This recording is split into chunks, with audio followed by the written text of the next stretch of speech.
Now it's time to go local for your footy. This is EFL Saturday. Let's jump straight into the warm-up.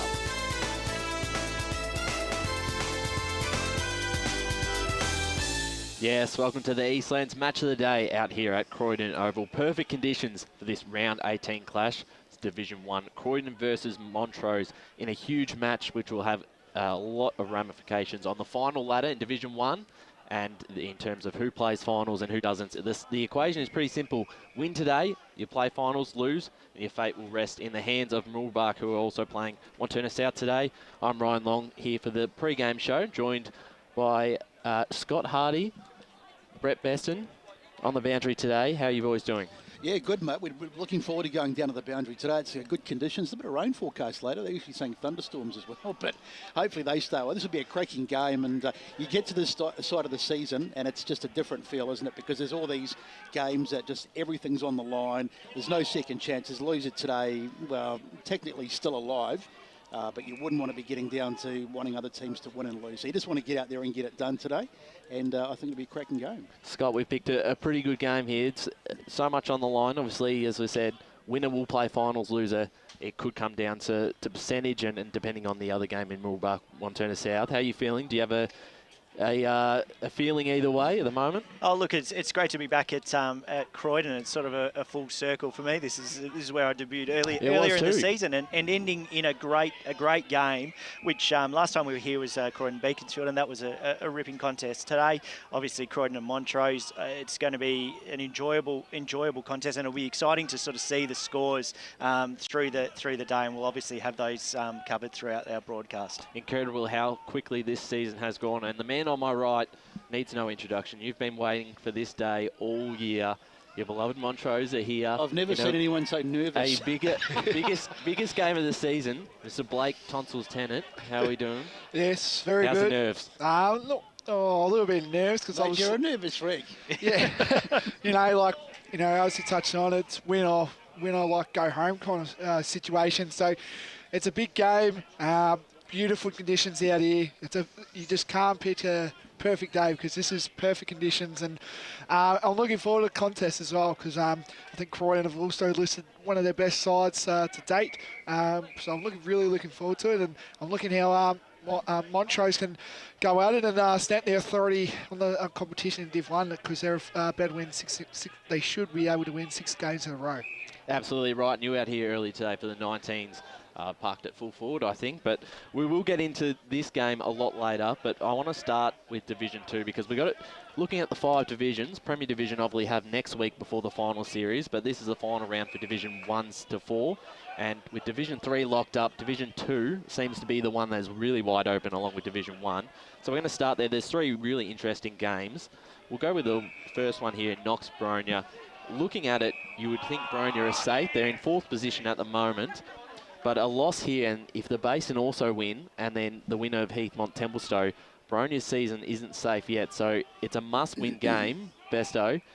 Would you expect them to win? It is against Knox, but I'd have to say, their form's been flaky. And I actually like Bronya. I've always been on the Bronya bandwagon, but they're a side that have a history of losing really important games at the back end of the season. I can't remember what year it was. It was 2 or 3 years ago. And they needed to win their last game to get into finals, and they got rolled by someone below them. So they should win, but nothing's a guarantee. Scott, can you make a case for Knox? Oh, not at the moment. I think obviously Bronya have it more to play for, and that's shown in the ladder and what could be. They have to get this win just to cement it, make it comfortable. But yeah, I don't see Knox to win. And we just have to mention a couple of really important ins for them, Leggett and Lake. Well, Greaves returns for Knox, so it's a big in there. But with those ins, Mitch Mellis is the only one that seems to be out of this sort of full-strength side at the moment for Bronya, and I don't know if he will return come finals time. So it's is that right? So he could potentially miss the rest could of the potentially. season? He is out of his moon boot, I believe. I'm not 100% sure if he's going to be there next week. What's the injury? Is it just a? I don't know the civics, so I won't say without getting it wrong, but obviously he's quite important. But I think Jared Lake is probably the most important player for that side because you saw what happened with the Templestowe game. I think they win that game if you just have Jared Lake on there. He's really important, played really an important role in their premiership year a few years ago, alongside Leggett, who I think can just change a game in 2 or 3 minutes with being able to go forward while also dominating in the midfield. Okay, so we'll turn our attention now to the base in Mulgrave, because if we're assuming Boronia will win, that leaves a 1 spot left. And looking at the ladder, the Basin currently sits 5th with 8 wins and a draw on 124%, while Heathmont in 6th, 8 and 9, 112%, and Templestowe 8 and 9 on 102. So again, like this game here for the Basin, Blake, all they've got to do is just win, and they'll play finals, expecting Boronia to win. They'll play Boronia next week, who they have a good record against.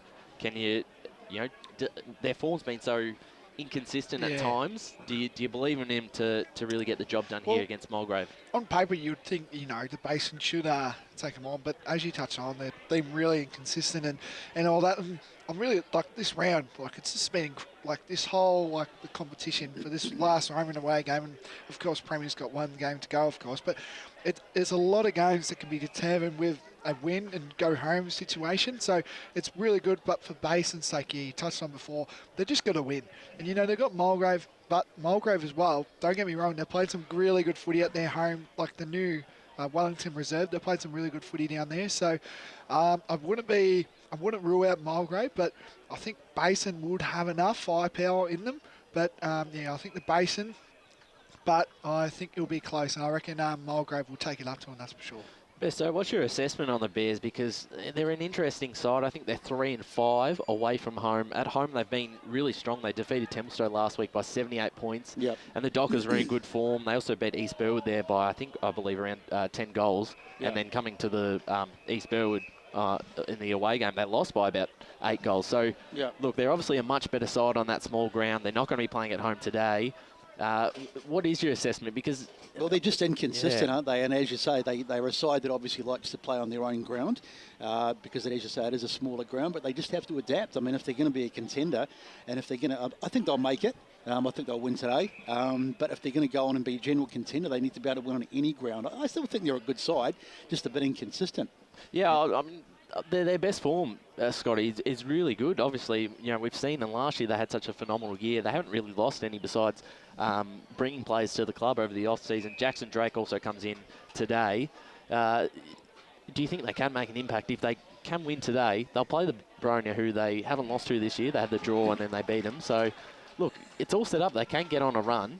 They're definitely good enough on their day, but as Besto sort of spoke about, it's just that inconsistency, which is the same for sort of Mulgrave. And you sort of look, you know, roles reversed. If Mulgrave had one of those games that they probably should have won, that would have taken them to 8 wins. Basin are on 8, and all of a sudden, just because they're that one out, they're out. You know, they don't have any involvement in finals for Mulgrave. So that's what we were talking about off air as well, whether Mulgrave will decide to turn up, whether they want to sort of shake things up for that division, or the boys have sort of packed it in for the day it's looking, a good point looking you make, ahead. because when you get to this stage of the season, if you're a bit out, it's queue and the rack stuff, isn't it? You start to think about do you throw the towel on the rack, or do you play it out? You wouldn't think so. Like, and for me, you wouldn't, but some sides just do. They come out and the guys aren't quite switched on. They're thinking about, going to Bali or wherever they're going. They're off season, and it can happen. So. Yeah, and Scotty, I mean, obviously you have a bit of connection with Mulgrave playing there. Obviously the season's a big success, because I had them that bottom 2 with Oakley District. They played really well at patches. They've beaten South Belgrave twice, which is really impressive. Yep. Obviously it's a young side, so their form's going to be a little bit inconsistent.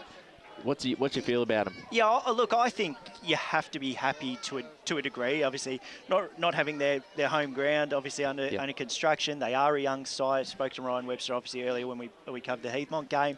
I think he's pleased with what he's sort of seeing in that group, and like I said, they're a very young group, and I don't know how much longer sort of Boothie and Dean and the likes are going to sort of stick around sort of for. So they just sort of have to ride it as it is. They will be disappointed, like I said, that one win, and they're just out. And so I think they'll be ruining the chances that they've missed, but again, not totally disappointed, and they're still in there for next year. Well, with the way Boothie's going, Ryan Webster might sign him for another 5-year contract. Look, that form, he kicked 7 last week. So interesting.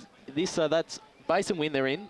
if they lose, it comes down to this game, Templestowe versus Heathmont. That's going to be the game. That's Massive one of the games game. of the day. It certainly is. And they'll have phones everywhere, you would think, around there. Oh, yeah, they might even have a reporter coming down from the game, so it'd be that's interesting. the thing. At half-time, they'll be able to reassess of where the basin are and where they are in their own game.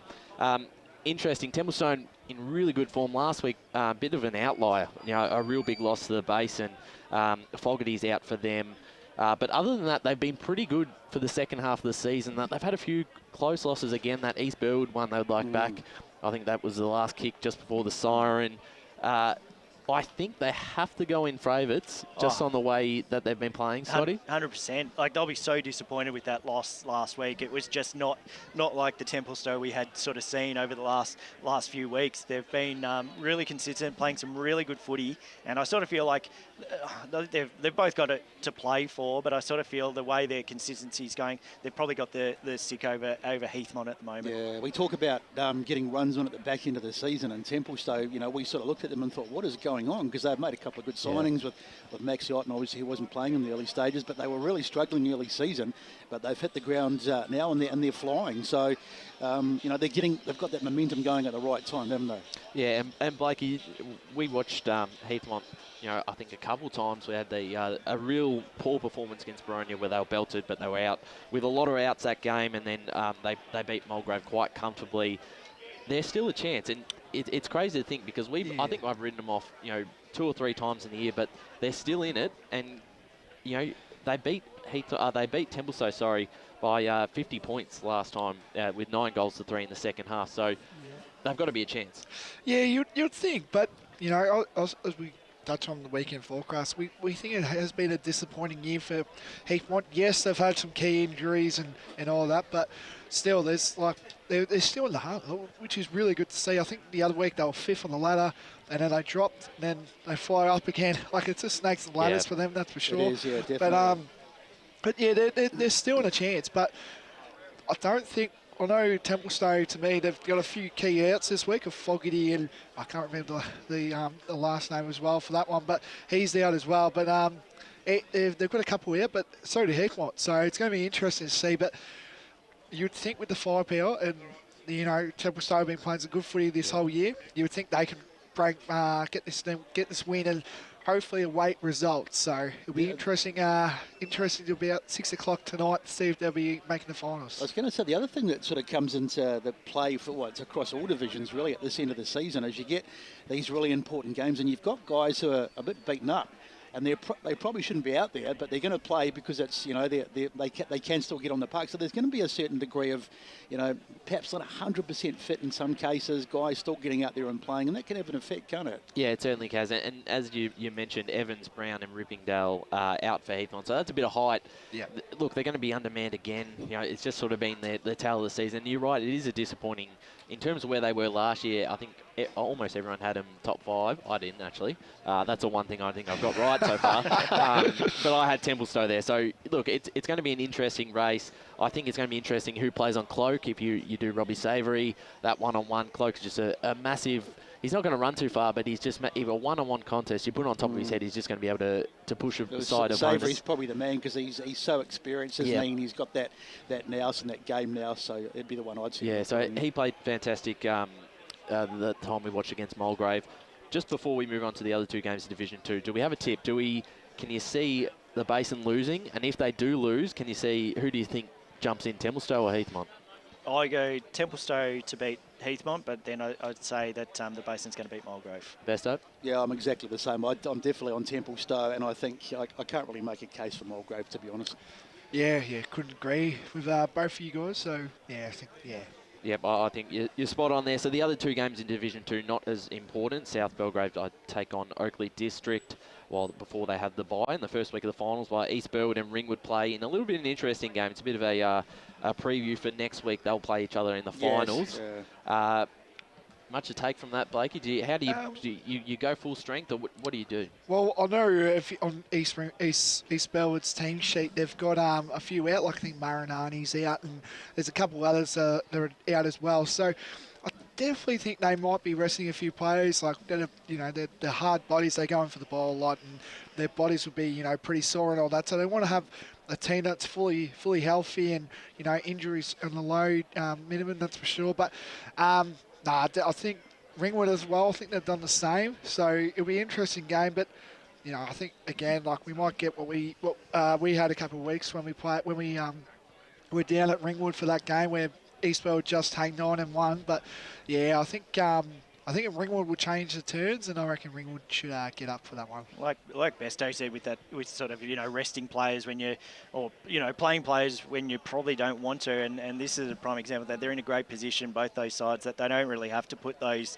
bodies in to get the points they're in. They're going to play finals, and they can afford to rest them. So whether it's a contest that you sort of take much out of it, I don't know. You obviously wouldn't want it to be a smashing, but at the same time, it just means you just reset for next week or the week after. Yep, so the hypothetical final series seems to be locked in. If Ringwood and Eastfield will play next week on the Saturday, while Bronya, assuming they win, will play either the Basin, Tempe or Heathmont. So we're thinking a Bronya Basin final on that Sunday. We'll quickly jump into Division 3 here. This is one final series that is locked up. The top 4 is done. The Waverley Blues, who have been fantastic all year, will play Warrandyte, who are going to finish second.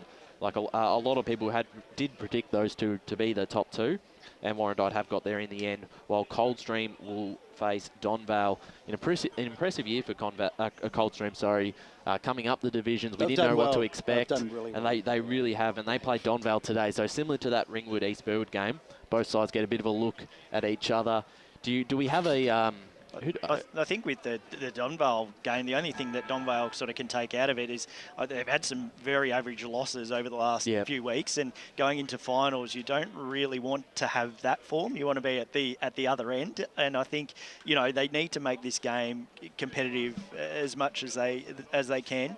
I think Coldstream will get the win. I just don't see sort of Donvale finding that form today against a side that was very good against Waverley the other week. Obviously, seeing them play there, and I'm hoping that we'll see Waverley and Coldstream at some stage, because it was a ripping contest. It was hard at the ball, and that wasn't even in finals. It was just a regular season. So and Donvale got cartelled up by the Waverley Blues, didn't they, last week? So, and they didn't just lose; they got flogged. So that's not ideal. It was a second half sort of thing. They just it was pretty close at half time, and they just put, I don't know if they. Waverley Blues just put the foot on the accelerator and took off. And the week before was, I think, the one I really look at was a really disappointing one.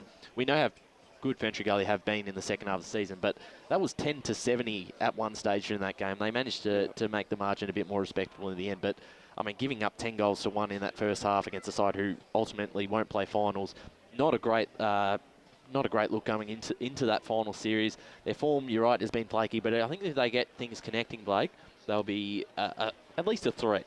Yeah, definitely for sure. Donvale and as well have been, on and off, you would say. Like they played against Waverley last week, and they kind of got saying they're playing against the best team in the comp, you would say. So, and as well, but yeah, I think Donvale can be a threat, but as well, don't rule out Coldstream as well. I think Coldstream, they've had a terrific year. They're probably a lot of surprise people, that's for sure. To see Coldstream where they are on the ladder, and it's great to see that they're still competing hard, which is good. And I think Donvale as well can also be a heavy threat, that's for sure. Let's not forget about Warrandyte, though. We're sort of not really touching on them. I mean, they are second. Well, they play, as you say, they play Glen Waverley today. Should get the win there, so give them a bit of confidence going into finals. But they've got a really good side. I mean, they've got Ryan Phillips up forward. You've got Tout, who's a fantastic player. The likes of, one or two of the other guys. So they're still in very good form, aren't they? Yep, you're right. And we'll just quickly, before we go to the break, the big game we've got to talk about here quickly, Fair Park versus Scoresby. Winner will stay in Division 3, losers out. Amazing, incredible story here by Fair Park, especially if they get up today. Yep. I think no one thought they'd make out of that bottom 2 relegation battle. So big chance for them to go up, Esto. Yeah. Stay up, sorry. It'd be great, wouldn't it? I mean, they have surprised a lot of people. Can they win today? Where is it being played? Is it at Fair Park? At Fair Park, I believe, yep. Look, they might get it done. Yep. I mean, they're playing good footy, and it's great to see a side who were sort of written off doing so well. Yeah, all right, so we're just going to take a short ad break, and after the break, we'll be joined by Montrose coach Gary Ayres. The warm-up continues right here on EFL Saturday.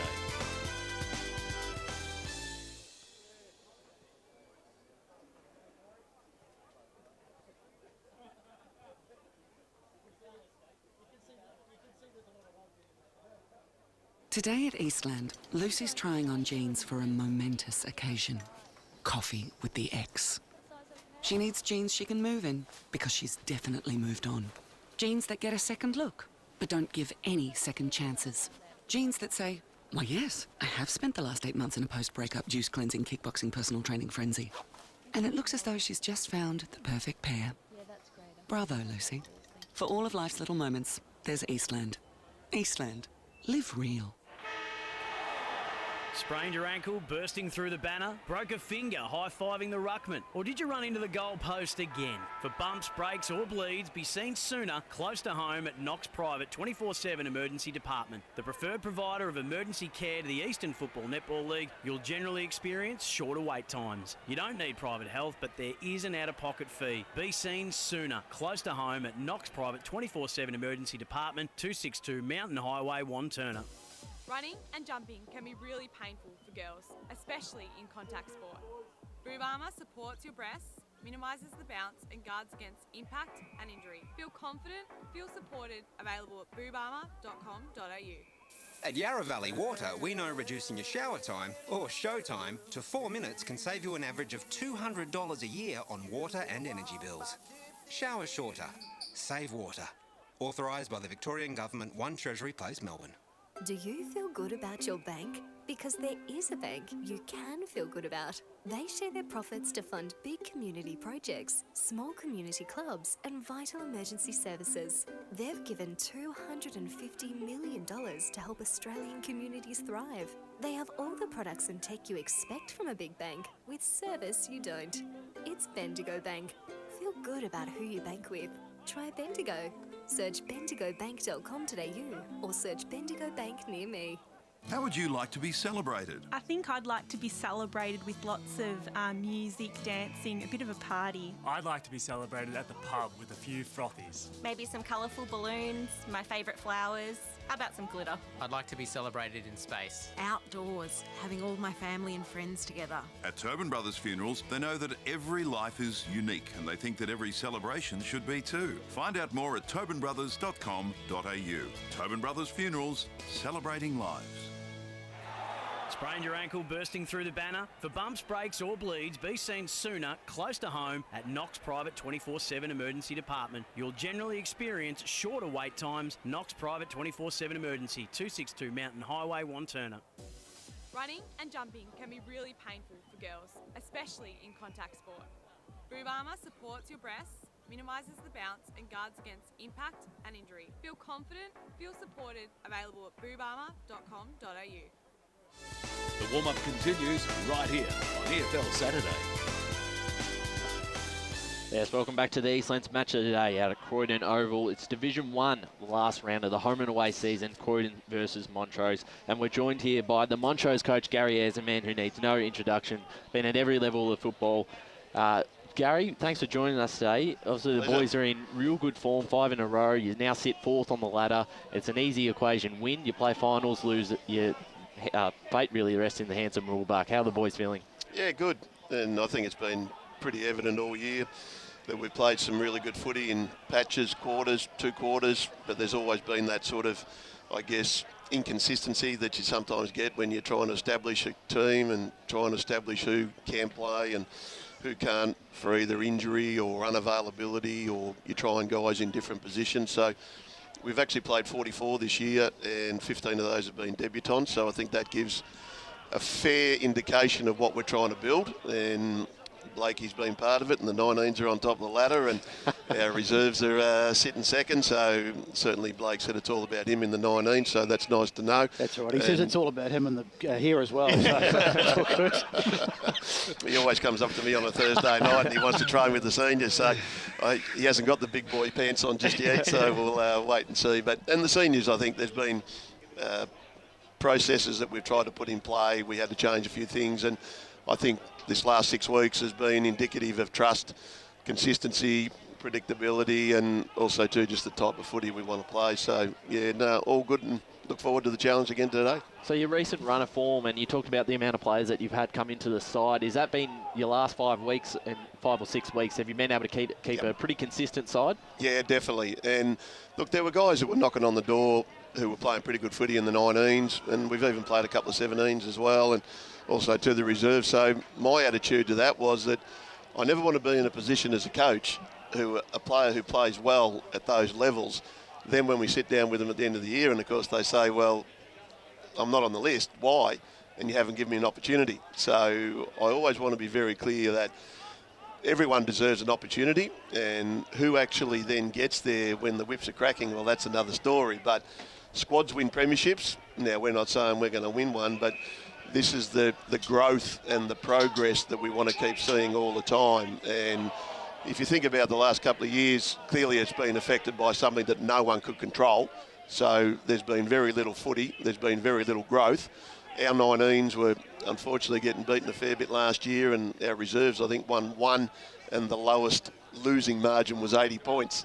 So you sort of think there's a fair bit of work to do. But the boys have been great, and I've seen a real shift in once they're acclimatising to what I want and what they want. And really, the boys are the most valuable asset that you've got at a footy club, and they're bought in.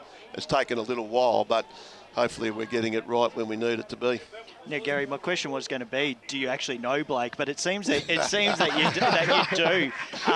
But my question is, how could you not? Yeah, my question, in all seriousness, he bleeds red and blue, I'm pretty sure, because his belief of what Montrose is and what they're doing, and he speaks of what the 19s are sort of going through. They're obviously sitting top of the table. That belief and that buy-in from that younger brigade must sort of, sit well with you in what's coming for the club ahead. Oh, definitely. And I've always felt that if you've got a good development program and a junior program, if you want to call it that, then that's what you can build sustainable success on, and that's the future. And it's clearly 1 point if they are playing senior footy, and also too from a monetary point of view, you're not having to go out and go outside probably what you think your culture is to a degree, even though you want those players to buy in, but they've got different reasons. And culture will wax and wane depending on the people that are there. But, young guys like Blake, he's terrific. He gives me equations every single week about what we've got to do, and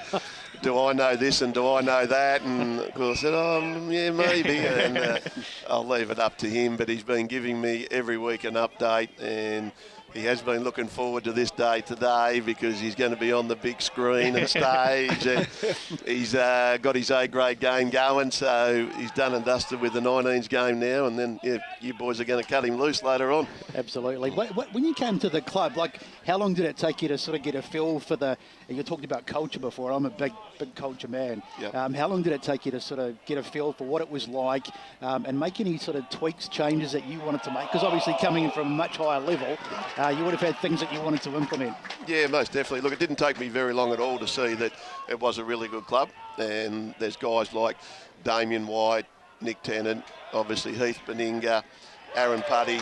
These guys that were clearly invested in what you need to do from an off-field point of view. And what my role is obviously I'm wearing sort of two hats. The coach that obviously wants to get the group going as well as it can, but also too I've got a hat because I'm involved as senior coach, and these people like Aaron and like Heath and Damien and Nick, they put me in a position to make change. So for me, it was about understanding first and foremost what my list was really like. And I didn't have much of an idea. No. Because even though I sat down at the end of last year when I got the gig and I actually watched the 11 games that we had played, and to try and get some idea, some personnel aren't here, some didn't play much, so my role was to try and say, well, all right, what's going to be the nucleus of your side? And I didn't even really know that. You got some sort of idea, and clearly you get given suggestions, but then I've got to see it for myself. I've always thought, well, the buck starts and stops with me, and if it doesn't work out, well, it's not those ones that give you those suggestions that are going to be having their head on the chopping block. But I back myself, and look, we've tweaked it a bit because the game style was totally different last year to this year. It was more down the line, take a contested mark, if there was an option, see it. But I've tried to give our boys an understanding of a more expansive sort of game of footy, and it's tried to be built around obviously the fact that it works in finals. So whether we get there or not, well, that remains to be seen. We'll probably know by about 4:30 today, but there are some things that you want to tweak because you want to put your own stamp on it anyway. And talking about the game plan and looking at today's game, obviously Croydon have probably struggled a little bit to score, but they've got a very good defensive backline. Definitely. How do you sort of see getting through that defence to get the 4 points today? Yeah, first and foremost, you've got to take what the opposition give you. I think that's a given. And secondly, it's about us not straying off what we know is our mechanisms to produce a score. And if you think back to stats, you know, our average winning margin has been almost 50 points in the last 5 weeks. So there'll be moments in games where it may be a bit of the old arm wrestle and it's between the arcs. But then what you've got to be able to do is draw that sort of defensive element of Croydon in an area where they don't want to be. And if that's, you know, separation by forwards, if that's, you know, sort of hit-ups and the stuff that I'm sure everyone knows. But of course, then it's the element of execution that becomes the hard part, and obviously the decision making that then becomes with that too. So, but we'll stick to our game because it's showed that it's working. Now, what you can't do much about is what the opposition are going to do and what they're going to bring to the table to a degree. I thought they were very impressive against Mirrabbark last week. Their pressure, they went offline with some of their ball movement at different stages, and they got it down to Clark, who played pretty well with goals clearly. So, but we've adjusted. You know, some mids have gone forward. Billy Schilling was playing midfield in the first half, and now he's gone forward, and which we know he's a natural forward, so he's added another element. Dan Chamberlain comes back in today after qualifying for the 19. So there is a little bit of difference about it. Timmy Jones is playing today. So last time we played Croydon, it was pretty close, except, you know, we just got the edge on the scoreboard, I thought, because, yeah, what we were able to do once we got the ball inside 50. Yeah, touch on about Billy. Obviously, you know, we started the year, you put him in the midfield and all that. Are you really happy about how the change is with Billy, of course, being a natural forward, as you touched on before? And what was going through the coach's mind and your coaching group as well for that? Yeah, no, that's a good question, Blakey. We did that podcast way back when, mate, and you had some good questions that you wanted to try and get out of me. So Billy thinks he's a midfielder. So I've worked on the old adage, better to please a fool than tease one, mate. So we had to sort of see what he was going to be able to do. And he played some good midfield games, but we were looking at sort of being a more dynamic midfield. And when you've got Hall, Brad Watson, Bailey White, Timmy Jones, Ben DeSant, Corey Witchell's been much of an unheralded player for us this year by playing his role on the wing, and we just had to settle a few guys in positions that gave us the maximum benefit. So it was about, hey, Bill, if we can get the ball inside 50, then the rest is up to you, whereas he was before being the one that had to get it inside 50, but we just didn't have enough strike power at that particular time. And Mitchy Davis has hit a little bit of form as well, and clearly Taj Heap's been okay the last month or so. Sammy Rickard's been the last month or so pretty good. Dean Curno's actually found a little bit of form too. So it's probably just enabled everyone to actually play their roles just that little bit better, because it's become more of a dangerous inside 50 looking group than what it was before. And clearly Billy knows how to play, and he's averaged, what, about 5 goals a game in the last 5 weeks? Yeah. 30 goals for the season, yeah, pretty impressive. And last couple of games, he's kicked 22 in 5 games, so really good there. Another one as well, you must be really happy with how the depth of the club is going forward. Of course, the 19s are on top of the ladder. Reserves so we hear about every 5 minutes. The reserves are also flying as well. They're sitting nicely in the top 2, top 3 as well, and also seniors. If they win today, of course, they make up the finals. So you must be really proud of also the depth as well for the club going forward in the next couple of years as well. Yeah, I am, Blake, and that's been a buy-in from everybody, obviously, because if you go back to just raw results last year, seniors won 6 games, the reserves only won 1, and clearly the 19s weren't going as well as we would like. And right now, it also says a little bit about if you can get things right at the base, then that gives you that foundation to then keep going forward. Where you go forward to, no one really knows, but the club itself has been working really diligently behind the scenes to get that right sort of personnel, that right sort of character to the footy club. And we've sort of had to do a few things where there's probably looked at being some sort of pain to certain individuals, but that's just the way footy is. And it's not that you've got anything against the player, but it's just that it doesn't suit what you're doing to go forward, and that's the reality. So we've just got to keep having those, I guess, green shoots to go forward. And I think right at this point in time, we are setting that in the right manner. That's all we can really do. And you touched on that game against Croydon last time earlier this season. It was pretty close until you broke away in that sort of second half. Yep. Croydon have been a pretty strong defensive side. They sort of like that low-scoring slog, and a lot of their wins have been they've only managed 10 or 11 goals themselves. While you guys, when you get on a roll, you can really put the game out of reach. And Schilling and Davis and White have been a part of that. Yep. Is that sort of the edge that you might think you have over them today, or is that sort of something you want to expose, try and stretch out the defence and really put them on the scoreboard and make them earn it? Yeah, that's the aim, to certainly try and stretch, lengthen, and we can be dangerous when we do that, clearly. But we also want to have a game plan that actually stacks up on the bigger grounds too as well, and this is clearly a little bit longer than what we do play at Montrose, and there is no 2 metre downhill slope to one end as well, so that's a good little thing, I guess, in a way. But we love playing at Montrose too, of course. But we've got to actually make sure that we do cope with that pressure that Croydon's going to bring. And they certainly don't relent in that area. And a couple of weeks ago, we played Lilydale, who I think are a little bit similar in that sort of real physical pressure. And Lilydale ended up having 134 tackles and we had 94. So we're able to absorb that. And the thing is, what you've got to be able to maintain too is that's just a natural part of the game. And the ball's only going to ever be in one of 3 phases. So we've got it, then we're trying to move it as quickly as we can in an offensive manner to score. When they have it, we've got to apply manic pressure to try and win the ball back or get a stoppage. And then when it's in dispute, we've got to make sure our systems and structures are right. So we try and address that in a fundamental sense. And one thing I've realised that, the boys are very good at just understanding the basic fundamentals of what we're trying to do. And I think that's now becoming more and more evident each week that we're playing. Me? Yeah, as well as talking on the footy, of course, for the game today. We've obviously touched on about the defence of Croydon, how it's lined up pretty well as well.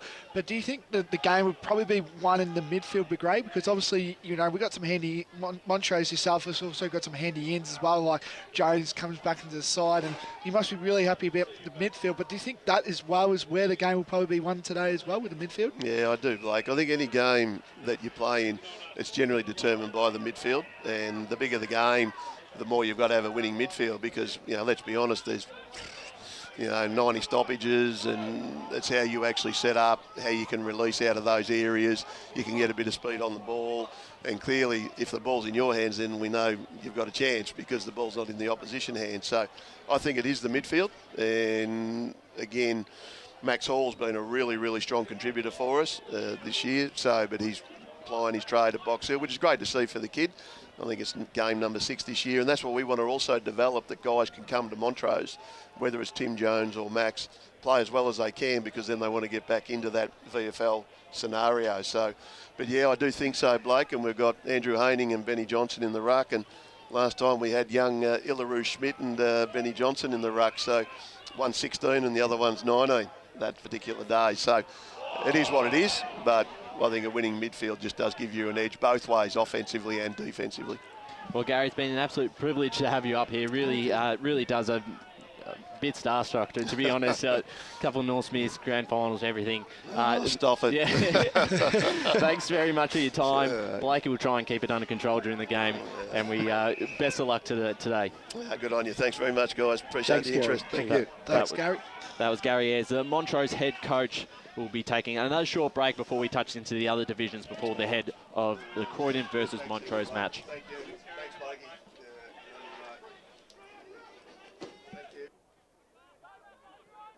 And Lucy's trying on jeans for a momentous occasion. Coffee with the ex. She needs jeans she can move in, because she's definitely moved on. Jeans that get a second look, but don't give any second chances. Jeans that say, why yes, I have spent the last 8 months in a post-breakup juice cleansing, kickboxing, personal training frenzy. And it looks as though she's just found the perfect pair. Yeah, that's great. Bravo, Lucy. For all of life's little moments, there's Eastland. Eastland. Live real.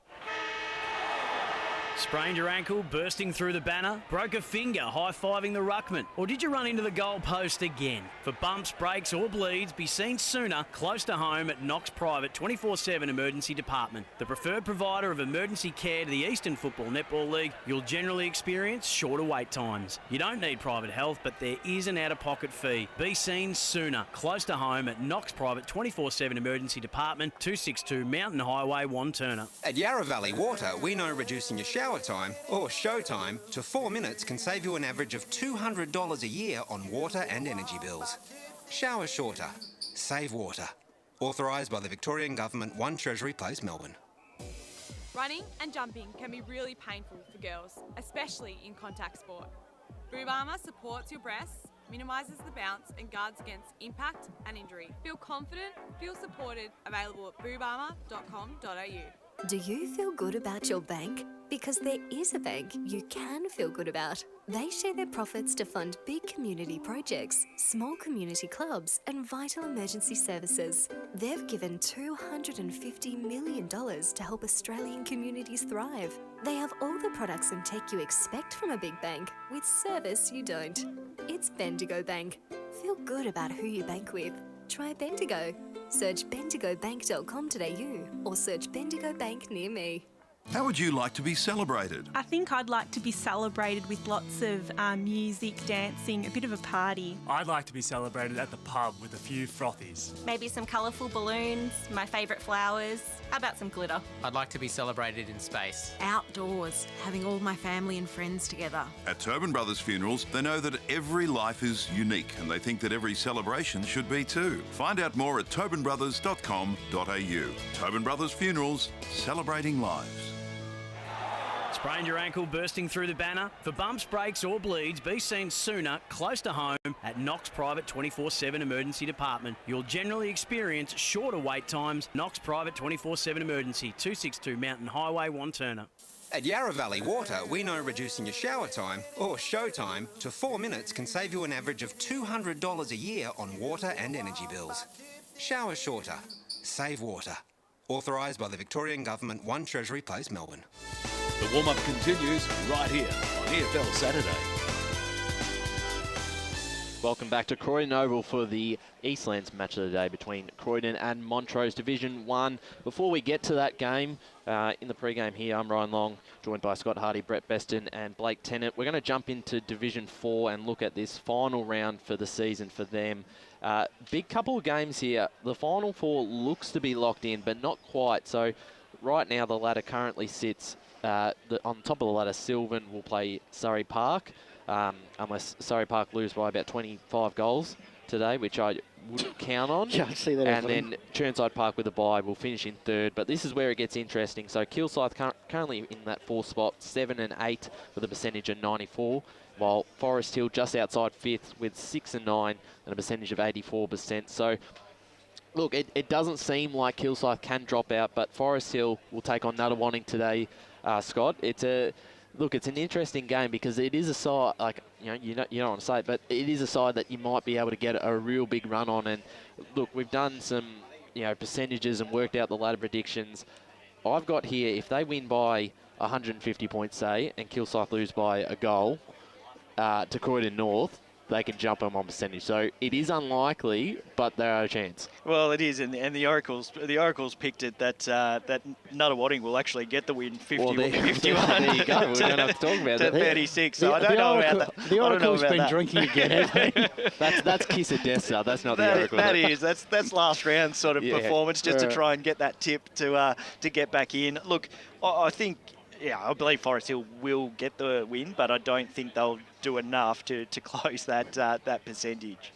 You're right, and Blake, Croydon North will take on Kilsyth out there at Hughes Park, and that was your first game that you called live. Interesting one, obviously. Croydon North, they looked all right going forward at times. They didn't defend well, and they got caught a lot of time on the back foot, and Kilsyth made them pay for that.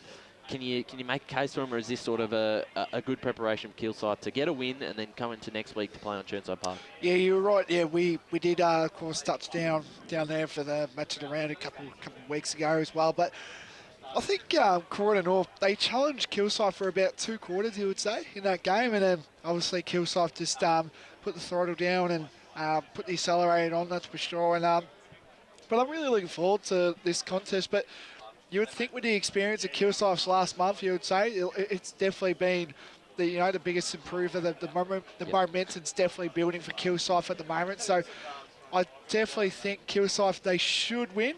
But as long as I just want Croydon North to finish their season on a high and challenge Kilsyth, because Kilsyth have probably been the informed team with the comp, that's for sure, other than Sylvan, of course. So, Kilsyth have to lose, don't they, for they have to lose. For Forest Hill to have any chance. So even if Forest Hill win, Kilsyth, if they don't win, if they win. Hang on, if they win, that's it. Yeah. So and Kilsyth, I think the way they're sort of playing, I think they've got probably a little bit more, a few more options up forward than Croydon do. We saw them score quite well. That way, Sean Curry was, he's a great inclusion for that club, and is making sort of that real sort of change for their finals inclusion. Ryan Goodson as well. Like they've just got numbers sort of there to look for. So I think Kilsyth get it, and that sort of makes everything else.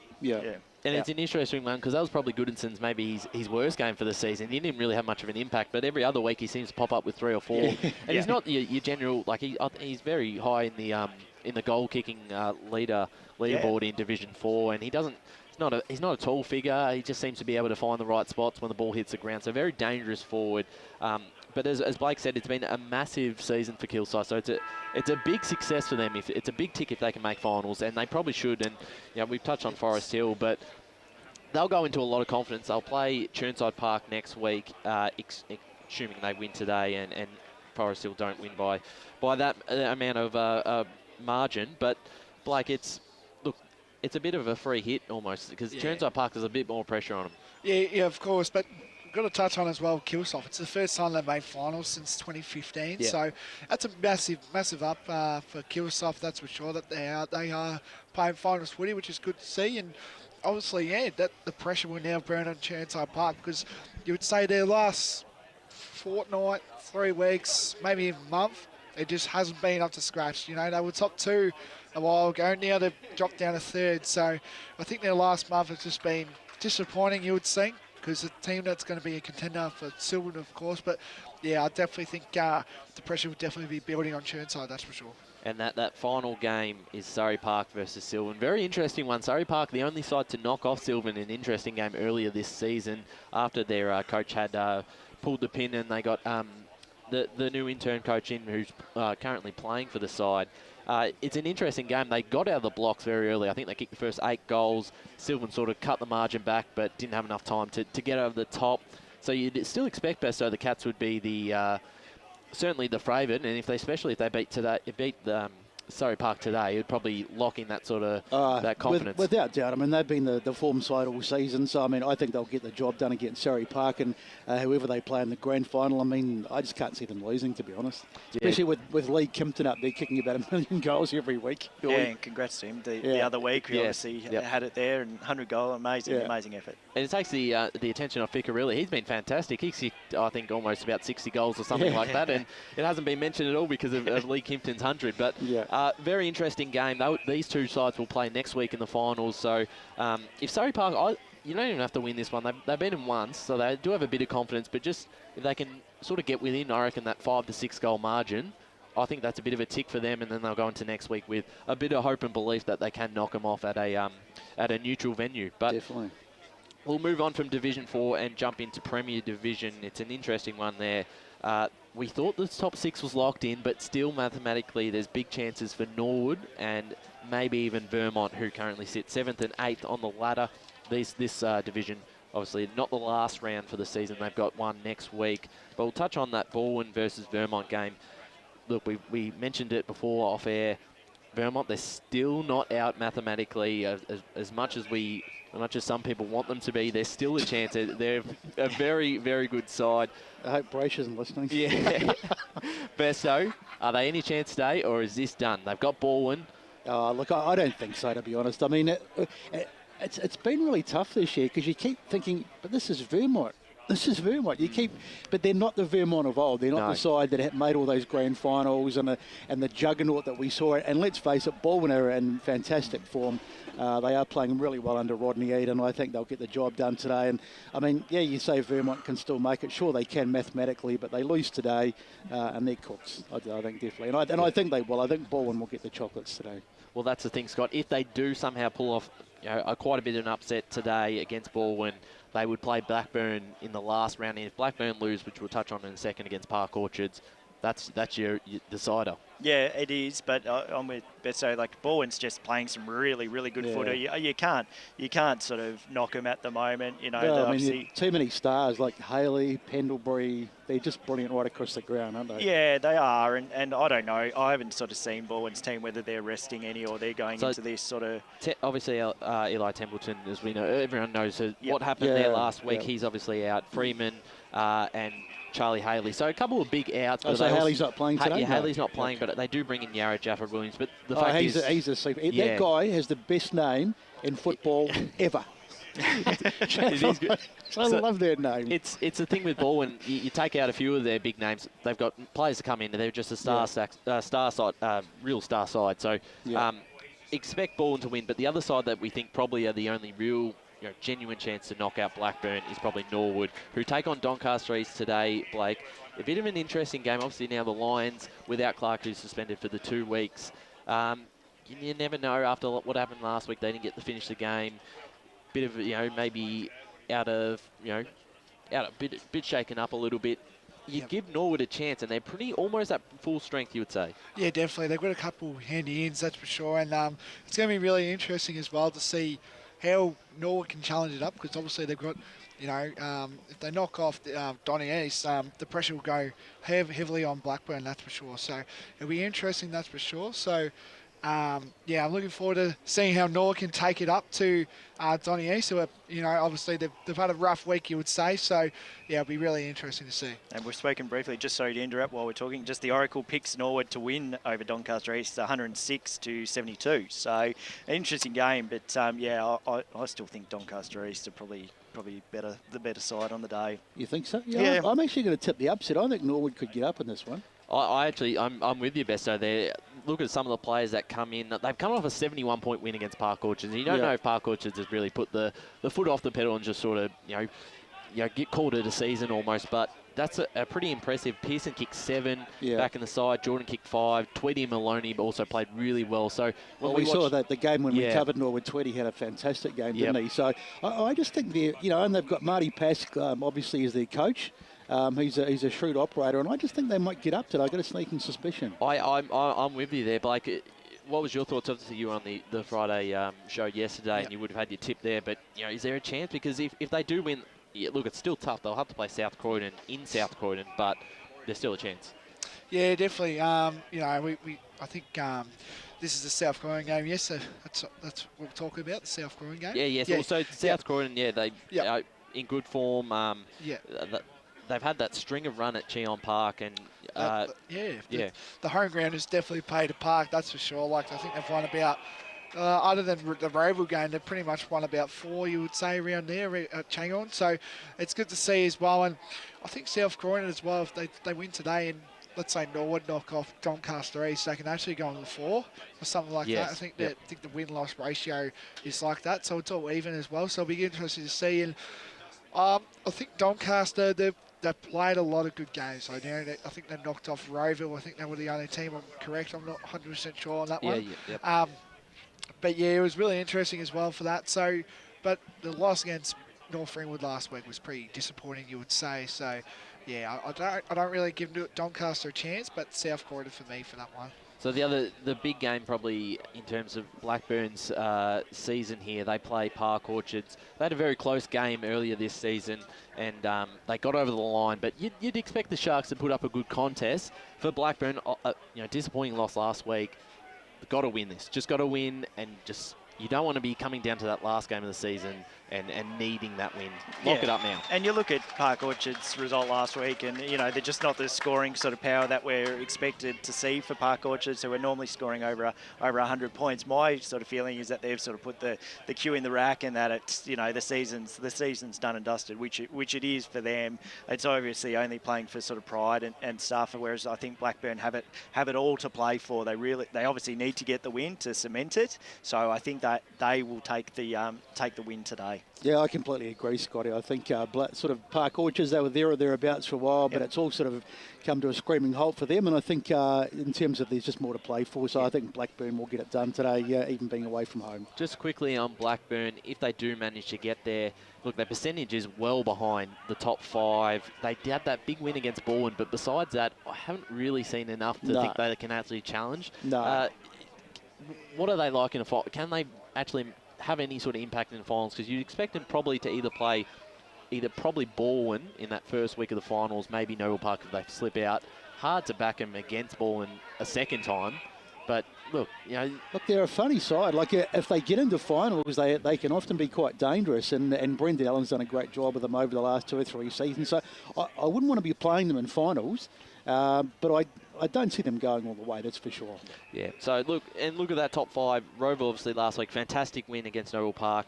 Those two are certainly going to be contenders come September. Baldwin, I think, will be definitely a contender. Then you've got Doncaster East and South Croydon, who have shown at times, when they get their game going, they're very attacking side, certainly can play and win finals, you would expect. Blackburn's the one that we're not sure about. And those last 2 games, unfortunately for North Ringwood, your boys Noble Park will play them.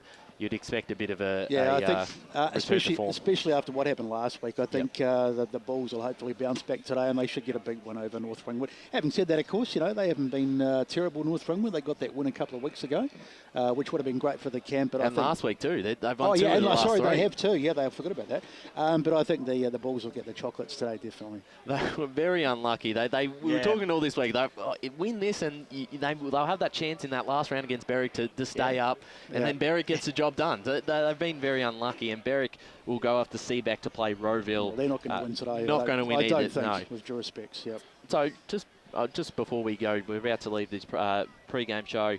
I want a flag favourite here for Premier Division. Give me a flag favourite. Who's going to win? From what I saw last week, Roeville. Yeah, you have to go Roeville, but I love South Croydon at the moment. I think they're playing some really good footy. They're certainly an interesting one when they get going. I still think Noble. I still think Noble definitely. They had brain fade obviously with what happened last week, but I still think they are my premiership favourite. They still with me. Sorry, Ray, if you're listening. He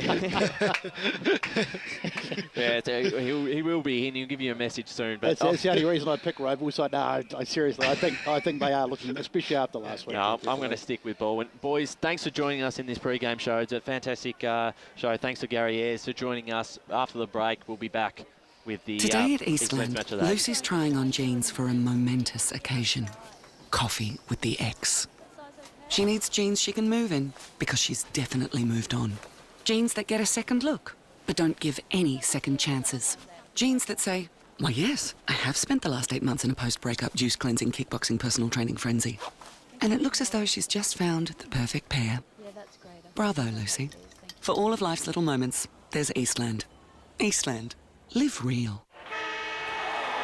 Sprained your ankle, bursting through the banner? Broke a finger, high-fiving the ruckman? Or did you run into the goal post again? For bumps, breaks or bleeds, be seen sooner, close to home at Knox Private 24/7 Emergency Department. The preferred provider of emergency care to the Eastern Football Netball League, you'll generally experience shorter wait times. You don't need private health, but there is an out-of-pocket fee. Be seen sooner, close to home at Knox Private 24/7 Emergency Department, 262 Mountain Highway, Wantirna. Running and jumping can be really painful for girls, especially in contact sport. Boob Armour supports your breasts, minimises the bounce and guards against impact and injury. Feel confident, feel supported, available at boobarmour.com.au. At Yarra Valley Water, we know reducing your shower time, or show time, to 4 minutes can save you an average of $200 a year on water and energy bills. Shower shorter. Save water. Authorised by the Victorian Government, 1 Treasury Place, Melbourne. Do you feel good about your bank? because there is a bank you can feel good about. They share their profits to fund big community projects, small community clubs, and vital emergency services. They've given $250 million to help Australian communities thrive. They have all the products and tech you expect from a big bank, with service you don't. It's Bendigo Bank. Feel good about who you bank with. Try Bendigo. Search bendigobank.com.au or search Bendigo Bank near me. How would you like to be celebrated? I think I'd like to be celebrated with lots of music, dancing, a bit of a party. I'd like to be celebrated at the pub with a few frothies. Maybe some colourful balloons, my favourite flowers. How about some glitter? I'd like to be celebrated in space. Outdoors, having all my family and friends together. At Tobin Brothers Funerals, they know that every life is unique and they think that every celebration should be too. Find out more at tobinbrothers.com.au. Tobin Brothers Funerals, celebrating lives. Sprained your ankle bursting through the banner? For bumps, breaks or bleeds, be seen sooner, close to home at Knox Private 24/7 Emergency Department. You'll generally experience shorter wait times. Knox Private 24/7 Emergency, 262 Mountain Highway, Wanturna. Running and jumping can be really painful for girls, especially in contact sport. Boob Armour supports your breasts, minimises the bounce and guards against impact and injury. Feel confident, feel supported, available at boobarmour.com.au. On EFL Saturday, it's time for the match of the round. Let's cross to our team and go local for your footy.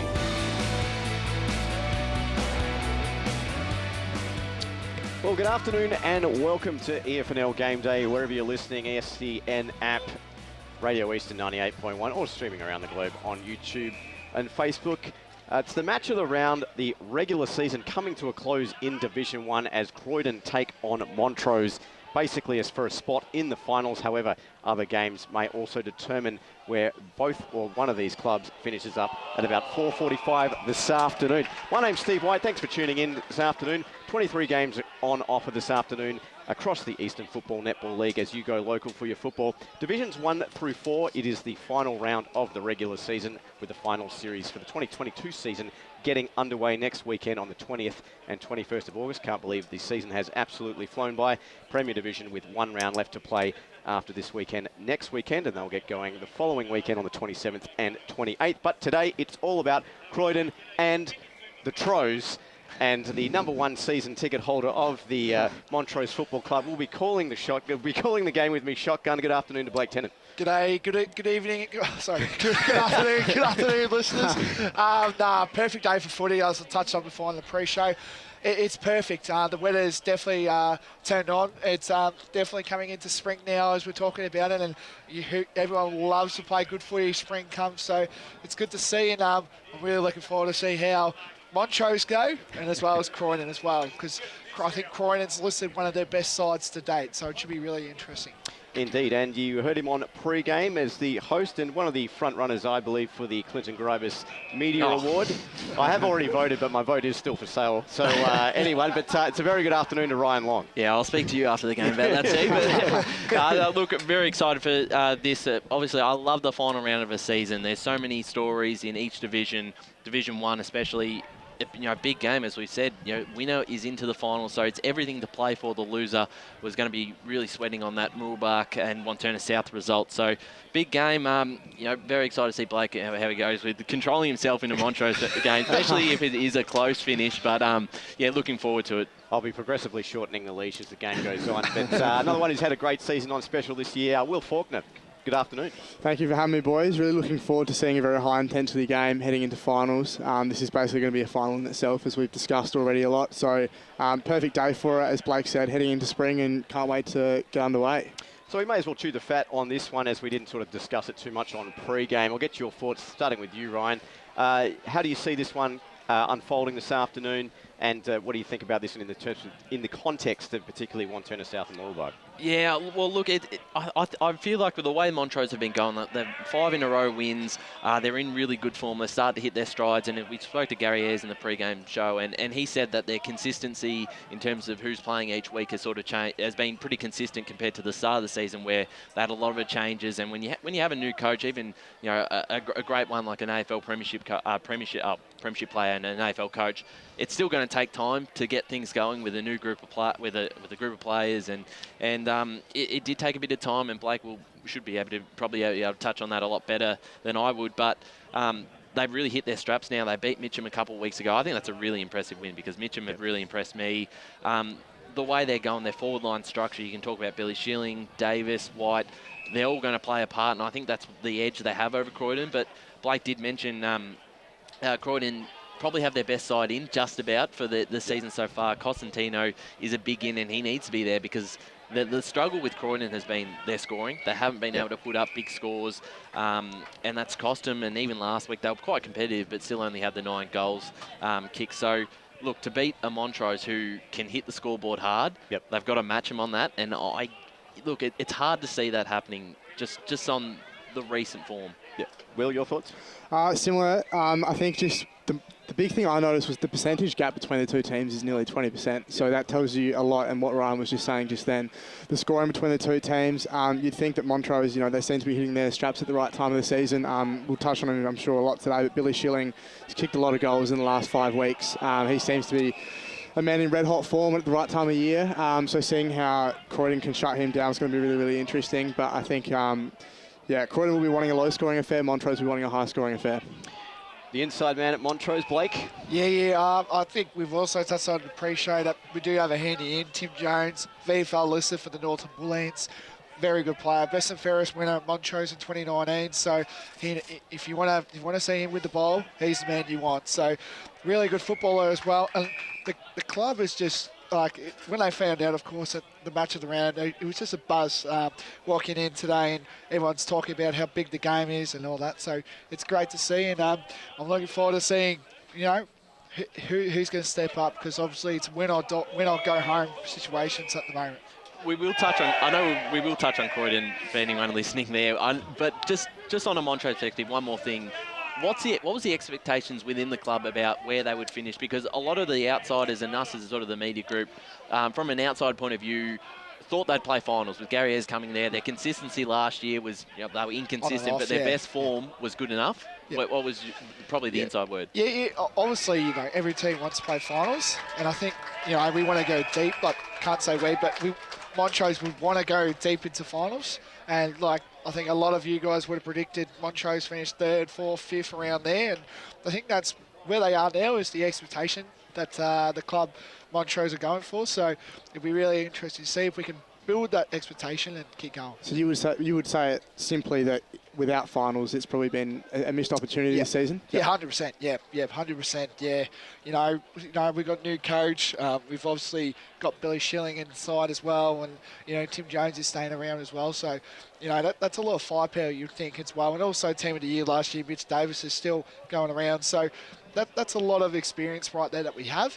But, I just touched on, Will, the expectation is to make finals. And I think we can do that, but today will also show that as well. From the other side of point of view, Steve, Croydon, I think a lot of us also had them, I think last year they were probably maybe the almost premiership favourites going into the season. This year, they lost some players like Friccarelli and a few others that lost a bit of their scoring power, but we're still expecting them to be real competitive and play finals. And, to their credit, they've been in that top 5 for almost the whole year. They've dropped out last week and now they're in 6th place. Have everything to play for today. Is this a fail if they don't make finals? I don't know. I don't want to be too much of a fence sitter. I actually sort of parallel them with Wanty South's predicament last year as well. They were very competitive and they've sort of dropped off the boil a little bit as well this year. So they're both sitting on 36 points. They've sort of had similar fortunes. Their fates are kind of intertwined today, which I find interesting. I don't deem it as a fail. I still think they're a very competitive side. It's just, we may have had expectations, just like Heathmont, right, in Division 2, and we know where they're sitting, essentially. But, no, look, we have also a predicament where we could have Croydon Montrose 2 weeks in a row. Yeah, that's correct. Depending on how this works out this afternoon. Amongst, I think, 3 other fixtures across the Eastern Football League. So just to the final score in the Rezzies that's just finished here, Croydon 5-9-39 defeating Montrose 4-4-28. I think, I know we obviously talk about senior, but the Croydon Reserves have actually beaten the second side and also the top side, so they're really having a good interest in 4-9, that's for sure.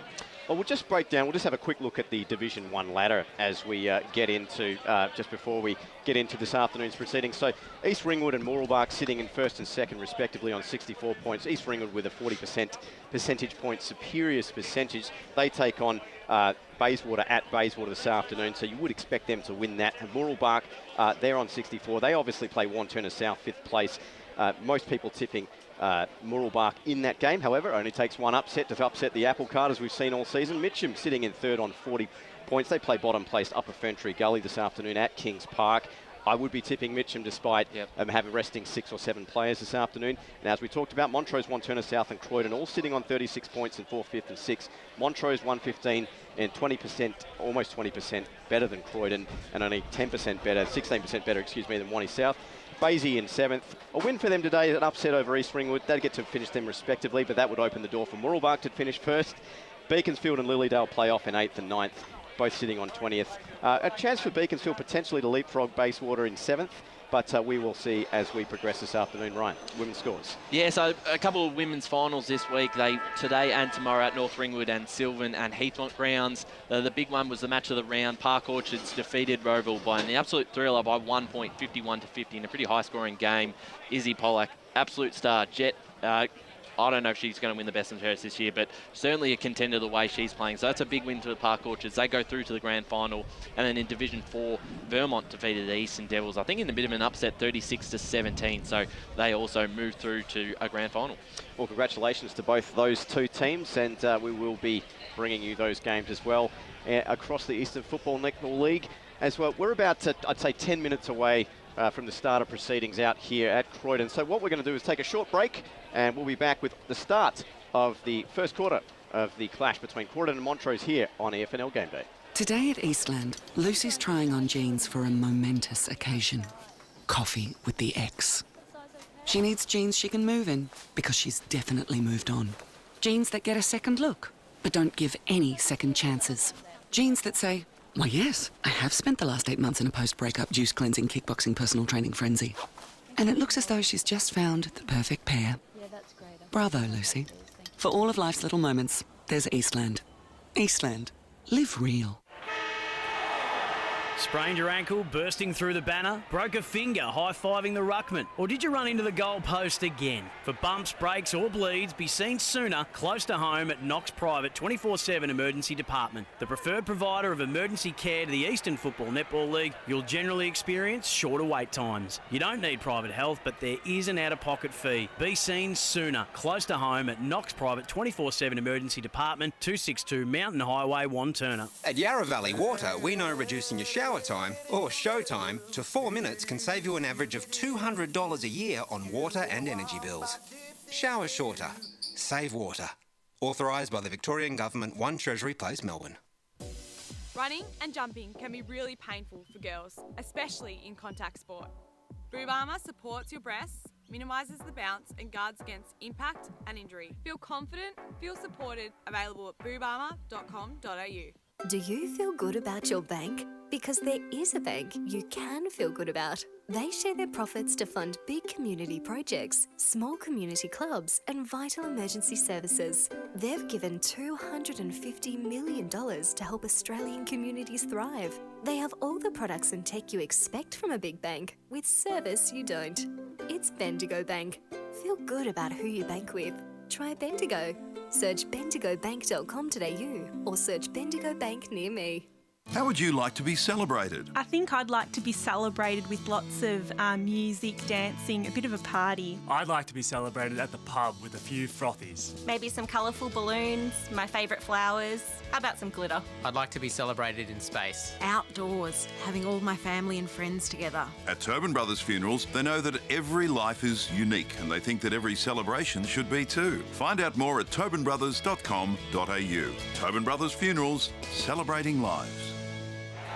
Sprained your ankle, bursting through the banner? For bumps, breaks or bleeds, be seen sooner, close to home at Knox Private 24/7 Emergency Department. You'll generally experience shorter wait times. Knox Private 24/7 Emergency, 262 Mountain Highway, Wanturna.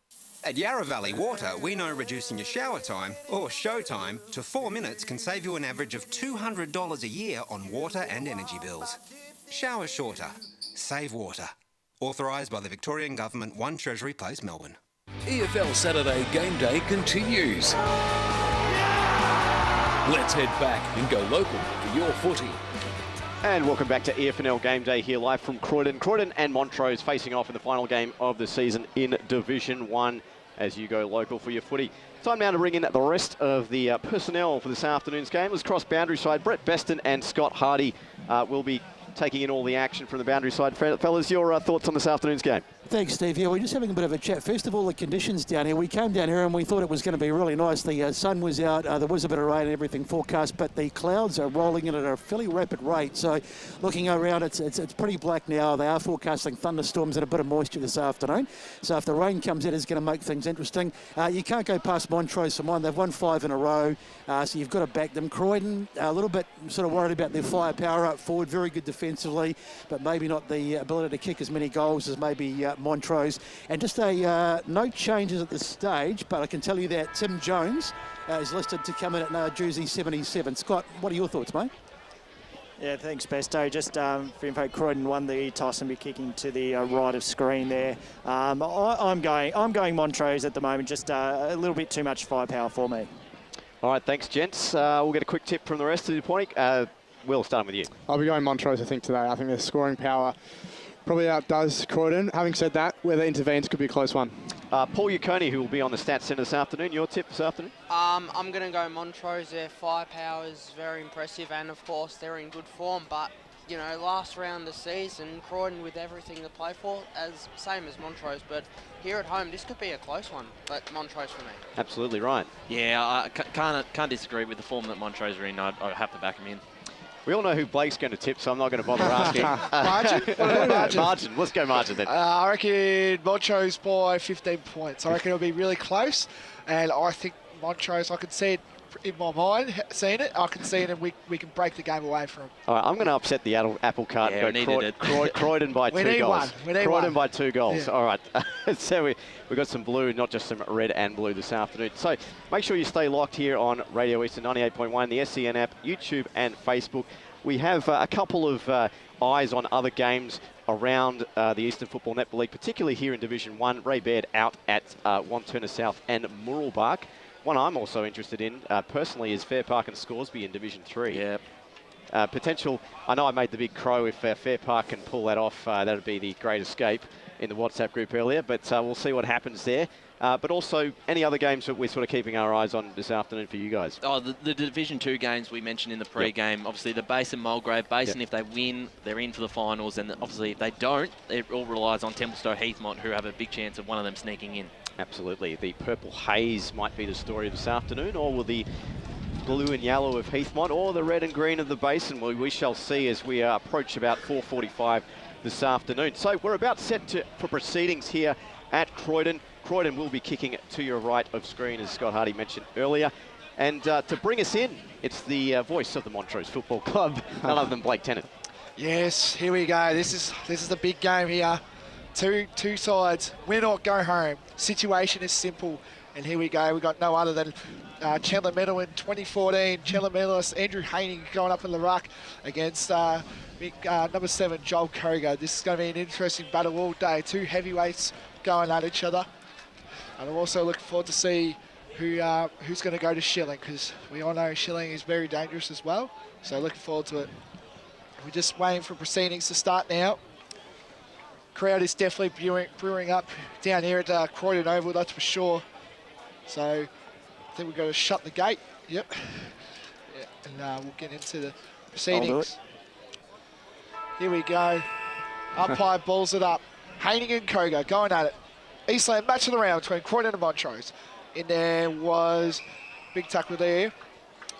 And the umpire throw it up right in the middle of the cricket pitch. I think that was Jones then, wearing the number 77 there. So Haining and Koga going up there.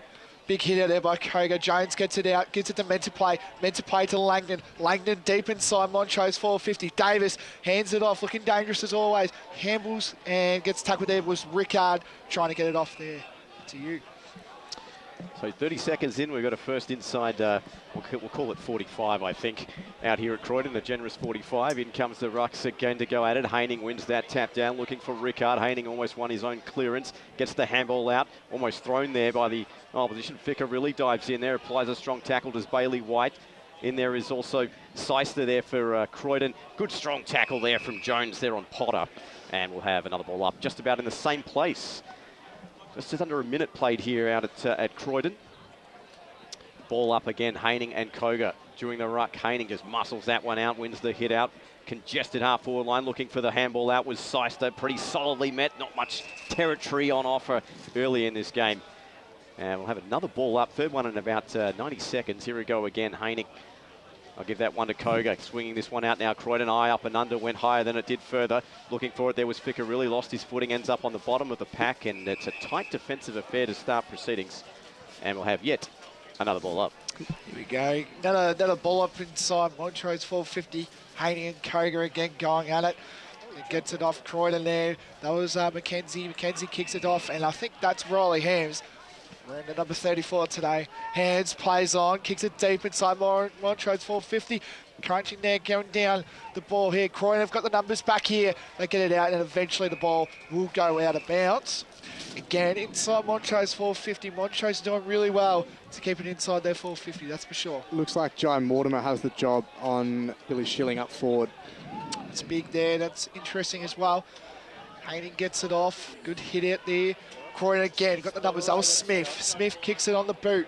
Who's going to fly there? No one knows, but eventually he does. The ball gets on the ground, kicks it down. Jones again, he's been everywhere this week. Gives it off to Tennant. Tennant dodges one, kicks it deep inside the 450 of Montrose. Who's going to fly? Croydon get the spoil there, that's for sure. And eventually the ball gets tackled again. Meant to play, gets it on his boot. Who will fly? Will we head to holding? Yeah. And it's going to, it looks like Croydon. Is it Croydon? Croydon free. Yeah. Yep, Croydon free. Yep. Interesting call. And I think that's going to go on. I think it's Jimmy Smith's going to take it. Yeah, Jimmy Smith. Montrose's pressure's been really good early, so it's going to be interesting if Croydon can weather that storm. They've got to stay in it. Yeah, kicks a short one down there inside the pocket of the Croydon. And good kick straight down. That's a great kick to lower the eyes there. Kicks it down. Croydon now. This is a better ball movement, you would say, if they can try get it off here. That gives it off to Frickery really. Eventually the ball knocks down and he's got to play there. He's got to play if he wants it there. Kicks it down the line. Great follow-up vision there. Unfortunately, both players couldn't get it, and the umpire will call a free kick, and it's going to go to meant to play. So free kick going, and we're going to cross boundary side. One of the more interesting matchups this afternoon. Croydon, of course, have got Riley Britton, who's kicked 27 goals, and on him today, none other than Bo Tennant. Gets it off to Britton again. Britton now plays on, kicks it inside the corridor vision. Great use of ball there. Croydon now, this is better by them. Kicks it down deep. They've got to play it on his own, but then eventually White gets a great mark taken there. I think that was Dixon. Dixon kicks the ball inside Croydon's 450. Now the players, who's going to get the ball? Who wants it more? Good hard tackle there by Croydon again. The tackling has definitely been up for sure. The umpire will ball it up eventually. And it is now, it's the first time we'll go into Croydon's 450 as we go to the stat centre with Paul. Well, both sides have brought the tackling pressure early, 3 tackles apiece, and Montrose have certainly been bringing their forward pressure early. They've had 3 inside 50s to 1, Montrose. So Hams takes the possession out of the back line, short spearing pass in there, finds a teammate in Rickard, gets the handball over the top now here to Tennant, and there away are the Troes down to centre wing. A tight bounce there, well roved in the end there by Seister. Tries to get a hand pass out now to a teammate in Christie, hugging the boundary line. Boundary throw in on the far side of the ground. Dead centre wing area just to the right of the scoreboard. And with about 5 minutes played, still scoreless out here at Croydon if you're just tuning in. Koga and Haining to continue their duel in the ruck. Here comes the boundary throw. Haining with the front spot, just muscles it down. Trying to burst through the pack there is Dixon. Lost the footy in the end. Picked up here by Lynch. Gets a hand pass out over the top to a teammate there in Christie. Dodges 1, dodges 2, puts it onto the right boot in towards the forward line now here for the Blues. Blues footy bouncing, taken well on the back there by White. His kick in towards the forward line. Having the front spot there was Garthwaite, and he's going to get the free as he was muscled out there by Jared Clark, who was the intended target. And Montrose will begin out of their back line here. Kick out from Jaden Potter, goes in short. A real mongrel of a kick back there. They're going to lose possession in there. Descent should have taken that one. Here's a handball out of the top. The Blues with an opportunity. Quick handball out of the light boot, and they put it through. Croydon get the first goal of the game, and I believe that was Riley Britton. That's his 28th of the year. Quick snap off the right. That's better from the Blues. They open the account. It's 1 straight 6. Montrose yet to score. We played 6 minutes here on the Bendigo Bank scoreboard. Yeah, perfect start for Croydon. They really needed the start the game off with a bit of intensity. They backed it up well, and good forward pressure, just be able to force Montrose to turn it over and end up in a goal. Britton, who's had a great start. Yeah, absolutely. Montrose had the really good start for the first 3 or 4 minutes, and then Croydon have slowly worked it forward, had a couple inside 50s, and were able to force Montrose to turn it over in their back 50. Okay, we're going to go into the score centre with Matt Frodier. Anyway, gets it out. Croydon now deep inside their 450. You expect here, Bannon Leach, great mark. Playing down back as well, coming across from Coldstream. Gets it off, good kick, but smothered the ball early, but there. Good handball there for Croydon. And then eventually Mackenzie kicks the ball inside, but Montrose have the numbers, and I think that was Potter who marks that. Potter now. He's looking around trying to find the numbers, but eventually Langdon, I'm pretty sure, it was a Tennant, kicks it off to Descent. We expect to name his name a lot today. Kicks it short to Garthwaite, another name that we should be able to say a lot about as well. He's had a tremendous year, the best a lot this year. Coming across from Powelltown, kicks it down deep inside, and eventually great mark there, taken. And yep, the umpire will reward it. So Croydon now trying to get the ball back inside their 450. They kick it short one, but eventually it's cut off again by Descent again. It's been everywhere in the last couple minutes. Kicks it down deep inside the 450. Big fly by White, that was. Great mark taken there. Perfect mark. And White will now relocate, look to where to kick to, find the target. White kicks it down deep to the Davis direction. Eventually couldn't mark there. Eventually now Chamberlain putting on some good hard pressure there, that's for sure. Handballs up at Croydon again. We've got the numbers eventually here. A lot of annexations early, and it'll be a ball up. We're going to go in the score centre again with Matt Frodier.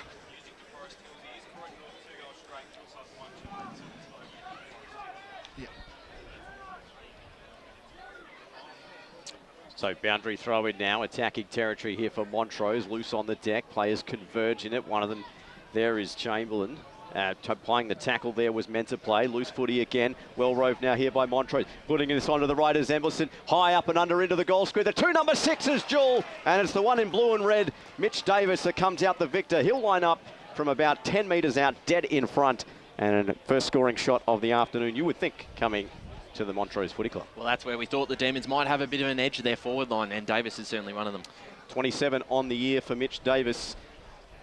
And he makes no mistake from dead in front. That's 28th, and that's the first of the game here for Montrose. Scores even, 1 straight 6 apiece to Montrose and Croydon. And we've played 9 minutes here in quarter number 1.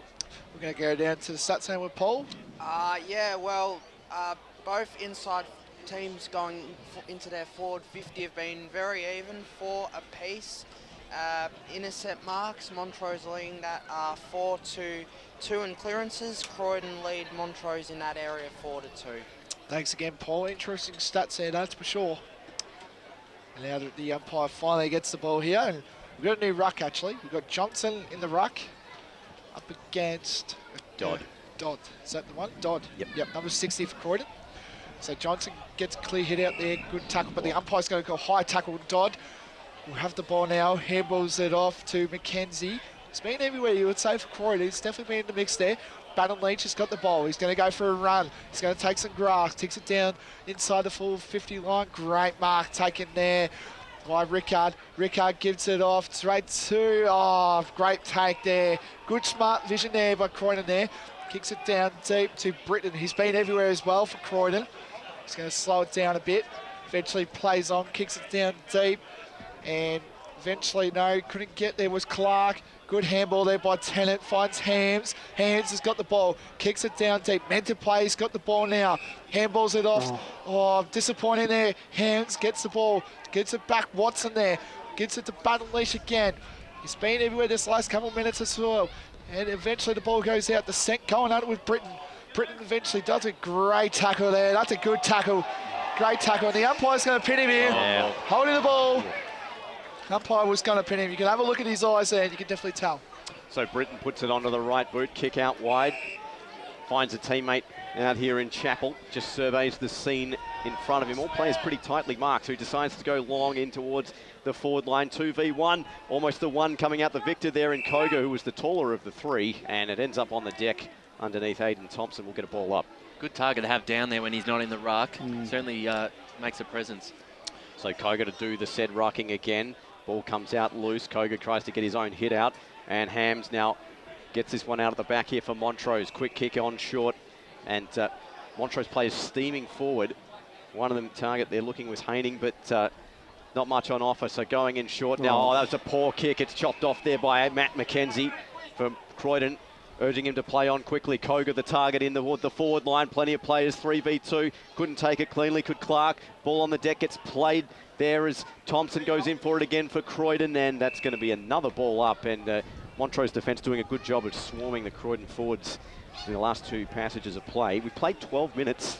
If you're just tuning in, 1 straight 6 apiece between Croydon and Montrose here in this Division 1 final season, regular season game. The clearing kick now out here by Croydon. It's almost marked, it is.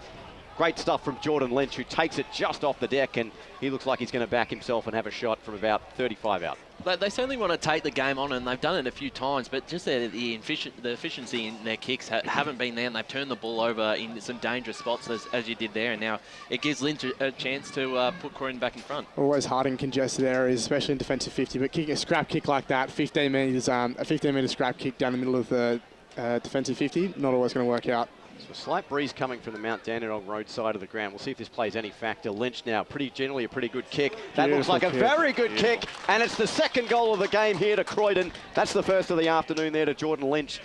2 straight 12, Croydon lead Montrose, 1 straight 6. It's 13 minutes played on the Bendigo Bank scoreboard. Be interested to know what the boys on the boundary are thinking. I reckon early start here from Croydon might work wonders. I think the deeper this game goes, weather looks like it's starting to play a little bit of a factor. Boundary. Let's cross boundary side. Yeah, just speaking of the weather, boys, it is getting very dark down here, and the rain has started. It's not significant at this stage. It's really just a bit of a spit, but I think it's going to get heavier probably in the next few minutes, so that will certainly come into the game. Anyway, now big Andrew Haining in the ruck against Dodd. Dodd gets a hit out there. Jones gets a handball off. That was Watson who kicked that then. Gives it up to McKenzie. McKenzie kicks it down deep. They've been really good down here, Croydon as well. I think that was Koga, I'm pretty sure, has got the ball. Thompson, my bad. Thompson now kicks it down deep inside, but eventually Langdon takes the mark. Really well marked there. Come across from Heathmont this year, so very good in there for the Demons. Langdon now plays on. Going to kick this is where the ball has really been the last couple of months. Great mark. I think that was Descent. Great mark there taken by Descent. He's been everywhere, you would say, for Montrose. He's definitely been around it, that's for sure. Descent now kicks it down. Eventually, great mark taken. That was Dean Curnow. Great mark there by Curnow. Curnow now plays on. He's got Schilling. He's hit it. Oh, eventually the ball gets smothered. Great work there by Croydon there. They got the numbers yet again, and eventually the ball goes out. That was great work there by the Croydon defender there. Really well pitched there. Looks like Jai Mortimer's got the job now on Schilling. Really well defensive work there, that's for sure. Couple of really good contested marks down the line just then from Montrose as well. Yep. Umpire throws it in again. Haining and Dodd going at it. Watson gets the handball. I think they'll Heap kicks the ball. Won't be 15 though. Eventually gets the ball. Croydon again got the numbers again, which is really good at this stage of the game. Kicks it down. Eventually finds. We don't have the number for that, but anyway, White takes the mark. If one of our boundary reporters can find number 3 for Croydon, because we don't have the number. Anyway, now White from about. He's on an angle at the moment, that's for sure. This will be on track for goal of the day if he can get this, that's for sure. So White now going through his usual routine. Comes in. The ball is looking good. It's going to drift to the right. Yeah, left, sorry, the left of the screen. So 1- score there to Montrose, and that moves the score to 1-1-7 to Croydon, 2 straight 12. So first behind of the afternoon. Still some we'll keep an eye on some scores coming in from around the Eastern Football League. As we mentioned, last round of the season for Division 1 through to 4. Plenty of finals and relegation battles going on across the league. Always a fan of a good relegation battle. Anyway, here's the kick out towards centre wing. Uncontested mark here for Croydon. Handballed off now here to Hotker. It's got to be his hot. Great tackle from Jones. He wins himself a free kick, dispossessing the football. Boundary. It's cross boundary side. Yeah, the update, number 3 is Nick Barrett. Normally wears 35, but in number 3 today. Thanks, boys. As we've got a free kick downfield, and I think this is going the way of, it's going to go to Mitch Davis. I didn't see what that was for, but the offender on that occasion, Matt McKenzie. Yellow card. Oh, we got a yellow card, really? Looks like Bailey Hotker. So that must have been off the. Well, there was one downfield and there was one up here. So 2 separate incidents. Might have been descent. 2 people coming to the boundary now. Okay, yeah, one 3. of them is. Well, there's, let's see. Well, Sans 1, so. I reckon it's Britain. I reckon it was Britain. Okay. Yep. Well, we'll get some. We might get some boundary riders to clarify what that was all for. But in the meantime, Mitch Davis is going to line up dead in front, from right on the edge of the circle, and looking for the second major of the afternoon here for Montrose. His second too. Yep. This could be that yellow card could come into play later on in the game. Here's Davis now onto the right boot. It's got the length. Has it got the accuracy? No, it doesn't. Just a little to the left, and that's the second minor of the afternoon here. 1-2-8. Montrose trailing Croydon 2 straight 12. We played nearly 17 minutes on the Bendigo Bank scoreboard. Croydon now get the kick in. Played some really good momentum footy at the moment. They're kicking down. This is where the ball has been, down on that other side of the wing now. Well done there, what a strength for Garthwaite there. And eventually the ball is going to get thrown up. And the umpire says, my footy. So this is where the ball has really been, down the far end. If you're watching on the screens of YouTube of Eastern Footy League. Hayden now gets the hit out as well. Good handball there as well, but eventually Jones, he's been everywhere as well. Gets it on the boot as well, kicks it down deep. Heap going at it. Couldn't mark that one. Croydon again have got the numbers, but inside. But the umpire will say his footy yet again. You can definitely tell the ball has definitely been on the other side of the wing. Not the broadcast that you can see when you're here, but the ball has definitely been on the other side of the ground, that's for sure. Hayden going in against Koga. You expect them to go at it all the time. You expect. Gets it out deep. Jones now, he's been everywhere. Kicks it down deep first. Look at Schilling. Couldn't get there, but eventually gets spoiled. And now Menziplay got the kick there again. Schilling gets the ball, gets it to Taj Heap there. Eventually the ball gets handballed. Great tackle there. The pressure's been up, that's for sure. They're going to try lock it in now. Descent now. Handballs to Jones. Jones again kicks it down. This is 2 against 1 here. Schilling almost. No, he couldn't. And eventually the ball goes out of bounds. And it's nearly at Montrose end. Brilliant pressure there by Montrose, and the Ricard tackled. Wasn't paid, but it was just that sort of effort to keep it going and end up in Montrose's hands. Absolutely. Montrose turning the pressure up at the moment. Here's Haining v Koga in the ruck. Give that tap to Haining. One further there from Haag. And that's going to go over the boundary line, and we'll have a boundary throw in about 5 metres to the right of the previous position as the rain starts to get a little bit heavier. Glad I bought the jacket. Elected to do so before I got in the car. As that's going to come into play later this afternoon. Here's the boundary throw in again. Koga v Haining. Haining just muscles his man out. The tap now. Looking there for Jones, roving for the back. Seister's in there. Lost the footy. Heap now trying to do some burrowing on the bottom of the pack. It spills out now. Couple of hairless heads there. One of them is that was smothered. That was Emberson looking there for the tackle. It's back now here to Davis. Onto the right boot. And he's put it through. Second goal of the afternoon there for Davis. That's the third. We've got a bit of... They want to touch. Touched it. Yeah. No, I went the early crow and paid the price for it. That's just a minor score. So Montrose, that would have been a contender for Tobin Brothers' goal of the day there from Mitch Davis. Just the minor score. 1-3-9 Montrose trail Croydon 2 straight 12 as we approach time on in the first quarter. Yes, indeed. That was Smith there. Smith kicks the ball down deep to Koga direction. Eventually Galbraith there. Coming on for the Eastern Rangers list there, Galbraith there. Handballs it off. Great hard tackle again where the pressure's been on, that's for sure. And now, I think Galbraith, I think that's it. Or there? No, it wasn't Galbraith. Ball gets thrown up here, hanging in. Koga going at it. Jones gets the kick away. Another clearance to him. Finds Dean Curnow there. Couldn't get the ball there, but eventually Croydon get the numbers around. They look around, trying to get open here, but eventually gets tackled, and the umpire will say his footy. And it's about, you would say, at Montrose end there, where the ball has usually been the last couple of minutes, that's for sure. Yeah, you'd have to say the conditions would probably suit Croydon, considering Montrose is such a high pace, fast attacking side and can hit the scoreboard. This might bring it to a bit of a low scoring scrap, which is exactly what the Blues will want. Anyway, now thrown up by the umpire. Haining now gets the ball, kicks down deep inside, handball across. This is good here by both sides here anyway. Kicks it down deep inside the 450 to the Kerno direction. Eventually Smith there, that was taken down there. Handballs the ball boundary down deep, and we're going to go boundary side. Yeah, just confirming, boys, sorry to take a little bit of time, but Bailey Hodker it was who got the yellow card, number 9 for Croydon. Yeah, so he'll be out for 15 minutes, expecting to see him in the second quarter. Umpire now throws it in.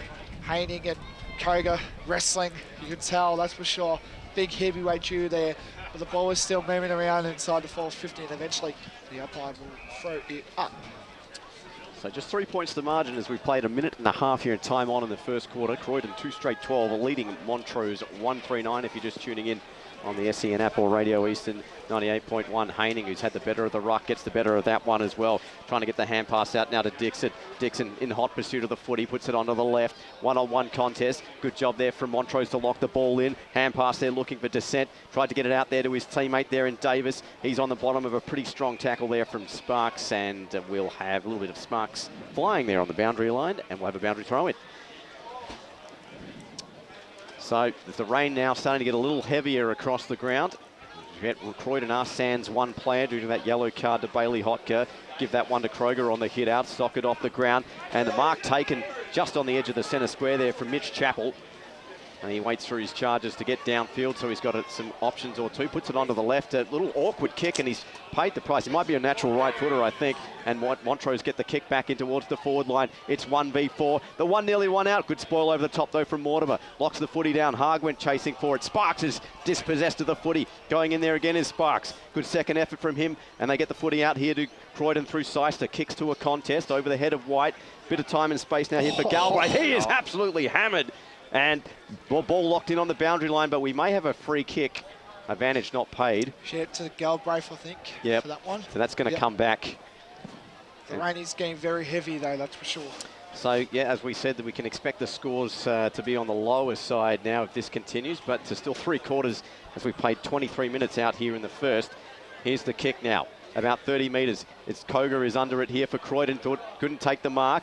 Davis lays the tackle. And what's locked up for a ball up here is Haag was the tacklee. And let's go to Paul Uconi quickly in the stats center. Well, Montrose have been dominating inside 50s, 13-6, but Croydon have shown some really good pressure. And here's a free kick to Montrose. Yeah, we're going to go quickly down to the score center with Matt Fodia. Yeah, so just got an update from that relegation game out at Fair Park. The lines are 3-1-19, scores be 1-1-7. So at this stage, Fair Park is staying in Division 3. Yeah, anyway, now we've got a free kick, I think it was, and that's going to meant to play. So meant to play now, you would say about 35 metres out at the Croydon Oval. Kicks down deep, kicks, looks good. It's a goal! And the Demons get another one as well. And that moves the score to Montrose, 2-3-15 to Croydon, 2 straight 12. And we have played about 24 minutes into the first quarter. They probably needed that one. They probably had majority of the play wheel for the last sort of 5 to 10 minutes, and they haven't been able to capitalise on the scoreboard. But, you know, it probably reflects their effort in the last, patch of play. Yeah, entirely. I think the ball's been played in Montrose's forward half probably the last 7-8 minutes consistently. So there's your boundary side. Yeah, the boys, a bit of activity down here on the Montrose bench. They've just made about 4 or 5 changes. One of those coming off is Andrew Haining. So look for Croydon to maybe have a little bit of dominance on the ruck in the next few minutes. So Johnson into the ruck for said Haining now versus Koga. Give that tap to Koga now, trying to burst through with Watson. Got taken straight to ground. Ball up number 2 will be forthcoming. So 3 points to margin. Montrose taking the lead with that late goal there to Metaplay as Johnson and Koga. Bit of an indecisive one. Watson couldn't take clean possession. Christie got a long grubber kick there out on the deck. Plenty of Croydon players playing a strong tackle was Andrew Carter. And the umpire says we'll give a reward for effort.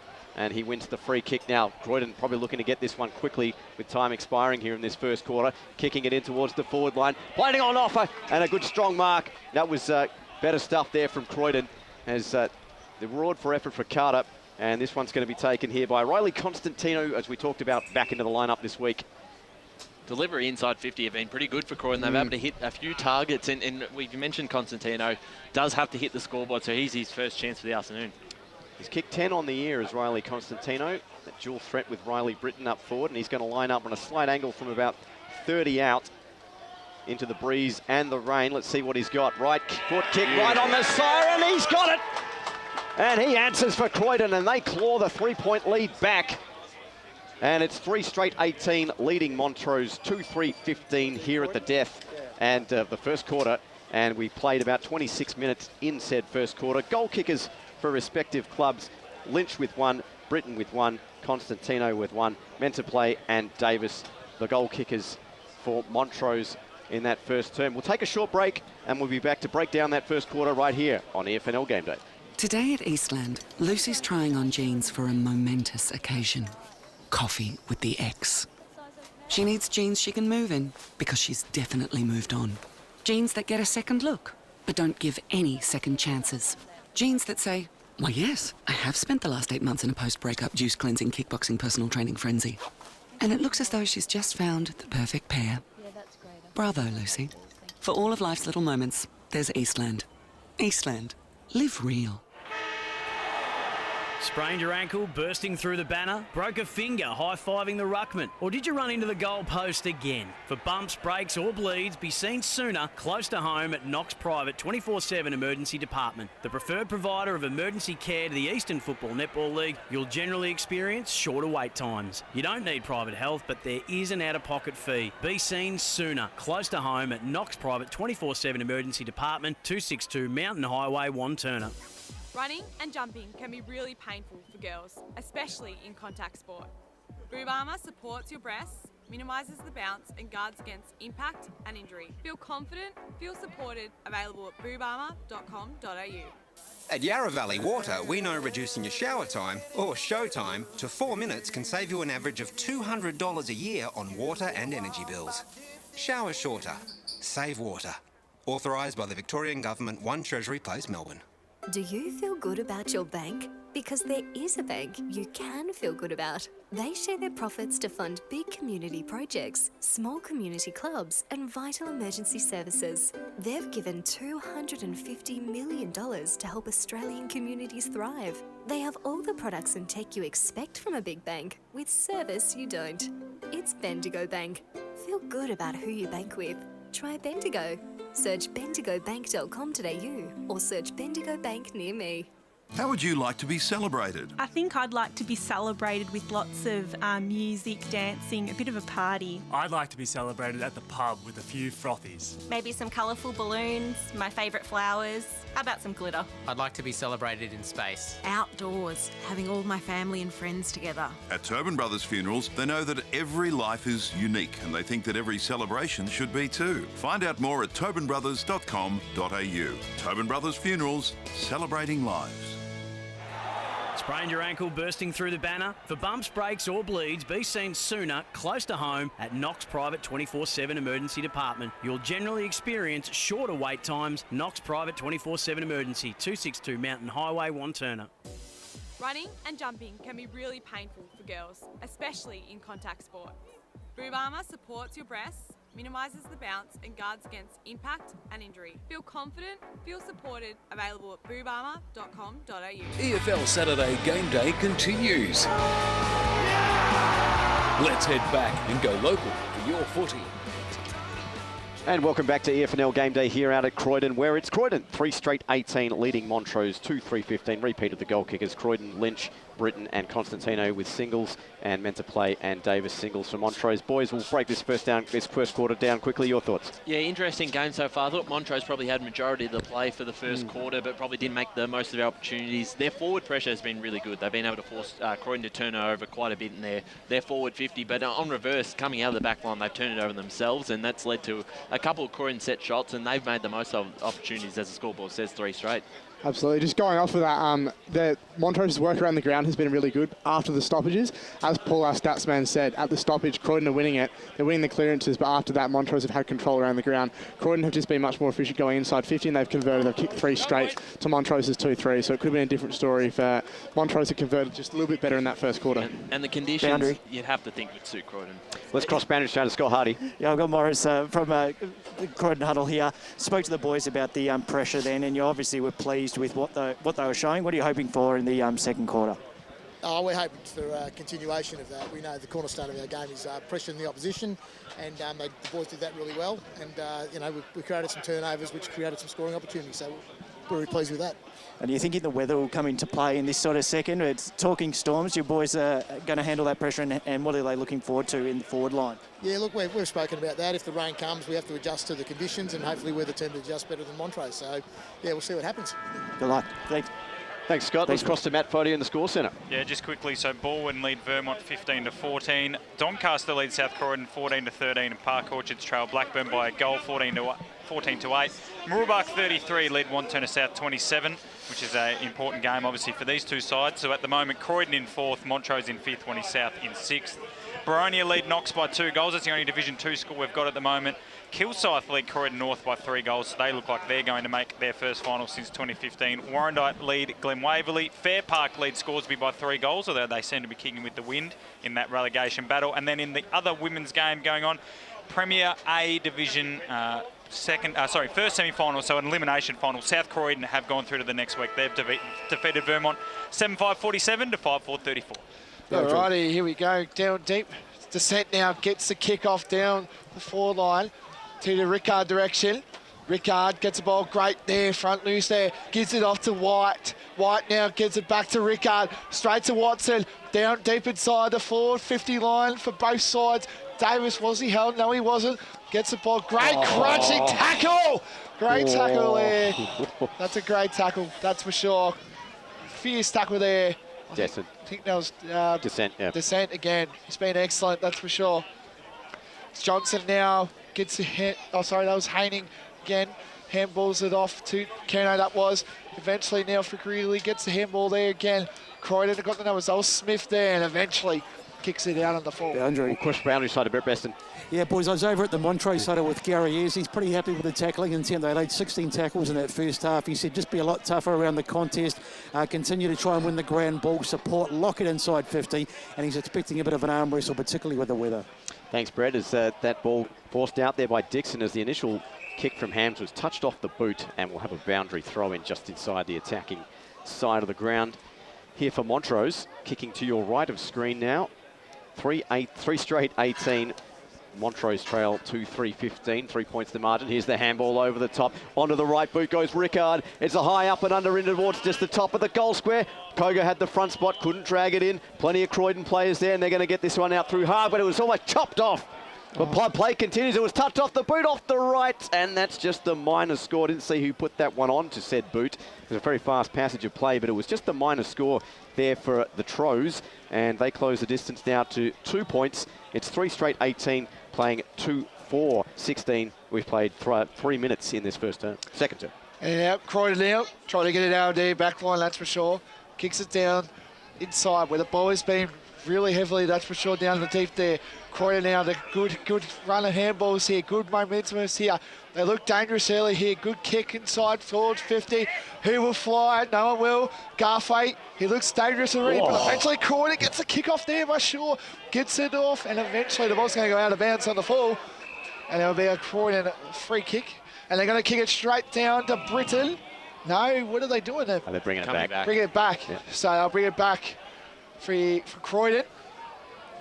Can't say who's got the ball at the moment. No, it looks like that's Constantino, yeah. Constantino, right. We expect to name his name a lot during this afternoon. Constantino now lines up. He was the leading goal kicker last year in 2021. Constantino now runs around, and it looks like it's going to hit the face, and it's going to go through for one behind. That moves the score to Croydon to 3-1-19 to Montrose 2-4-16. So Montrose to bring the footy back in. Hope you're enjoying the broadcast wherever you're tuning in from, SEN App, Radio Eastern 98.1, or streaming around the globe on YouTube or Facebook. Final round of the regular season for Division 1. Here's the kick in towards the edge of the centre square. Good jukes at the front. Garthwaite not paid. Play on, says the umpire, as the two number ones collide. And the tackle from White ends up the victor, but it's going to be brought back as no advantage paid, as Ficcarelli was dragged to the ground. And the ball coming all the way back up to the defensive edge of the centre square as far as Montrose are concerned. Certainly want to move the ball quickly, as you saw there, and they're probably maybe a bit unlucky that it wasn't paid advantage, because they did have someone open up forward and a bit of a scoring chance there. Ben Descent was off to the races as well. So Bailey White starts proceedings. His short stabbing pass finds a teammate there in Kernow. He goes by hand quickly, finds Tennant. His kick in towards the forward line. Plenty of Montrose players there. Couldn't drag it in there. Could Descent. Play good tackle applied by Mortimer. And umpire says holding the ball. He's been rewarded for effort. And Jai Mortimer, usually rocking the long sleeves, going the short sleeves today, but the free kick's going to Seister regardless. I think there were two players applying that tackle. No, that's going back to Mortimer. should be wearing the lime green out there this afternoon, up in the commentary box. But here he goes, Mortimer. Now he goes back to Seister, and they move this out here to the Croydon Footy Club. They switch the play out wide. Finds a teammate there in Fraser Smith. He puts this onto the right boot. Well, we've got 15 paid, I think. Free kick coming down, must have been Descent. Anyway, play continues. Smith just pumps this onto the right boot in towards the centre wing area.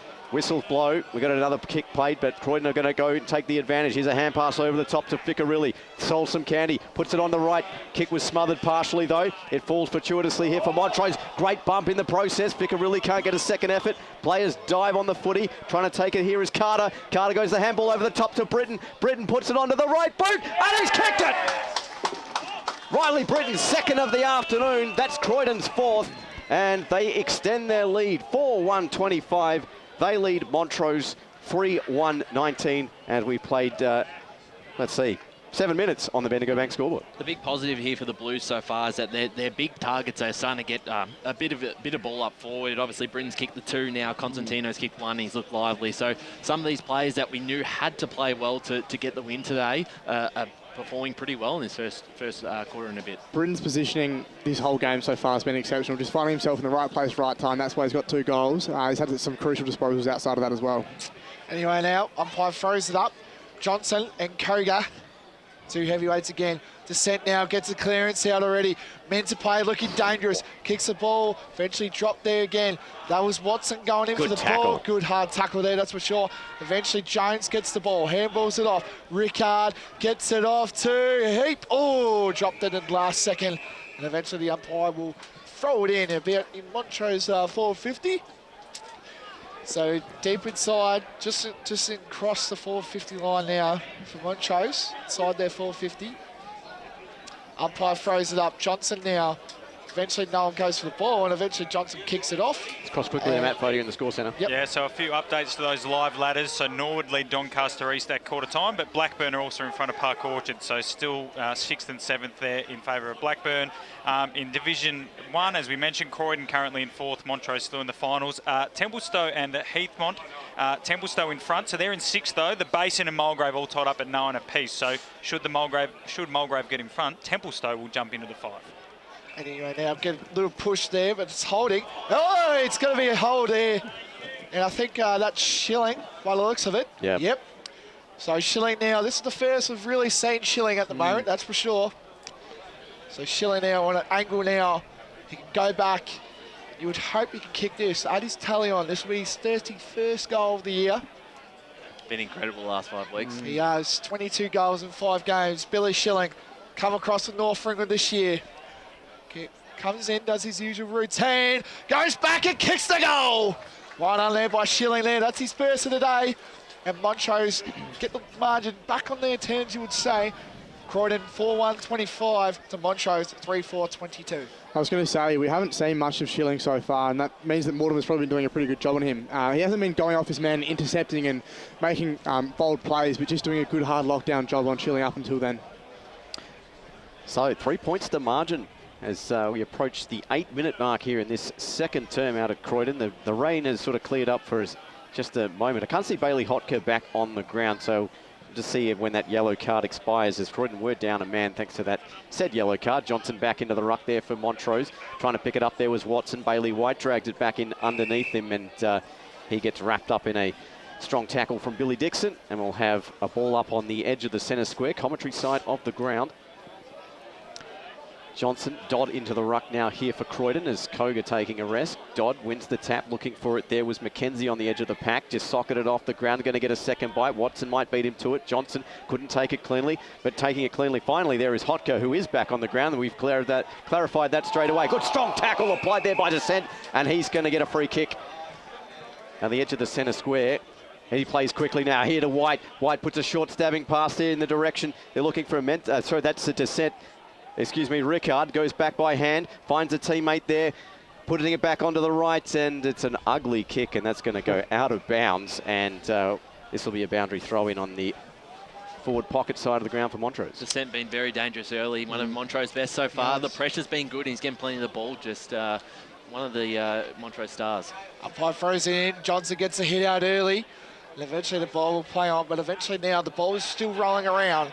Croydon now get the kick off. Good looking kick, Garfight, good spoil there, that's for sure.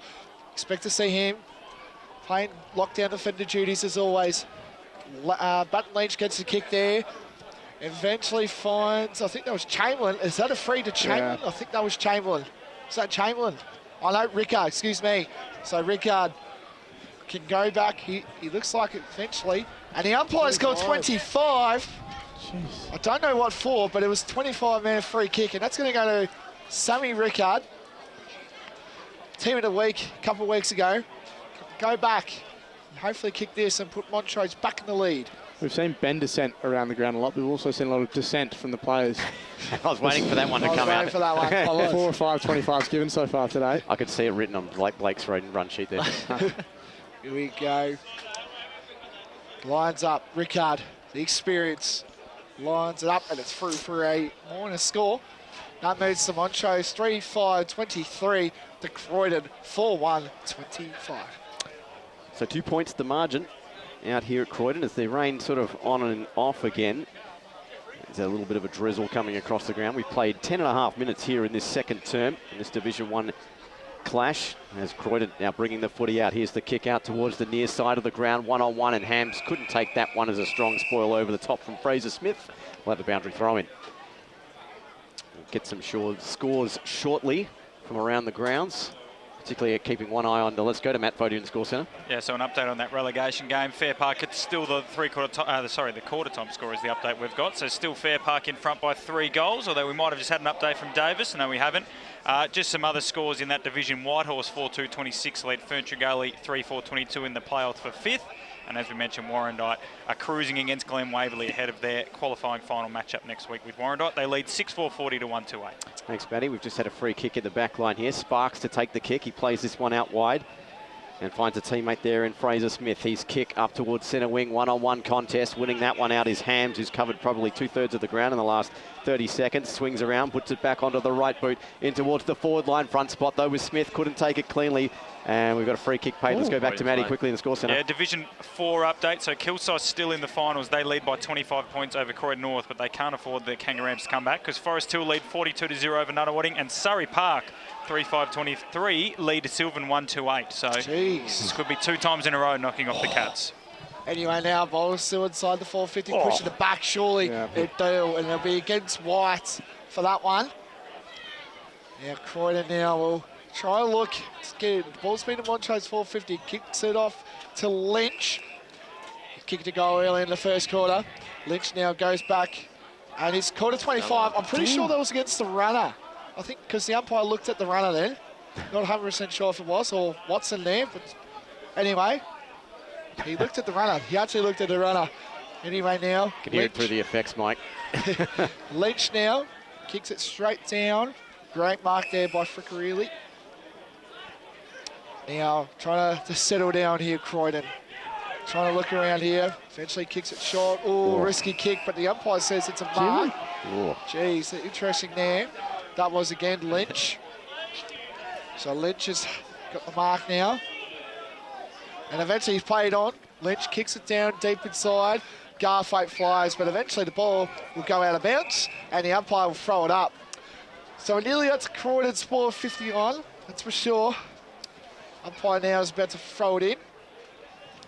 As we reach, we've had about the last 12 minutes gone. Haney now gets the kick to Jones. Jones kicks it down deep to the Chamberlain direction. Couldn't get knocked there. Davis couldn't get it, but eventually gets held, but no free kick. Rickard gets it around. Eventually now the ball will go out of bounds. And we'll take the opportunity to go to the score centre. Yeah, update from Division 1. Murubak 6-3-39, Wanturna South 6-4-40. So at the moment, Montrose are out of the finals and Mitcham are leading Upper Gully 31-2.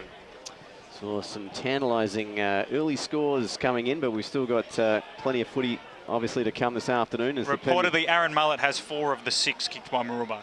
Well, there you go. He's in the side. There was questions, I think, about him being in the side this afternoon.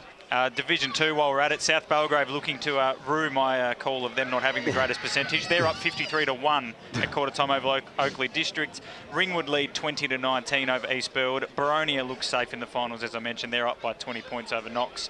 Templestowe by 2 goals over Heathmont, and all tied up at Mulgrave 1-3-9 apiece. The plot thickens as that kick is almost chopped off there. Montrose trying to hem it in their own forward line. Good tackle applied there by Kernell on his man in Fraser Smith, and he's dragged to the ground, and the umpire will ball it up. Trying to lock this in the forward line. Let's go to Paul Yaconi quickly in the score stat centre. Yeah, well, Montrose are again on top in the inside 50s in this quarter, 8-2, but they're doing very well defensively, Croydon. As the ball comes back into the defence. Oh, mark! Dragged in, Schilling. Oh, he's not going to be paid, or is he? Oh, it's going back the other way. Oh, okay. Well, it was worth the pay if we have a look on the replay. Schilling over the top, one-handed. And anyway, the ball's come back the other way. And it's currently in the hands here of Croydon. Smith puts the kick in towards the forward line. Just went over the top there of Broussard. He was pushed out, according to the umpire. And Croydon have the ball looking to pump this forward. Rare inside 50 for him near this corner. And, well, it's chopped right off there quickly by the hands of Garthwaite. Moves this one out quickly now. Montrose trying to break out of their back line. Here's the kick intended for Taj Heap. Just hugs the boundary line, takes the mark. And he goes in short, finds a teammate. And Montrose come out of their own back end. Here's the kick in towards the edge of the centre square. Toll did well to take that one on one bout, did Hug. And he's dragged to the ground. We'll have a ball up on the centre wing commentary side of the ground. So that free kick in the goal square was against Davis, so he's cost his teammate there. Let's quickly go to the score centre. Good news, Blakey. Murubak have hit the front, 46-40, so Montrose back in the 5. Thank you for that one, Matt. That's all we need to see. Anyway, now Jones fighting for the ball. Good tackle there. And eventually good tackle there by Descent. And the umpire will throw it up. Geez, the tackling pressure's been lifted. I want to know if Paul can get some stats for the tackle count, because I think it's pretty high at the moment. Yeah, well, the tackle count is in the whole game, it's been 11-10, 4 each this quarter. Geez, very nice there, definitely for sure. So, we're going to go boundary side now. You can definitely hear the pressure in the tackles. They're hitting hard, and they've increased it both sides in the second quarter.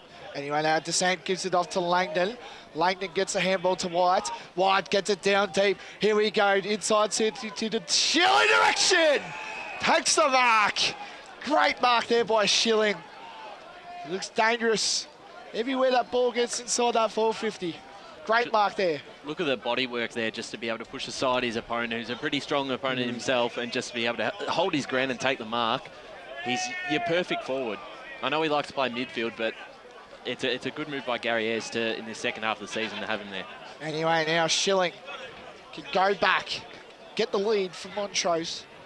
Inside the second quarter, 17 minutes gone. Schilling goes inside. Kick is on the way. It's going to drift to the right though. And it's through behind. That moves the score to Montrose. 3-6-24 to Croydon, 4-1-25. So 1 point the margin. So we edge closer to time on. 17 minutes played here in this second term on the Bendigo Bank scoreboard. Division 1 clash, Croydon and Montrose as the EFNL finals picture starts to get clearer. Here's the kick, a clearing kick. Well, 2 Croydon players collided, and this opens the door now here for Montrose, but the umpire said it went over the boundary line, and we'll have a boundary throw in far side of the ground. Big tick for Croydon if they can stay in front at half time, just with the amount of ball that's been in Montrose half this quarter. Looks like Montrose kicking with the wind as well. Indeed is Johnson into the ruck. Koga back into the ruck for Croydon. Both men missed the tap. Davis goes in hard. Ball eludes him and his opposing player. Ball now trickles out. Trying to drag this one in now was Seister. Applies the tackle as his opposite number, Sam Rickard, ends up underneath him. Will have a ball up. So opportunity here for Montrose, potentially. They only trail by 1. You want to lock this one in and try and get on the board again. As a pack forms, the kick just out, and well, Ficcarelli, well, not played. I think that was only about 5 metres in the end. And so that was a high and a half. It was a bulldog in the end. And well, looks like Taj Heap is on the end of it, and we're going to have 25 out of result. It's been reversed. It's gone back the other way. Oh, yes. Now, well, what they giveth, they can also taketh away. Anyway, here's Ficcarelli. Takes the short pass on. And, well, they're going to rue that, Montrose, anyway. As the kick comes in short, finds Jared Clark. Let's quickly go to Matt Fodey in the score centre. Vermont have hit the front over Baldwin, 3-4-22 to Baldwin, 2-3-15. Thanks, Matty. Is Clark, well, he has to be quick, puts it onto the left instinctively. Target is Koga, over the top, spoil from Garthwaite. Ball goes loose, trying to rove this one quickly. Here is Carter, can't win the footy. It's but Johnson goes searching for it. Broussard gets taken high, surely. There's a high tackle from Baton Leach. They play on quickly, advantage paid, and, well, Britton, can Britton save the... I didn't see that, thanks to the lighting post. And let's go to Paul Yaconi back in the score centre. Yeah, well, there has been a lot of undiscipline in this second. Well, speaking of disciplined, that's a disciplined mark there for Croydon. Sorry, Paul. They take the mark, as Britton actually did take the mark just inside the boundary line. And they're going to line up for a shot at goal. 20 metres. You could see that centering pass. Beautiful play. Great mark. And Croydon will get a chance here from dead in front. I think that's that Dodd over the far side. Jared Clark? Jared Clark, it is indeed. Number 5. Sorry, we'll go back to Paul in a second. But Clark now looking for Croydon's 5th of the afternoon. Steadies the ship, and he's put it right across the face of goal, and you would expect better. But that's extends the lead to 2 points. Croydon 4-2-26, Montrose 3-6-24. We've played. We're into time on. Let's go to Paul Yaconi. Yeah, well, there's been 11 free kicks in this second quarter between the two sides, 7-2 Croydon and 4-2 Montrose. I want to also point out, in this second quarter, Croydon have only had 3 inside 50s, but they've kicked 1 goal, 2 from it. So they've scored every time they've been in their forward 50. Anyway, now, umpire's going to ball it up to Johnson and Koga going at it. A lot of names have been called out. Koga gets a good hit out there, but eventually Galbraith gets it out. Handball there to meant to play to Langdon. Here they come to Montrose. Gets it down deep inside, finds Rickard. Rickard now plays on immediately. Kicks it towards the Shelley direction again. And it's a mark. Again, he looks very dangerous. And I think we're going to go boundary side, I'm pretty sure. No, we're not. No, I thought they said something. Anyway, Shelley now. He's going to go in. Here we go. He's looked dangerous everywhere he's gone this quarter. He's kicked. This will be his 2nd for the day. Shelley can go back, line up, kick inside its way. It looks beautiful, but it's free behind on the right. Now we're going to go boundary to our boundary reporters. Yeah, a bit of concern on the Montrose camp. Ben Johnson's been down. Looks like it's an ankle, and he's being assisted from the field. He doesn't look well, but we'll keep an eye on him and try and bring you some news on that. Thanks, Brett. And yeah, that's going to mean the bulk of the rucking duties go back to Haining. Anyway, play continues. Smith trying to bring this out of defence here for Croydon. A high up and under kick now. Koga the target. Can't take the mark. Good spoil from Garthwaite. Jones went looking for it there for Montrose. Black converges. Koga plays the tackle, and we'll have a ball up on the corner of the centre square, far side of the ground. 1 point the margin in favour of Croydon, 4-2-26, leading Montrose 3-7-25. Matt Fodey in the score centre. Dale Hare has just kicked another goal for Scoresby. They've got the margin back to just 5 points, 18-minute mark of the second term. Thanks, Matty. As this handball now looking there was McKenzie to try and clear the pack. They finally do to the Blues. Here's the kick up towards the middle of the square. Clark couldn't drag it in. Going in hard there was, I think, Ficcarelli. As the Montrose come out with a little shake and bake there from Hams. He puts it onto the right and towards an empty half-forward flank. Evaded 2 players, might evade a couple more. Sparks tried to soccer it off the ground. Smith went looking for it, did well to drag it off. As the Croydon now settle this one in, that was just over the the hands there. He picked up now here by Croydon regardless. They try to move this one forward, try to swat it there to Broussard, but Croydon pump this in towards the forward line in the Clark direction. Good job from Garthwaite, but Clark's done even better. Well done to drag that one in. Tried to go handball over the top there for Britton. Britton 2v1. Nice little poke through to Clark. Trying to get into a loose footy is Broussard. They're in here. Croydon. Chappell puts it on goal and he's kicked it. Mitch Chappell with a screamer. That's a contender for Tobin Brothers. Goal of the day. And Croydon get their fifth. 5-2-32. They lead Montrose 3-7-25 here on the Bendigo Bank scoreboard. Well, as Paul mentioned before, every time they go forward, they seem to be able to score. And Will, that time they had plenty of space and he was able to even fumble the ball and recover it and put the show on goal. They made themselves work harder for the goal, but they got there in the end. And again, reward for going inside forward 50. That seems to be all that Croydon need to do to hit the scoreboard. I would say slightly concerning for Montrose. Yeah, the defence probably has to tighten up, I think, a little bit. Anyway, now the umpire's going to throw it up. This next clearance you would think would be very crucial, you'd think. Take its time now. Umpire now throws it up. Haining and Koga. Gets it off Watson, gets the little clearance there, but eventually couldn't get it out there. Frick-really involved. Well done. Eventually now, got to go tackle. Great tackle. The umpire's going to pin him. Holding the ball. Descent, it's been everywhere. And Descent will get the free kick. And he's been everywhere. A little bit of a chat going on here between Descent and Frick-really, that's for sure. Not of the Descent variety, though. Yeah. We'll milk that for all it's worth, and that's 2 more quarters. Descent now, kicks it down deep inside. Who's going to fly? Gets spoiled there by Croydon there. Watson finds Rickard. Rickard to the Davis. Oh, couldn't fly there. Eventually gets it out. Chamberlain now looking around. Heap now dives for the fall there. Couldn't get it rewarded there. Gets the ball out. Montrose looking early. Haining got the ball. He's searching around. Got the kick. There was a kick there. Oh, but the umpire's going to have a hold of the ball. Thought he had it. Yep, I thought he had a kick then. Ball but there's more stuff going off offside here. it.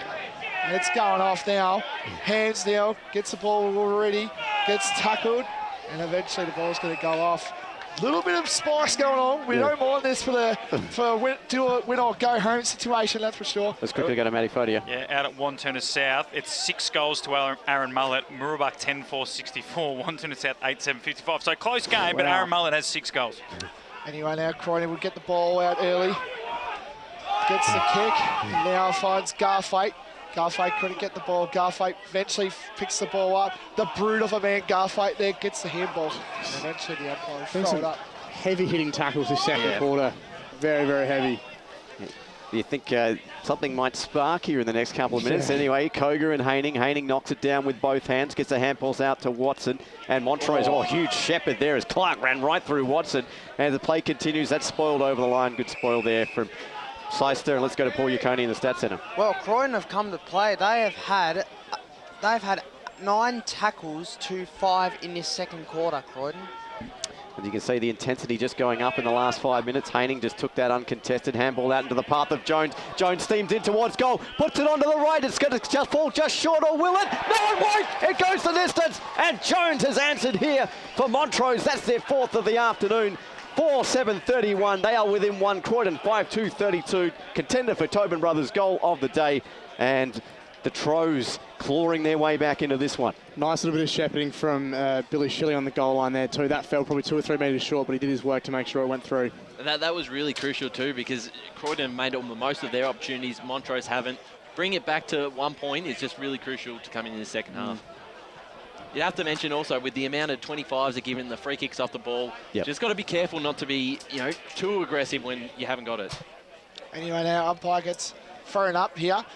Watson now in the middle of the mix. The umpire again will throw it up just inside the as we go to the score sound with Matt Fodia. Yeah, this game's pretty irrelevant because they'll be playing each other next week. But Don Vale lead Coldstream 34-14, and that Fair Park scores big game. It's Fair Park by 10 points, 2 minutes into time on in the second quarter. Anyway, Smith now gets the ball, looking dangerous already there. Eventually gets the handball back to Smith. Smith now finds a player down deep inside. Great tackle. That's a great tackle there by Heap.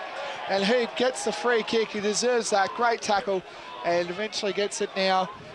Heap now, kicks it inside, deep inside the fourth. It's Schilling! Oh, almost took that great mark there.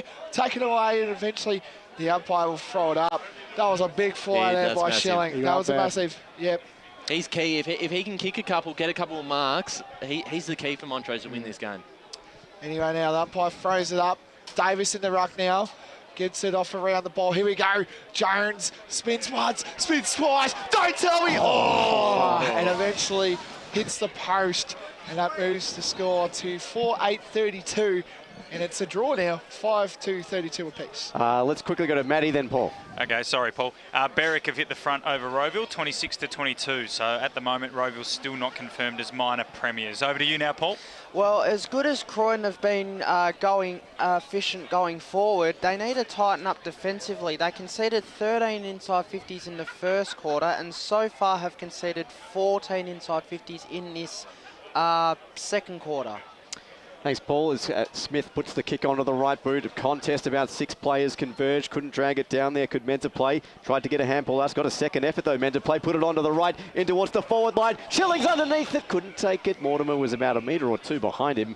And that goes out over the boundary line for a boundary throw-in. His teammate spoiled it from him. Yeah, indeed. Chamberlain, I think that was. So we've played 29 minutes here in this second term. Siren should be going pretty soon. Last opportunity here for the Troes in their forward line as Schilling went looking for it, hugging the boundary line. It's across the face, sent out of bounds on the full on the opposite side of the ground, and that'll be a free kick to Croydon. Let's quickly go back to Paul. I also want to mention that inside 50 count for the game. Montrose lead in that area 28-11. Anyway, now Croydon going to try and recover the... There's been a lot of Montrose 450, that's for sure. Kicks it down deep inside. Montrose bench. Good mark. Great mark. Wow. Great mark taken there by Koga. Just over 3 blokes, and that will do it. And that is half-time down here at Croydon Oval. The scores are all level, all tied up. 5-2-32 to Montrose 4-8-32. And we're going to go, Steve, and talk through the goal kickers. Well, yeah, couldn't ask for a better setup coming into half-time. Goal kickers for respective clubs. A pair to Riley Britton, Chappell, Constantino and Lynch for Croydon. And for the Troes, Billy Schilling, Davis, meant to play, and Tim Jones with singles apiece. It's all locked up here at half-time out at Croydon. Croydon 5-2-32, Montrose 4-8-32. We'll be back to break down the first half of footy right after this on EFNL Game Day. Today at Eastland, Lucy's trying on jeans for a momentous occasion. Coffee with the ex. She needs jeans she can move in because she's definitely moved on. Jeans that get a second look, but don't give any second chances. Jeans that say, why yes, I have spent the last 8 months in a post-breakup juice cleansing, kickboxing, personal training frenzy. And it looks as though she's just found the perfect pair. Yeah, that's great. Bravo, Lucy. For all of life's little moments, there's Eastland. Eastland. Live real.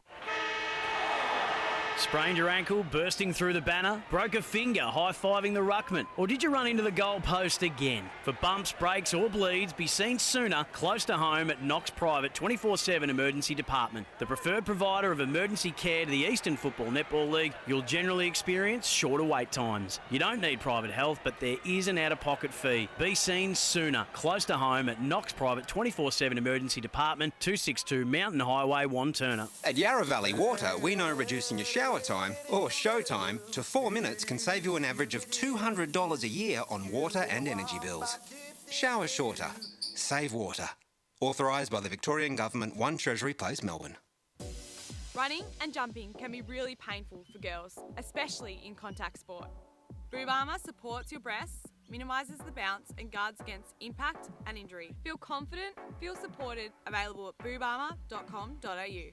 Do you feel good about your bank? Because there is a bank you can feel good about. They share their profits to fund big community projects, small community clubs and vital emergency services. They've given $250 million to help Australian communities thrive. They have all the products and tech you expect from a big bank, with service you don't.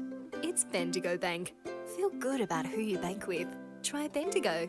Search bendigobank.com.au or search Bendigo Bank near me.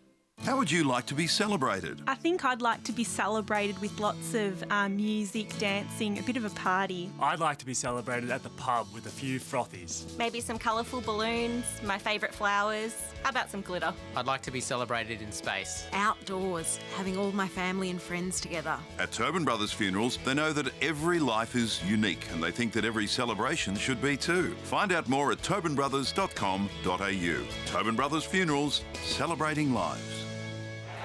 Sprained your ankle bursting through the banner? For bumps, breaks or bleeds, be seen sooner, close to home at Knox Private 24/7 Emergency Department. You'll generally experience shorter wait times. Knox Private 24/7 Emergency, 262 Mountain Highway, Wanturna.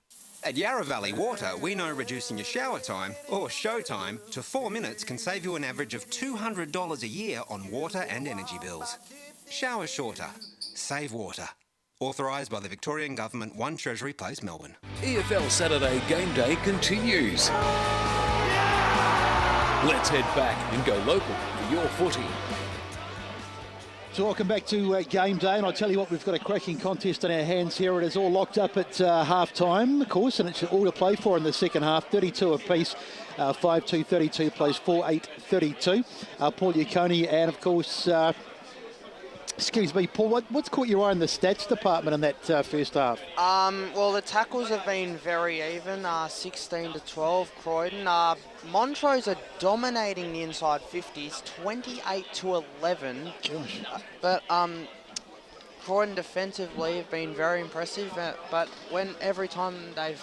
pretty much every time they've been inside 50, they have scored. So the efficiency is, the reason why they're in this game. Definitely. Scotty, what have you made of the first half? I mean, it's been pretty seesaw. You sort of felt watching in the early stages that it was going to go right down to the wire, and you probably still think it is. I just can't see one side pulling away at the moment. No, but it probably feels like I feel Montrose has sort of got a little bit more of the play. Obviously, the inside 50s. We spoke pre-game about Croydon's defence, and that's keeping them in the game. You look 12 scoring shots to 7, and obviously those inside 50s for Montrose. But then when Croydon are getting it in, they are scoring as well.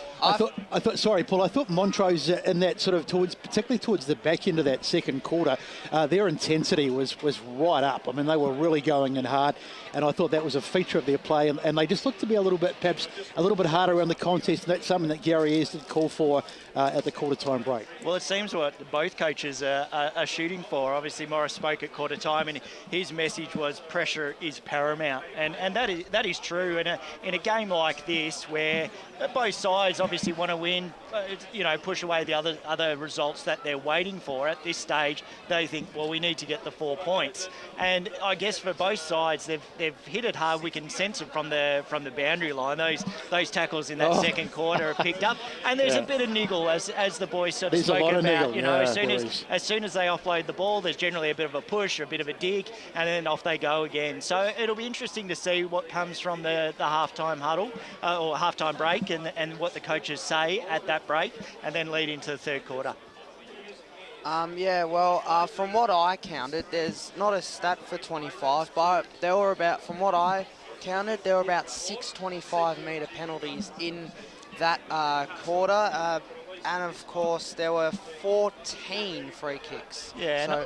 Sorry, Paul. I think that's the important thing. That the one where Montrose had a shot at goal, and they were basically probably going to score. Yeah, that's a coach killer, isn't it? It's just ridiculous. Like, I don't understand why players do that. Get the goal, then go and say something to the opposition if you must. But definitely. I think to give it away like that, especially in a game that is close, different story if you're 9 goals up or whatever, but you're not, and you're still in a tough contest.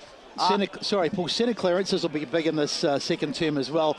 And significantly, we did see the big man Ben Johnson come off for Montrose. No official word, but just before the break for half-time, he's got a big ice pack on his ankle, and he didn't look to be putting too much weight on it when he came off the field. So we'll try and get somewhere, but if he's out of the game, that's certainly going to put a bit of extra strain on the Montrose ruck situation. I would say once he's diced, he's done for the day. And while sitting here, that wind has picked up as well. So it'll be interesting to see see whether that plays a part in the third quarter as well. I'd be a bit worried. I mean, I'm not sort of casting aspersions on the guy, but he's a big man, and I'd just be a bit worried about Hayden's ability to see the game out. I mean, if he has to ruck pretty much solo in the second half, he's not exactly the world's most agile man, isn't it?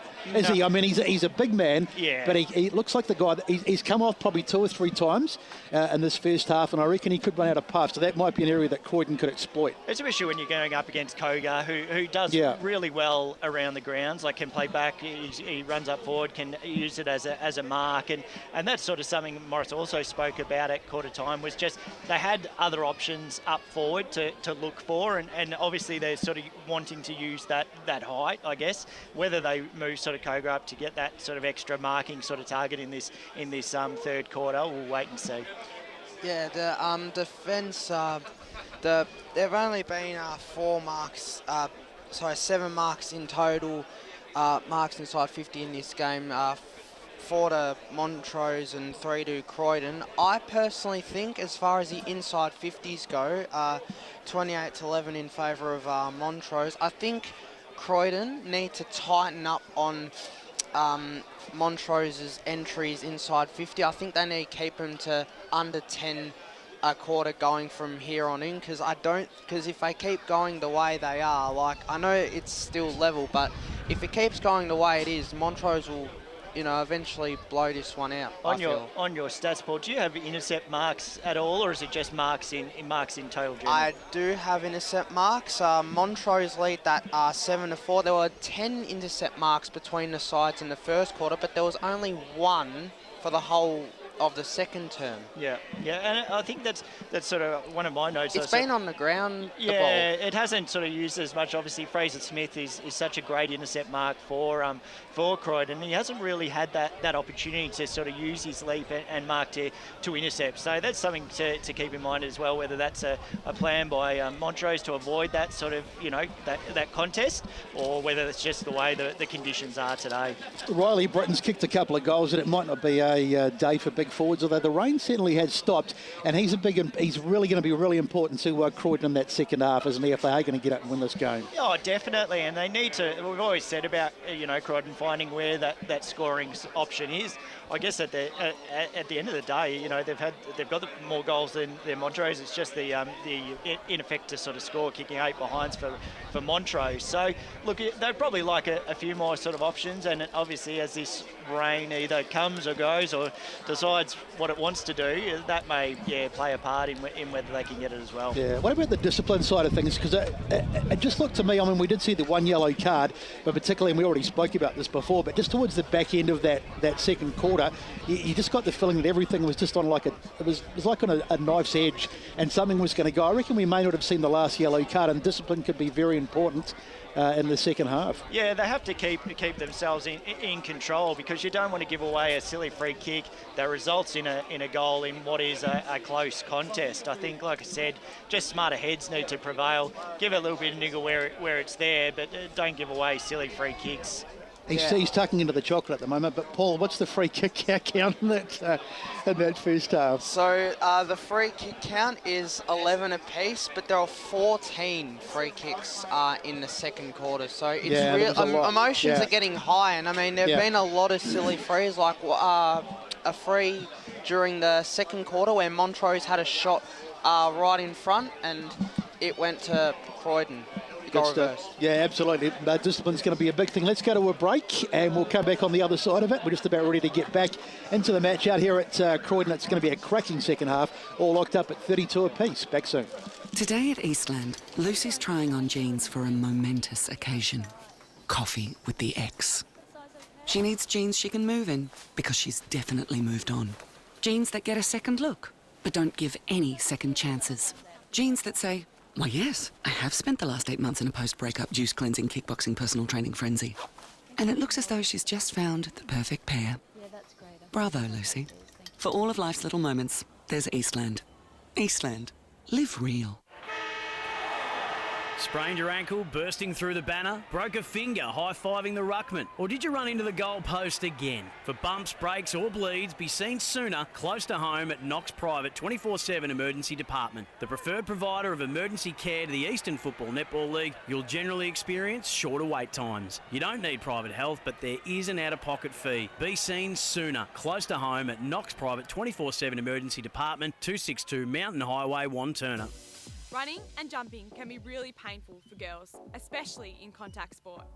Boob Armour supports your breasts, minimises the bounce and guards against impact and injury. Feel confident, feel supported, available at boobarmour.com.au. At Yarra Valley Water, we know reducing your shower time, or show time, to 4 minutes can save you an average of $200 a year on water and energy bills. Shower shorter. Save water. Authorised by the Victorian Government, 1 Treasury Place, Melbourne. Do you feel good about your bank? Because there is a bank you can feel good about. They share their profits to fund big community projects, small community clubs and vital emergency services. They've given $250 million to help Australian communities thrive. They have all the products and tech you expect from a big bank, with service you don't.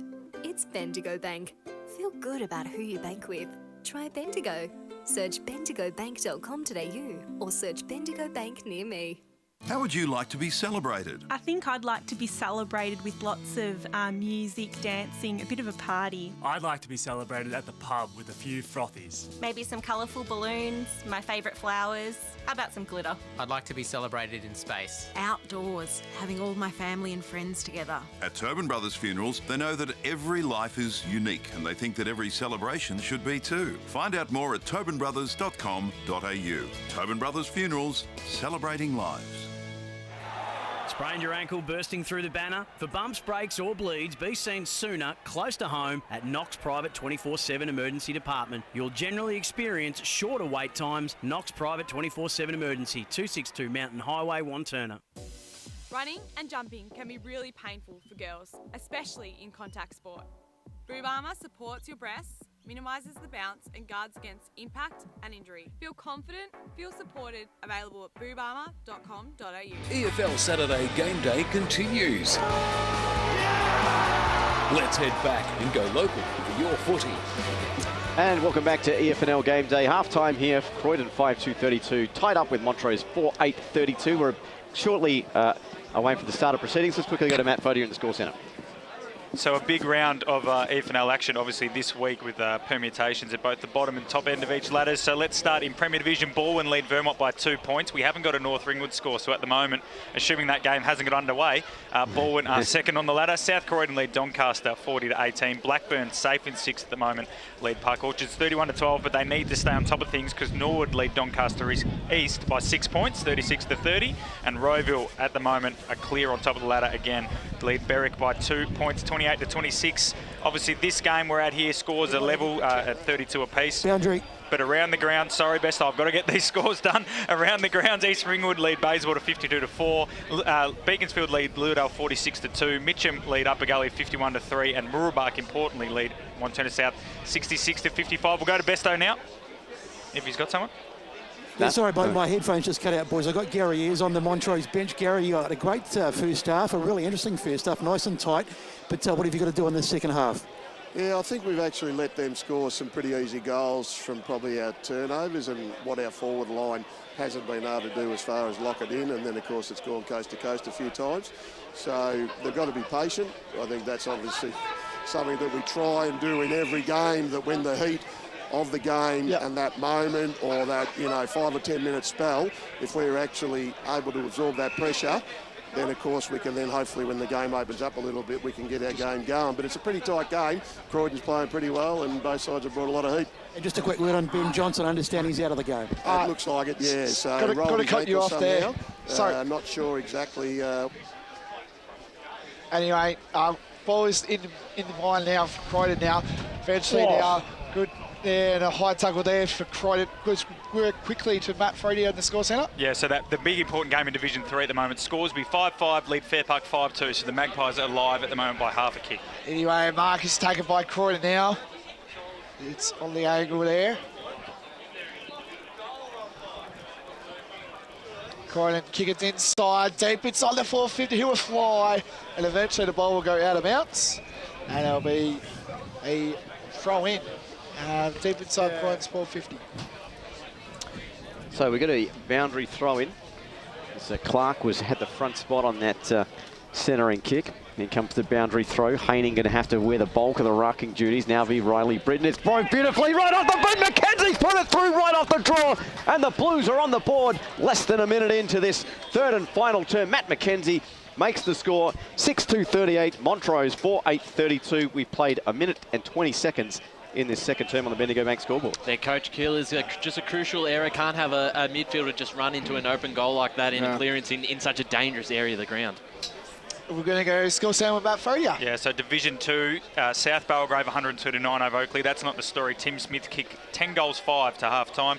Ringwood 8-goal quarter have jumped out to a 35-point lead over East Burwood 72-37. Baronia holding on by 8 points over Knox. They still sit in fourth, but the Basin are 10-point leaders over Mulgrave 31-21. And the Tempe Heathmont game at the moment is on hold for hail and lightning out at Templestowe. Jeez. Anyway, Langdon kicks the ball.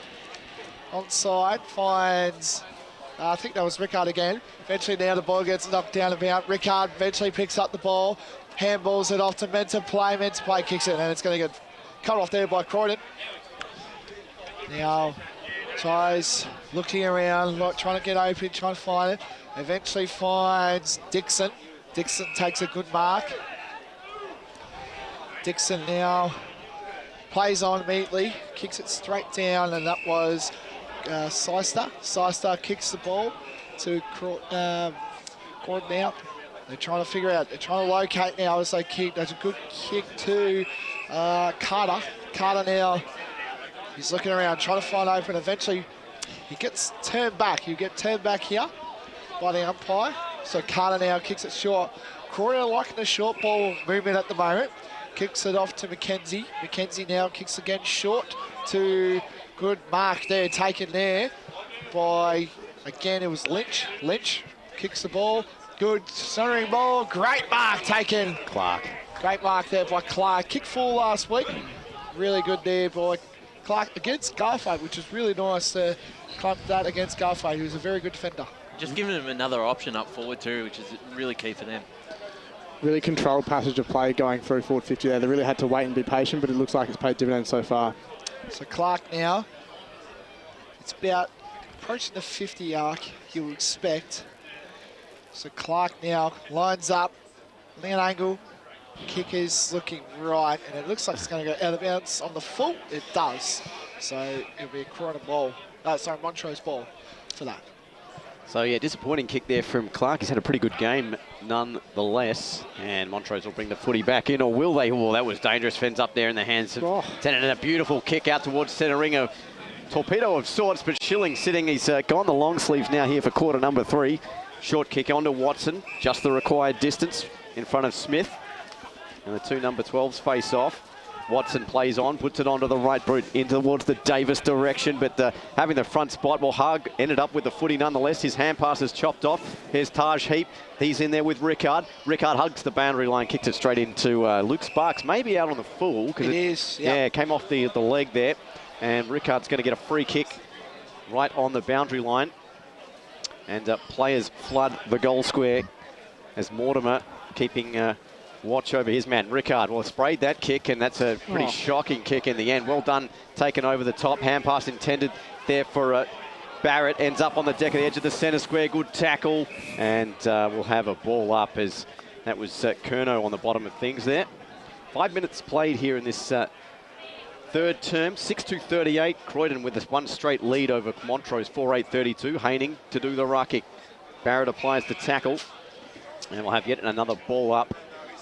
So Tim Jones in there as well. He's been one of the better players for Montrose this afternoon. As the ball up comes in, Haining just muscled his man out. No one got a clear hit out. Good tackle. Ball comes loose. Shrugging one. Handball off the top. Now hit to Chamberlain. Chamberlain kicks this one in towards goal. And he's put it through. Chamberlain answers here for Montrose and scores a level yet again. 6-2-38. 5-8-38. And this is shaping up to be an absolute nail-biter, even though we're only 6 minutes into term number 3. Very important one. They the last 2 inside 50s, they've hit Croydon defenders right on the chest. So it was important just to be, they've been much better when the balls hit the ground and that sort of running play because their pressure's been good. It's just their efficiency, if they can just a bit more accuracy and, their possessions, if they can use the ball a bit better, they're well and truly probably should be on top, you would think. Definitely, for sure. Anyway, now the umpire's going to throw it up. Haining and Koga yet again going at it again. Haining gets a good hitter, straight here. This is good footy here down deep inside the Shilling direction. Will we fly? No, great mark taken. Great mark there. Plays on immediately. Finds the ball down deep inside. That's going to be Koga. Koga eventually descent. Ooh, don't know about that handball. Gets around it anyway. Descent now. Trying to look around and the umpire will eventually save my footy. Was a poor handball, but he backed it up and he was able to get that second sort of effort to cause the ball up here. Anyway, now Haining and Koga going on again. Haining gets a little shrug, gets a handball away anyway, meant to play. And eventually, he gets a handball off to Descent. Descent gets it off. This is for Kerno now. The Kerno gets good tackle. That's a good tackle there by Heap. Heap doesn't get rewarded there. And eventually the ball's going to get thrown up. Deep inside Montrose 450, that's for sure. So we're approaching our 7 minutes inside the third quarter. The premiership quarter, you would say. Anyway, ball gets kicked away. Again, Croydon now got the numbers early. Get a nice little swing of handballs here. Good little swing again. Good mark there. I think that was Carter again. He's been lively this quarter. Kicks it to, I think that was Britton. Britton kicks it down deep. That's a good kick to Fraser Smith there. Smith plays on, kicks it down deep inside. Who will fly? Gardo won't get there.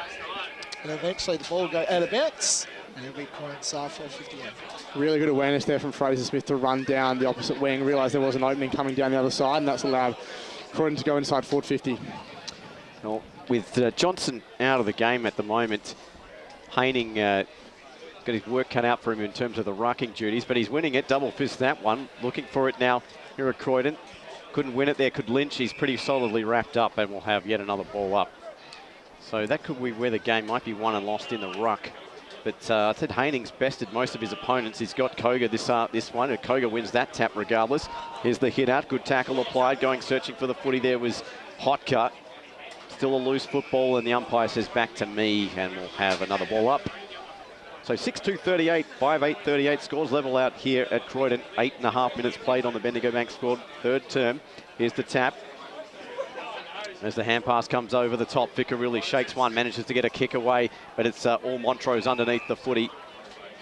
And they'll look to break it out of their back line. There's pretty much nothing on offer, so Galbraith with the footy has to survey the scene, puts it onto the right boot.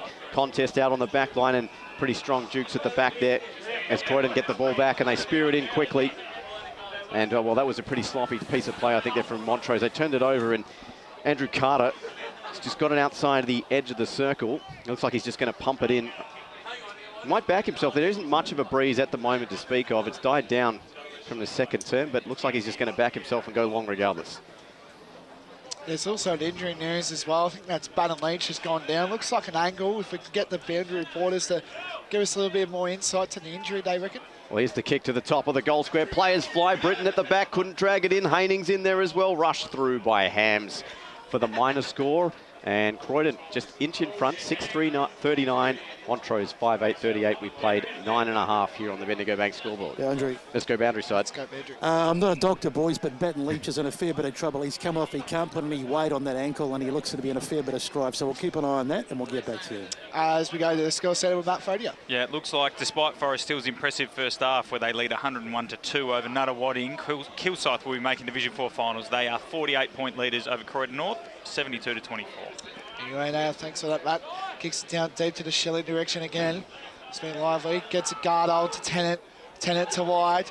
Good chain of handballs there, that's for sure. Chamberlain now trying to get it meant to play. Gets it to Heap. Heap does a short looking kick. And eventually, it's going to keep in. Rickard, very smart football there. Kicks a snapping ball. Eventually there for Kerno. Kerno to Heap. Heap! Oh. He misses that one. That's through from one behind.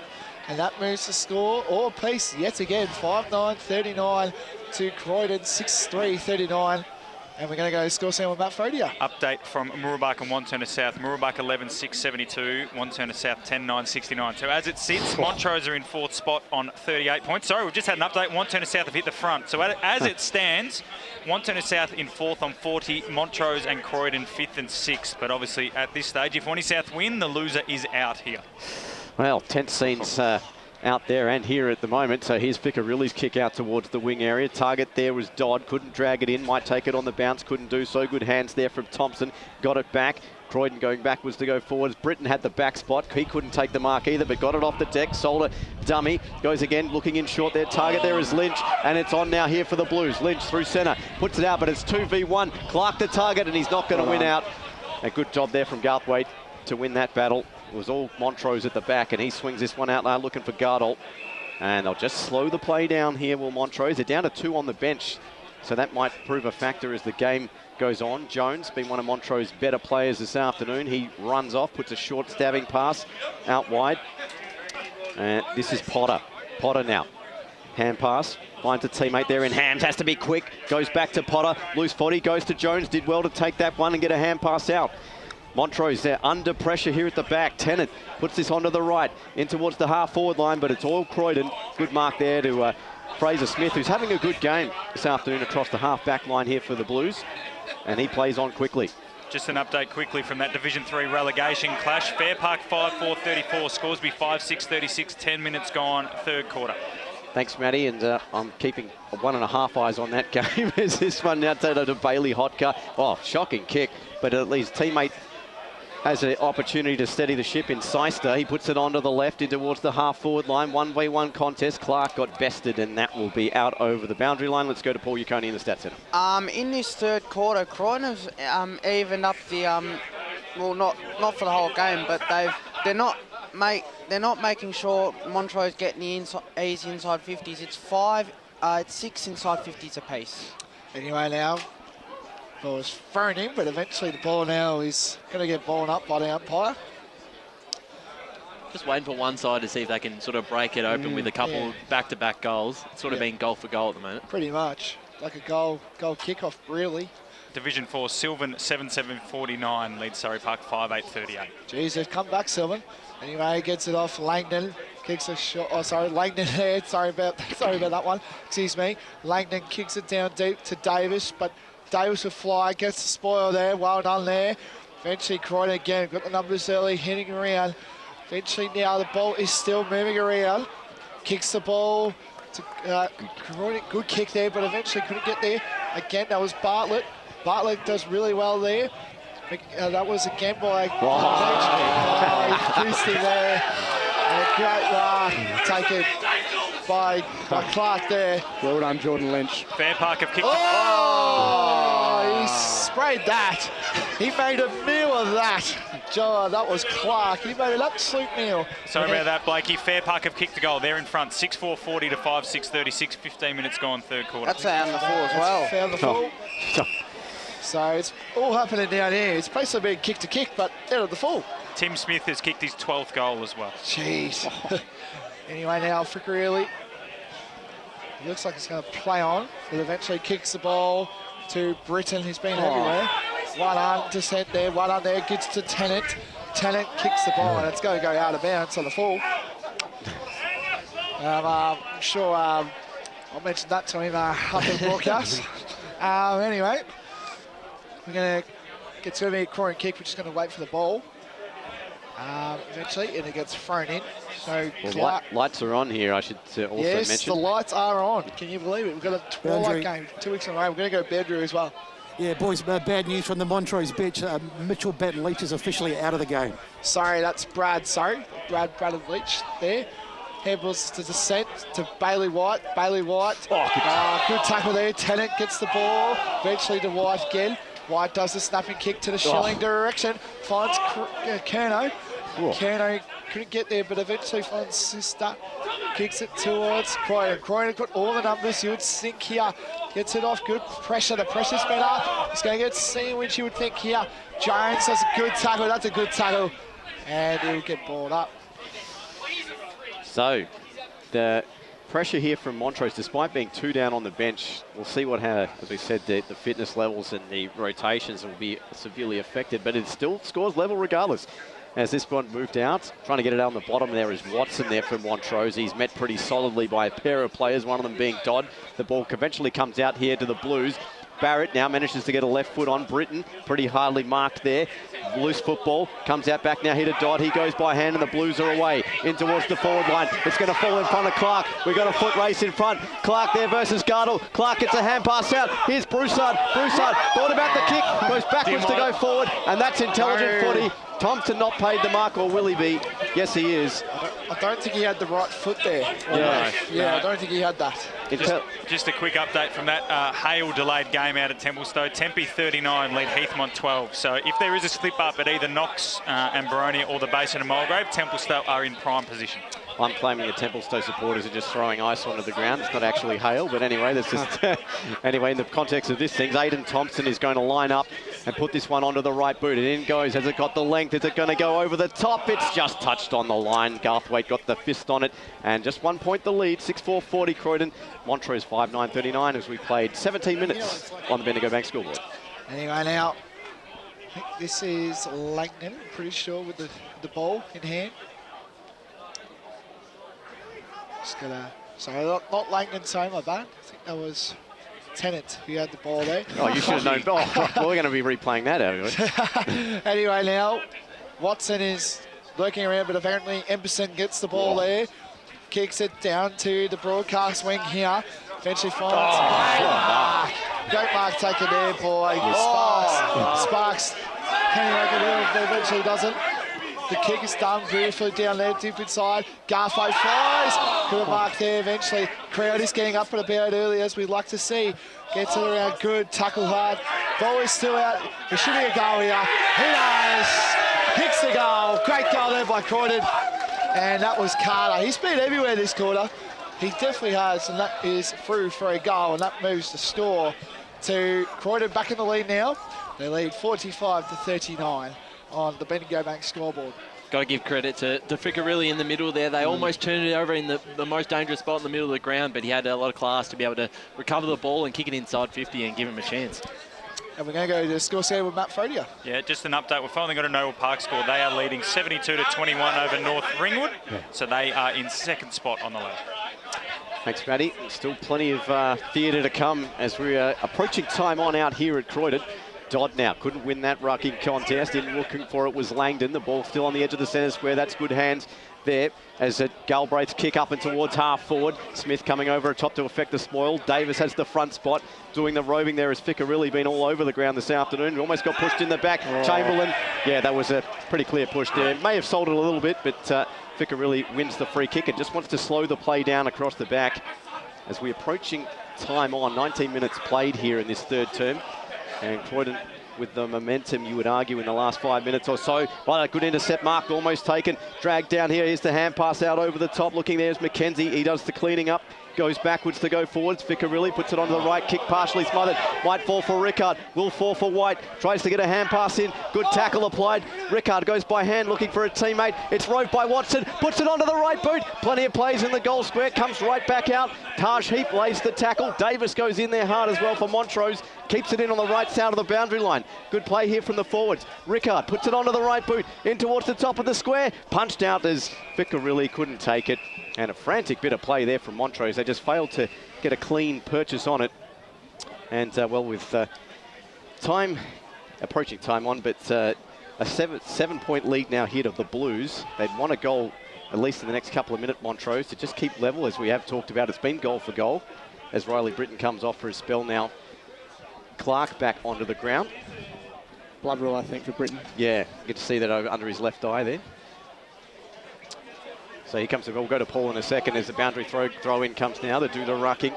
Koga versus Kurnow. Koga gets both fists on it. Montrose break through. Jones looked for the snap, smothered off the boot. Ficcarelli's hand pass, tried to get it out. Good job here from Smith. A high up and under. Went further higher than it did forward. And a good mark from Clark. Much to the applause of the reserves and under 19th contingent out here on the balcony. Clark now puts a right boot over the top. It's going to be turned straight over, though, and that goes straight to Galbraith. And he takes the mark here, dead on centre wing, and he's looking for targets up forward. Galbraith plays on quickly, puts it onto the right boot. Congested pack in front, about 10 players. Punched over the top by Clark. Barrett now, strong tackle applied by Heap. He's going to be rewarded.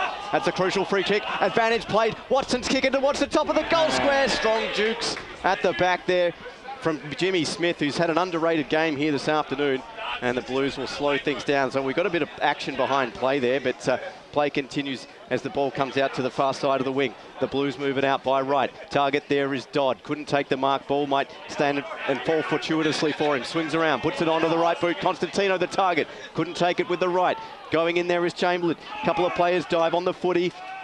Anderson was also in there, and I'll get a chance to catch my breath and hand it over to Blake Tennant. Jeez, yes, he's done really well there. Anyone out? Umpire now throw it up. I think Haining and Kogo yet again going on it. Expect that for the whole game. Eventually gets it hit out there. Now Montrose trying to circle around, but eventually the ball will get thrown up again. But just got an update from Fair Park. Sorry, Blakey. Fair Park kicked the last three. They lead 8-4-52 to Scoresby 5-6-36. 20 minutes gone, third quarter. Anyway, we just got it behind then to Croydon.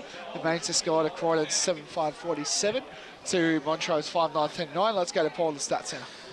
The tackles in this quarter, 5-3 in favour of Croydon. The inside 50s are even, which Croydon will be very happy with. 9 apiece, so they're not giving Montrose any easy inside 50s, and the free kicks are only 2-1 this quarter, only 3, so players have been a lot more disciplined.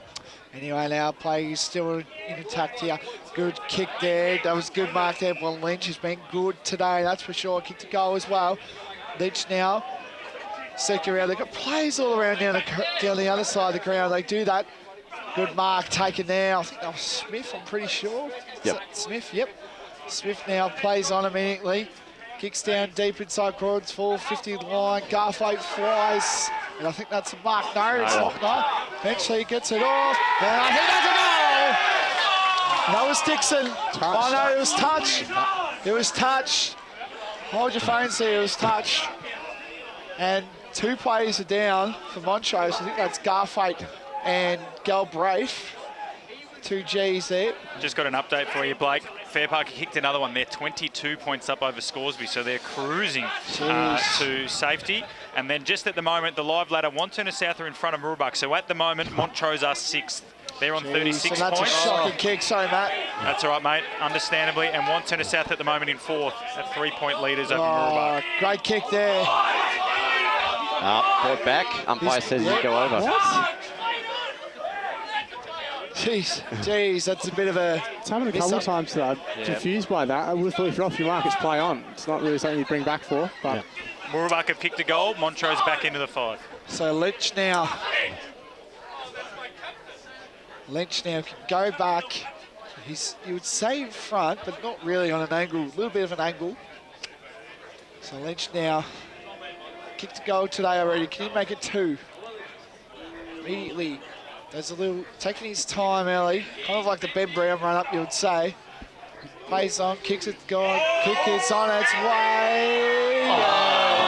It's hit the post, you can definitely tell the balcony's up and about, that's for sure. And that moves to score to Croydon, 7-7-49 to Montrose, 5-9-39. Just Montrose clearing it out. A couple of times they've gone short and just been, the kick just haven't been accurate. So if they like this, probably just got to go long down the line. So Montrose now taking Ryan's advice and going long down the line. Koga's got the sit, though, at the back there. Looking for it is Chamberlain, and he's going to be paid. Much to the... well, I can't repeat that through the effects, Mike. Chamberlain is down, and let's hope this isn't serious as far as the Montrose Footy Club are concerned, because they're already 2 down. Yeah, running out. Sorry, just quickly, we're just going to go to Satso with Matt Fogarty. Big news in Division 2. I've picked it early this week too. Knox 6-4-40, lead Baronia 4-7-31. So at the moment, the Basin in 4th, Templestowe in 5th, Baronia in 6th. Oh. Jeez. Yeah, I could just see now Brandon Lynch is coming off. Yep, I think he's ruled out for the game. And here comes the kick out towards the centre wing. At the front spot did Bailey White, unlucky not to be paid. Going in there is Davis, getting it is his opposite number there in Smith. His kick by the right, bounces awkwardly, swatted there. Underneath it there is Emberson. Got tackled, appealed for holding the ball. Quick hands there from Tennant, couldn't get a clean hand blast through. Diving in there is Christie. for Croydon, and laying the tackle over the top there is Chappell, and we'll have a ball up on the edge of the centre square. Just a very quick positional change. It's sort of come and gone. Billy Schilling was playing full forward the first half. Looked like to move up to a very high half forward for the first 5-10 minutes this quarter. Now he's gone back to full forward. As Haining gets the fist on it. Good take there by Galbraith. His hand pass there intended for a teammate. Gets cut off here by Barrett. Swings around, puts it onto the left. Constantino in a one-on-one. Couldn't win it. Clark's there for the remainder. Cleaned up by Galbraith. He goes now here to Tennant. Tennant on hands and knees. Gets it back to Galbraith. Great tackle from Breton. Play continues. And picking it up now, he's got Croydon. Get that quick handball. There is Chappell, and he's put it wide. Mitch Chappell looking for goal number 2 there. That was almost a gimme of sorts. Croydon there, just with another behind. And it's 7-8-50. Montrose 5-9-39. Let's get a Matty in the score centre. That was best, I think, down on the boundary. But I have got an update for you. Fair Park 4-goal leaders over Scoresby at 3/4 time. Let's go down to Besto on the boundary. Yeah, Daniel Chamberlain is the latest to come off in the hospital. It's Montrose, they're losing players left, right and centre. He looks a bit in better shape than the other two, but we'll keep an eye on him. He's currently off, just getting some treatment. Thanks, Brett. Let's go to Blake. Yep. Anyway, Galbraith now kicks it down deep inside. White flies, couldn't get there. Eventually, Jones gets a hard-hitting tackle. Eventually, he's going to get pulled up. I thought that would have been a bit high, but anyway, the umpire has it safe, so umpire will now throw it up. It's looking dangerous for Croydon's sake, but for Montrose, it's danger, you'd say. Anyway, gets a tackle. That was a good tackle. Eventually gets rewarded. Great tackle there by Andrew Haining. And, it's going to go to Descent. I thought Haining had that, but anyway, Descent now kicks it to Heap. Heap gets on the move there. Fraser Smith kicks it down deep. Finds Tennant. Tennant spoils. Galbraith finds White. Anyway, Garfay that was. He finds Schilling. He's playing high half forward, as Will said. And Billy's going to slow it down. He's going to slow it down. And there's the siren. We've got a big last quarter to come. It's Croydon 7-8-50 to Montrose 5-9-39. That is 3/4 time. We're going to go to Steve with the scores. The goal kickers there for Croydon. Matt McKenzie with 1, Carter with 1, a pair to Riley Britton, Chappell, Constantino with 1 each. And for Montrose, Schilling, Davis, meant to play Chamberlain and Jones, all single goal kickers. And this sets the stage for a thrilling 4th quarter out here at Croydon. It's 7-8-50, Montrose 5-9-39. We'll be back with the fourth quarter right after this. Today at Eastland, Lucy's trying on jeans for a momentous occasion. Coffee with the ex. She needs jeans she can move in.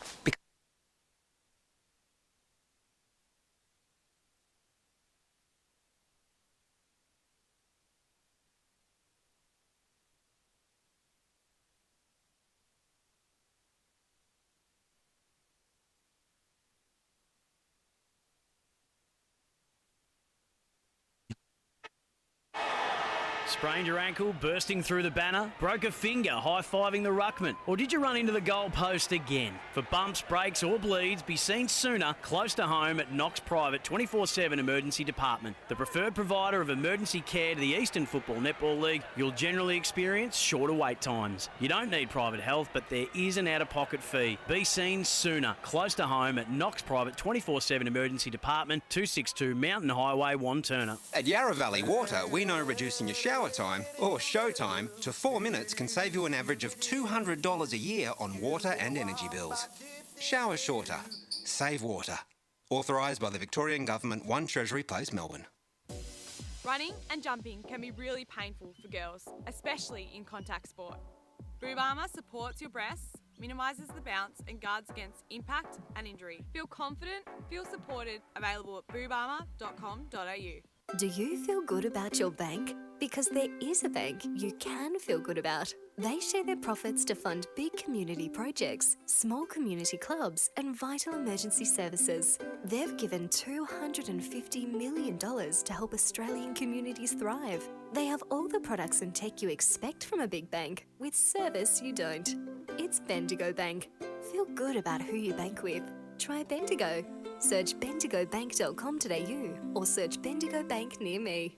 How would you like to be celebrated? I think I'd like to be celebrated with lots of music, dancing, a bit of a party. I'd like to be celebrated at the pub with a few frothies. Maybe some colourful balloons, my favourite flowers. How about some glitter? I'd like to be celebrated in space. Outdoors, having all my family and friends together. At Tobin Brothers Funerals, they know that every life is unique and they think that every celebration should be too. Find out more at tobinbrothers.com.au. Tobin Brothers Funerals, celebrating lives.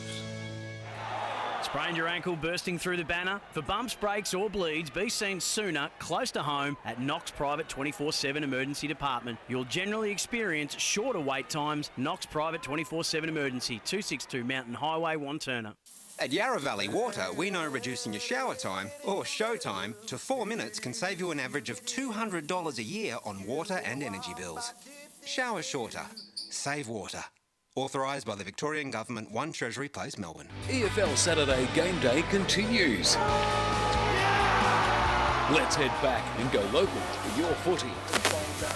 And welcome back to EFNL Game Day. The stage is set for a thrilling fourth quarter out here at Croydon. Croydon 7-8-50 leading Montrose 5-9-39. Just quickly recapping the goal kickers: Mackenzie, Carter, Chappell, Constantino and Lynch with the pair. With one, Riley Britton, the lone double goal scorer for Croydon. And for the Tros, Schilling, Davis, meant to play Chamberlain and Jones with one apiece. Let's go to Matty Fodier in the score centre.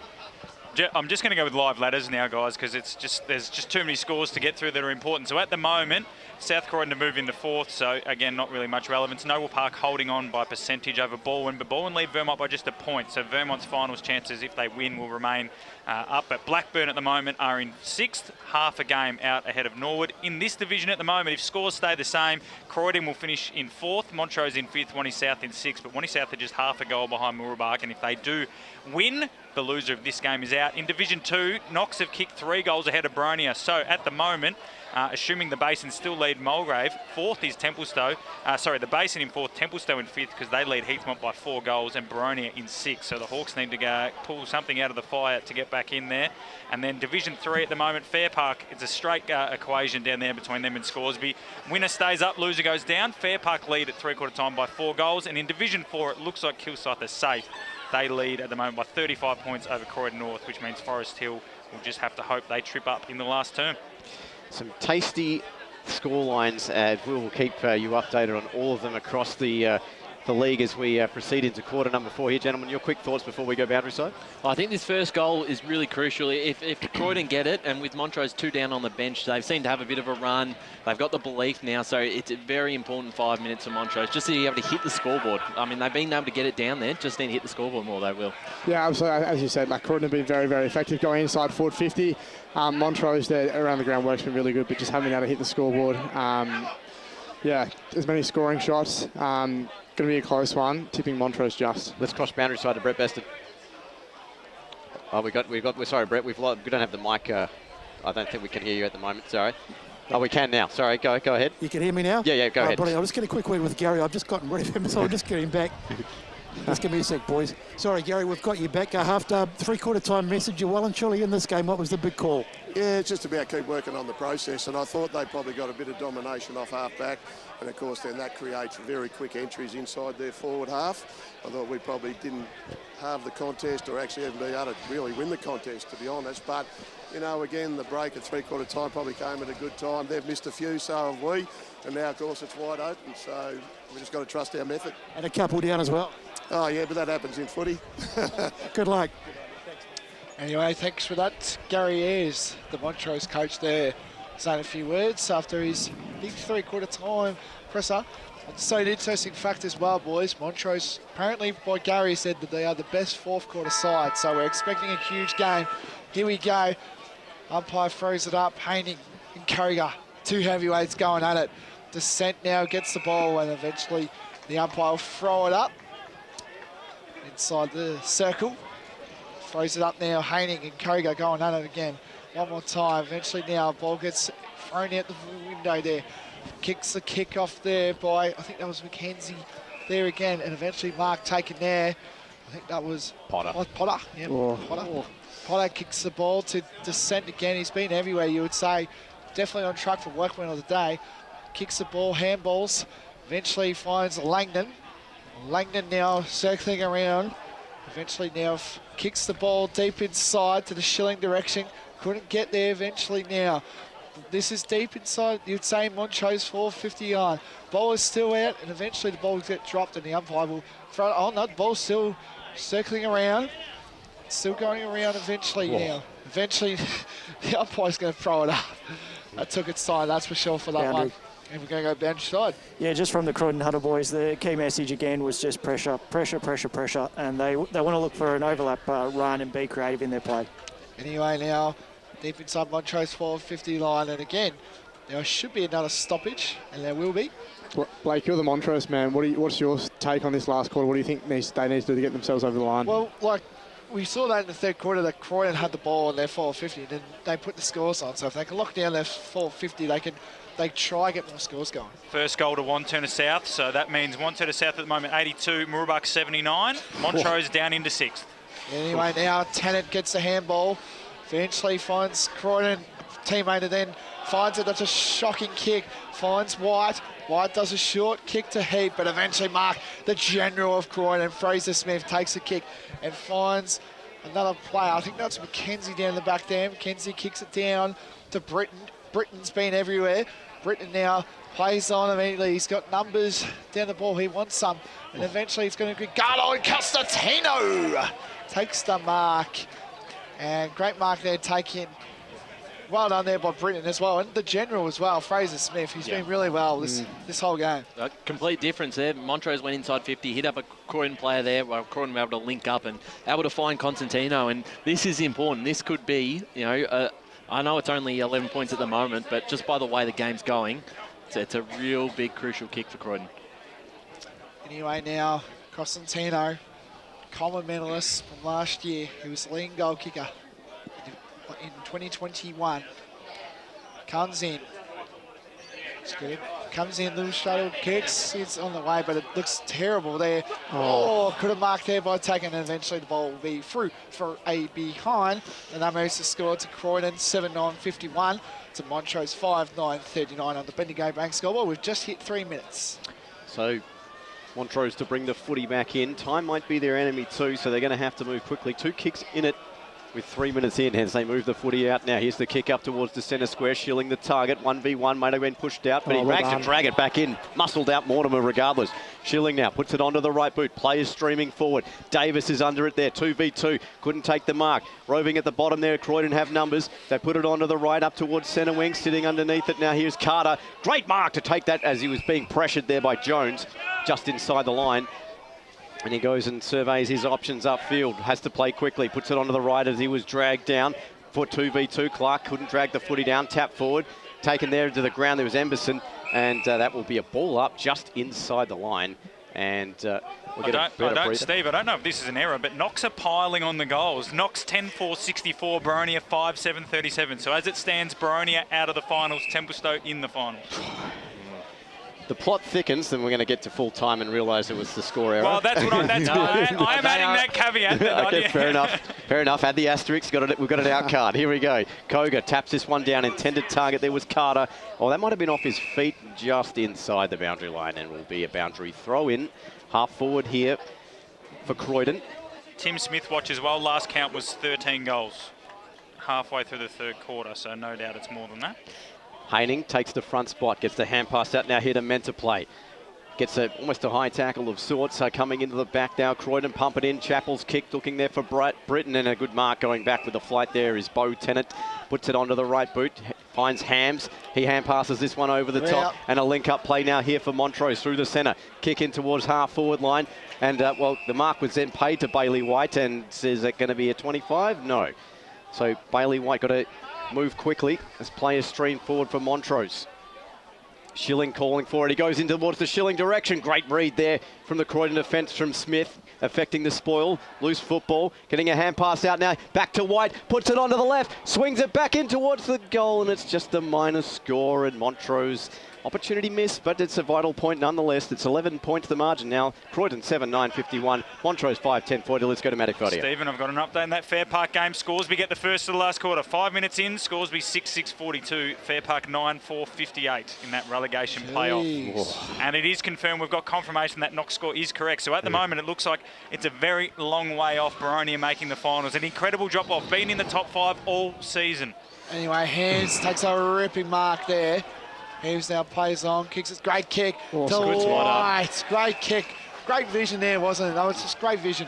And Hams has been impressive all afternoon, and that's exactly what they need, just to be able to look a bit closer, drop the eyes and hit up targets. And now the second part is finishing it off. Anyway, now Bailey White. This is for his 23rd goal of the season.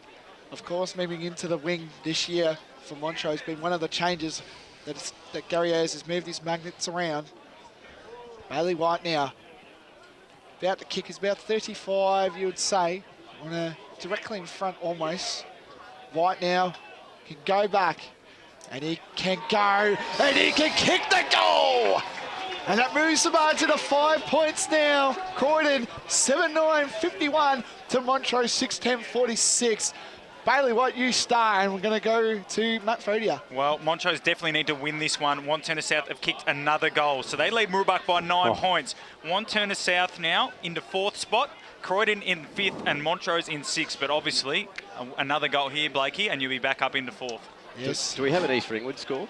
They were leading 52-4 at half-time, so East Ringwood are definitely going to win the minor premiership regardless. Okay, so as we said, we tick down towards the end of this one. Haining did well to win that and get it a hand pass over the top to Mender. Play his right foot kick back in towards the Schilling direction. 1v1. Has he taken it? No, he hasn't. Play continues. Here's the hand pass. Chamberlain puts it onto the right boot. It's going to go out of bounds on the full.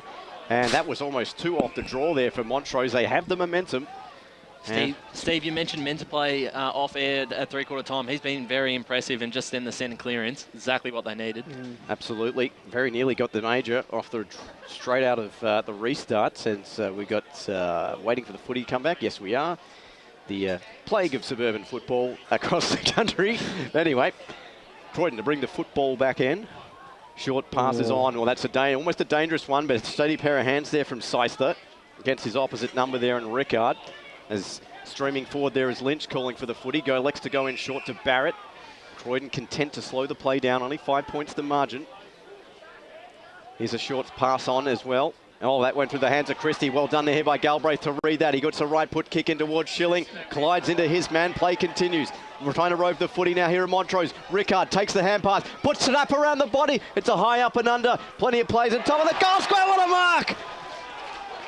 The Troys have taken it right in front of the top of the goal square. I believe that was Watson. Maybe, no, it's not Watson. It's Dean Kerno. Kerno. Yep. Strong jukes. And we've got a player down. Schilling. He's all right. Let's cross boundary side. Yeah, he waved off the trainers there, so he'll be right. Tis but a scratch, says Schilling. Kerno now lining up for potentially his 10th goal of the season. None more important than that. The Troys have hit the front by 1. 7-9-51 to 7-10-52. 7 minutes played here in this 4th and final term.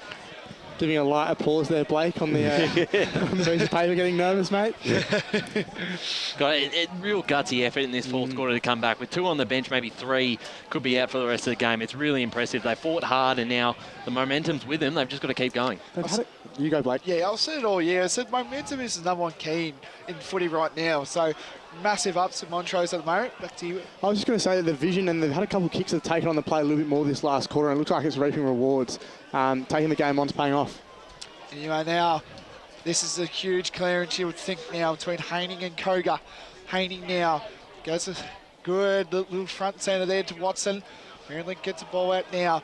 Meant to play, looking around. Watson as well, being dangerous. Here they come, the Troys. Kicks it down to Chamberlain. Chamberlain now goes back immediately to finds a great mark there. I think that was Rickard. Oh, and it's 25. Oh. It's 25. Oh, it's a bit stiff. The experience of Rickard can go back and kick this. Blake, how about Hanning in the middle? Just been able to get his the kick forward. He's been able to win those ruck contests. This will be a massive goal for Montrose to keep their season alive. Rickard can go back and kick this and put Montrose into the finals right now as we speak. Rickard goes back, little slap, and he's kicked it. He's kicked the goal. And Montrose take the lead. 8-10-58 to Croydon, 7-9-51. We're going to go to the score centre with Matt Fodia. Okay, so in Division 1 at the moment, the live ladder now has, with Wantirna South kicking away to a 16-point lead. They lead 95-79 over Mooroolbark. Wanty South in 5th, Montrose in 4th, Croydon in 6th, and then down in Division 3, Fair Park 9-4-58, 10 minutes gone, lead Scoresby 6-7-43, and in Division 2, the Basin are in front of Mulgrave, so at this stage, the ladder in Division 2 has the Basin in 4th, Templestowe in 5th. Knox look to be ruining Baronia's season at the last hurdle. Well, we've still got at least 15 minutes to play out here, so plenty of twists and turns left. Surely 7 points to the margin. Win out there by Koga, trying to look there for Mentor play. Got his kick smothered by Koga, and we'll have a ball up number 2 in the centre of the ground. Well, the challenge being thrown to them, Croydon. They've got to respond now, and it starts right here in the middle because they're being killed in the clearances. Spot on as that kick there. Hotka couldn't drag it out, and that's going back for ball number 3. Montrose closing the gaps everywhere on the pitch. And we'll have Haining to duel Koga yet again in the centre of the ground. Haining's been huge for them this afternoon, as with the loss of Johnston and Baton Leach, who both spread their time in the ruck. And we'll have yet another ball up as Montrose are looking to slow the game down a little bit. But Norwood 51, leave Doncaster East 38, so they keep their finals hopes alive, the Wooders, at this stage. As the ball spills out, Watson went over his man. Croydon now trying to respond. A kick around the left, looking there in the direction of Barrett. He's dragged over, potentially without the footy, but it's not in the eyes of the umpire. We'll have a boundary throw it. Sorry, Steve, as well. I'll just cut you off there. Don't be afraid that Kerno might be chucked in the ruck. He's been rucking around a bit just to help Haining have a chop out in the ruck. Absolutely. Here's the boundary throw in. Haining v Koga yet again. Haining, well, great position. Took that one-handed, shook a tackle, got a handball out.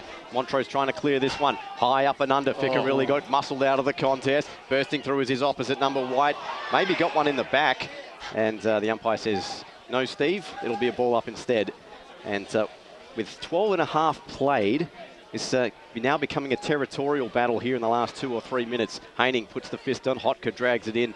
And, just got the kick away as the whistle was blown. How good is White been this quarter? I think he's been really instrumental for this quarter. So, massive ups there. Haining, again, does it again. Puts the hand pass out, taken by Ficcarelli. Pumps it in towards the forward line. One-on-one contest. Constantino with the back. Can't drag it in, neither can Britton. Davis clears up, as does Gardell now. His kick was a poor one, just stays inside the line. Good job here from Montrose to break this out of defence. 2 bounces now. He kick up towards the centre wing area. It's all Montrose players at the top. Good spoil from Mortimer. He's been big this afternoon. Ficcarelli can't settle down a bouncing footy. Maybe Chamberlain can. That strong tackle there applied there by Seister, and he gets rewarded for effort. Croydon, they are not paying those advantages. Quick update from Baldwin. Baldwin 9-7-61, Vermont 9-6-60. Jeez. So there's, wherever you look across the Eastern Footy League this afternoon, plenty of storylines developing. Ficcarelli plays on quickly as the edge of the centre square, and the Croydon Footy Club just slow things down. Not much on offer upfield, so Ficcarelli going to pump this one in short.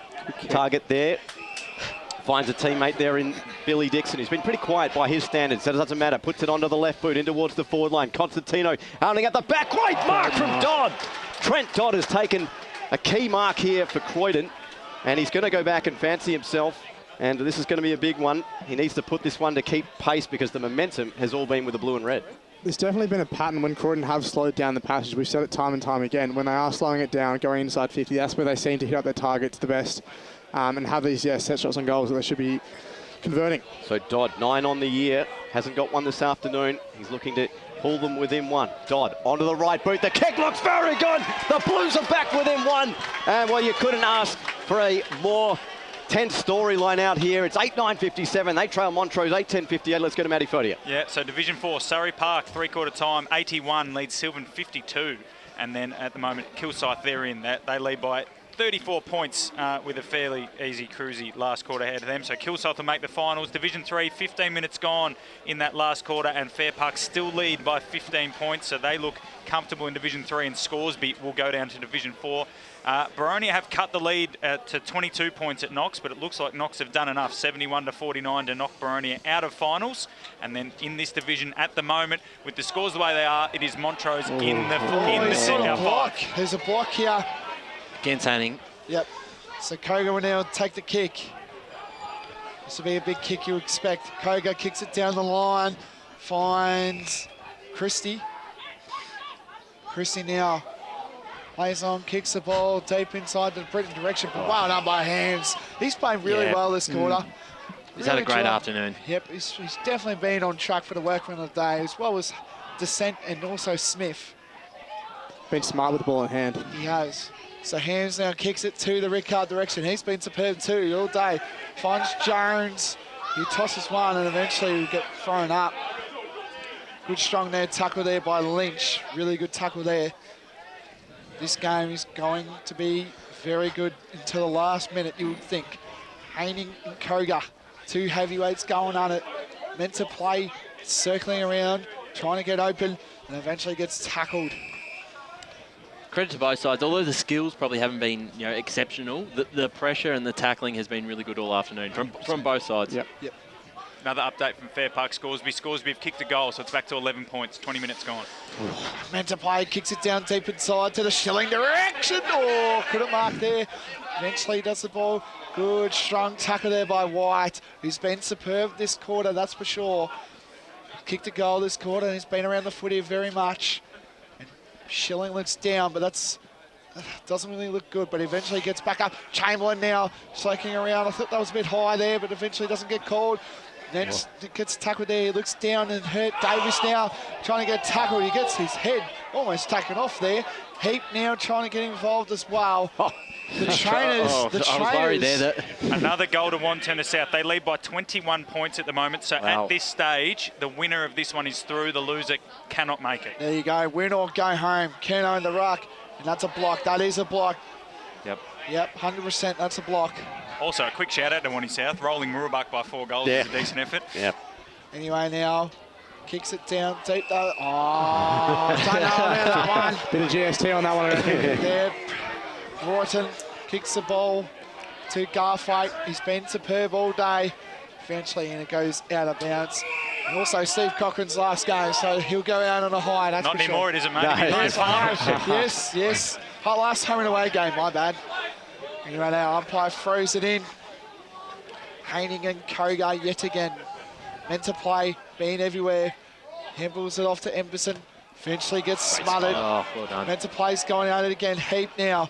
Trying to get around. Meant to play again. He's been around the ball this quarter a lot. Another goal at Knox. Boronia 55, Knox 73. Still alive, Jones the Hawks. gets tackled eventually there by Emberson. And now the ball is going to circle around and eventually get bowled up. Now, I'll give you another fact as well if you're listening at home. This game right now was a 1-point game last time these two met at Croydon Oval. So we're expecting another thrilling contest at Croydon, that's for sure. The ball again gets tackled in a lot of stoppages. Just in a couple of games that don't matter. Whitehorse 11-7-73 lead the Ferntree Gully Eagles 10-9-69, and Donvale Trail Coldstream 68-64. We'll probably play again next week as this one kick off the right, check side kick. Britain's under it. We've got a free kick paid regardless. Looks like it's downfield. Britain's going to play on now. Put it onto the right boot. In towards the half-forward line. Good spoil there from Ham, steaming out. It's packing it now here to Britton. Looks like he's seen Aurora Borealis. Here's a kick now here from Britton off the right boot. To Crossbay, looking bouncing footy there for White. Tap down there for Langdon. Back to White. This is good from Montrose. They link up. Kick onto the right boot and towards the Schilling direction. Took a good strong mark even though he's only got one leg at the moment. Schilling puts it onto the right boot. Target there is Chamberlain under it. Davis on the back! Yes! Good mark there by Davis. Mitch Davis has taken a mark straight in front, and that's going to be 25, and that is terribly undisciplined there from Croydon. And they're going to go back to 7 points the margin, you would think, if Davis can't make a meal of this. And, well, Croydon, oh, well, this is all coming apart at the wrong time for them. Davis steams in, puts it onto the right boot, and the Montrose Football Club extend their lead back out to 7 points, 9-10.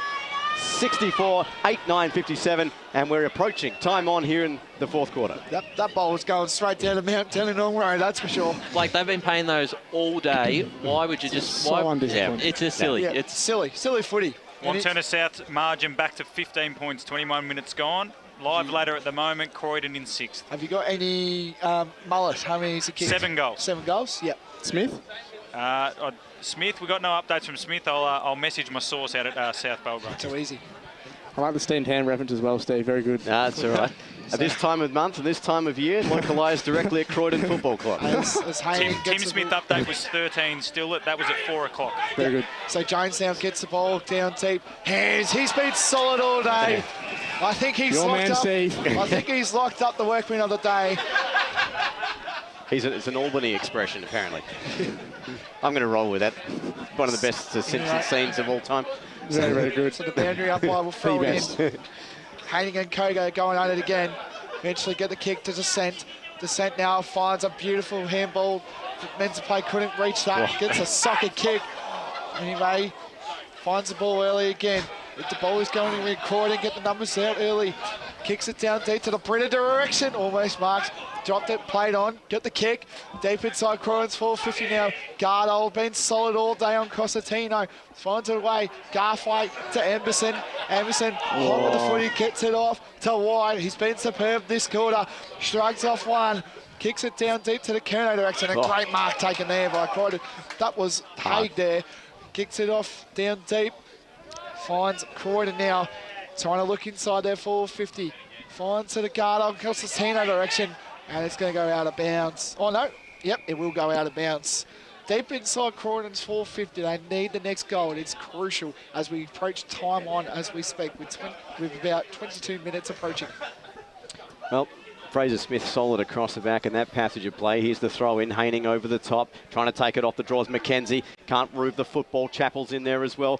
Montrose trying to get a hand out. Jones puts her right up and under now, hugging the boundary line. It's going to go over, though. It's going to be a free kick here to Croydon and a pivotal one. They need to move quickly and they need to get it inside. Quick kick now finds Hotka, being pretty quiet this afternoon by his standards. Options on offer. Constantino calling for it on the lead. He's going to go in short to him here. Is he taking the mark? It's collected. Courage shown there. Picked up by Sparks. Chopped off beautifully there, but it's going to fall here for Croydon. Legged there was Constantino, and he's got a free kick. Yeah, I thought so. Well, that was well below the knee as Riley Constantino showed courage on that initial play. And he's won himself a free kick. This is a crucial kick. As he's going to line up from probably a 25-degree angle, about 35 out. And, well, if they don't get this one, Croydon, well, it's going to be an even further uphill battle as time will be their enemy. As we approach 23 minutes gone, I'd say we're going to be having about a 26, 27-minute quarter. Constantino now. Kicked one already this afternoon in the first quarter. Puts it onto the right boot. It's got the distance but not the accuracy, and it's gotten a little tougher for Croydon. 8-10-58, 9-10-64. Matty Fodia. Fair Park have stayed up. Fair Park have won. Fair Park will play Division 3 football in 2023. Give Sean Stanton the coach of the year. Great escape. Yep. Anyway, Hamsy. Hams now plays on. Kicks it down deep inside. There's players going to fly. Garthwaite was in the middle there, same as Davis, but eventually that was kicked by McKenzie. McKenzie gets down deep. Hands again, picks up the ball. This is going to Billy Schilling. Schilling handballs. Decano, what a handball that was. This could be goal. He kicks it down deep. Who's going to run? It's going to be a chase. It's going to bounce. It's going to go through from behind. And it's caught behind. Handy point. Handy point. Handy point. Yeah, they didn't want to give that up. No. Yeah. Anyway, now, Croydon will now recover this. How good was that handball, though, by Billy Schilling, though? Elite stuff there. Probably could have taken one more bounce. Yes. Yeah. Anyway, now, Croydon kicks it down deep to Davis and Koga. And eventually, Britton. He's been solid all day. Britton now kicks it down to Descent. But also, Garthwaite was in there as well. Gets the handball around there. Eventually gets tackled by Menta play. Good tackle there. Jones in the middle of it. Good bump. Really good. And he's called a danger. He's called in danger to the umpire. And it'll be no advantage. Got to move. They're trying to move quickly. This is danger times here for Croydon. Finds Britton. Britton now. He's been solid all day. Kicks it down to the Garthwaite direction. Couldn't. Oh, great spoil there. Ball's still in. Still in. Ball's still in. Bounce off it. I thought that was in. Just too slow then, and then they kicked it to a 1-on-2. Yep. It's just poor choices. Yep. Umpire now throws it in. Deep inside Croydon's 450. Haining, big double fist there. Gets it off to Carter, and Carter kicks that, and it will be a throw in by the looks of things. And Steve will take the free. So 26 minutes played already. We'll see how much time is going to be the enemy here of Croydon. Haining muscles his man out of the front spot. Might fall for Britton here. Britton hugging the boundary line. Got a hand pass out. Chopped off now here by Watson. His kick up the line. Great mark. Brilliant mark taken there by Carter. Got to move quickly. Have Croydon. Carter might just elect to put this to the top of the goal square. Does so. Plenty of targets. Clark at the front spot. Spoiled out front. Looking for it now here in Montrose. They've got numbers. White's there. So is Galbraith. Diving in there as well as Koga. And a pivotal ball upcoming for the Quick Blues. update, Steve. So that that Knox result that's 3/4 time. So there's a quarter left. Boronia need to overturn a 3-goal margin to make finals. There's twists and turns are plenty. Plenty of them coming out of this ruck contest as well. Trying to get out there is Tennant, and he's wrapped up again. Montrose happy with this. They'll happy to run the clock down. 9:11:65, playing 8:10:58 as we're ticking over the 26.5-minute mark. Out here at Croydon, tense stuff amongst the Blues supporters down there on the boundary. Here's a hit out over the top. Clark tries to find it. Picked up now here by Davis. His kick is smothered. Goes out towards the wing direction. Emerson's in there as well. Good strong tackle. Picked up now here by Dixon. Hand pass back. Ficarelli sells the dummy. Puts it onto the right boot. Centering pass. Britton's underneath it. Wrestling his back. Great mark over the top. Dropped what he should have taken there. Probably should have heaped. And appeals for holding the ball. Umpire says ball up. And we'll have take number 2. Matty, any updates? From around the grounds, not really anyone's of any importance. Baldwin look like they've kicked away from Vermont. They lead by 26 points. South Croydon lead by 118 over Doncaster. Jeez. Yes, well, we're going to have yet another high tackle. It's going to be a kick now to Montrose, and this is they're going to be happy to just shave seconds off the clock. I know it's not my role today, but I think Montrose are home. I think time's about to run out. As here comes the kick from Garthwaite. His kick is a high up, absolute mongrel of a kick. And a kick over the top. Oh, Fraser Smith, great mark. He's got to move quickly now. One of the best players on the ground for Croydon this afternoon. There's the siren! Montrose are off to the finals. 9:11:65, 8:10:58. They've pulled it out here at Croydon. 2 men down. It doesn't matter. What a game of football between these two. Tied up at halftime. And the blue and red, and a very happy Blake Tennant, obviously. But a fantastic game of footy. Oh, tell me about it. This is a finals, elimination final. We're going to go boundary side. A very happy Montrose coach, Gary Ayres. If I can just get a quick word, Gary, that was a gutsy win, 2 down. You spoke to the boys about staying in there and playing till the end, and they did it for you. Outstanding, when you sort of think about the journey over the last 6 weeks and what we've been able to achieve, they're just an outstanding group of individuals, young men, and they're filling their boots, so to speak, as a wise old coach once told me. So, no, very proud for not only them, but the club in general, because it means now the 19s, the reserves and the seniors are all qualified for finals. Fantastic. I mean, you had, as you say, you were 2 down, you're very nearly 3 down, so you really had to pull something out, and the guys, I mean, they really pulled it out for you, didn't they? Yeah, they did, but it's much about for their belief, I think, than anyone else. And one thing that they have shown all year has been the resilience, and it's just been unbelievable. So we've come a long way in 6 weeks. Who knows where it can go. Good on you, mate. Best of luck for the series. Finals. As we go to score sound with Matt Fodia. Wanturna South have won. So at this stage, I'll just tell you who'll be who'll be in the home rooms. Montrose still in the home rooms. So Montrose 4th, Wanturna South 5th. Steve Cochran gets another crack at football, Blake, after he's rolled Mooroolbark. So just the second loss for Mooroolbark all year as well. Yep. We'll quickly recap the goal kickers before we go into further. So for Croydon, Mackenzie with 1, Carter with 1, Chappell, Constantino, Dodd with 1, Riley Britton got a pair. And for the Tros, Davis with a pair, singles to Jones, Curnow, Chamberlain, meant to play, Rickard, Schilling and Bailey White. And gentlemen, what a 4th quarter that was. Just look at some of the plays that really stood up in that last quarter. Bailey White, who was maybe a bit quiet early on, really had a big impact late. Hams was incredible down back, and he'll be, I'm sure, someone who might feature in the votes. Got to mention Menaplay, and you mentioned him off air, Steve, and he was having quite a bit of an impact, and especially in that last quarter, just the will to win the ball, get the head over the ball first, win possession of the ball, and it really turned the game a bit in that last quarter. My take, just an exceptional turnaround from Montrose. I think they had a lot more control than what we saw in probably the first 2 or 3 quarters, and just were far more effective going inside 50. It sounds very, very simple, it goes without saying, but that does win you games of football, and that's what they did in the last quarter.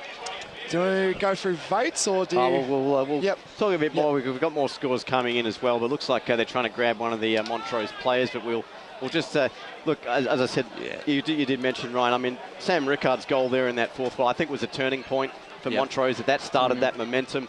Croydon, they had 2 or 3 inside 50s they failed to capitalise on, come back into the game. Look, they're going to be dejected, but, you know... They fought hard, didn't they? Exactly right. But, I mean, you can't really blame an 18-game season down on one game. So, you know, they're going to go away off-season and reassess and come back next year. But Montrose Football Club will be playing finals football next weekend. And, well...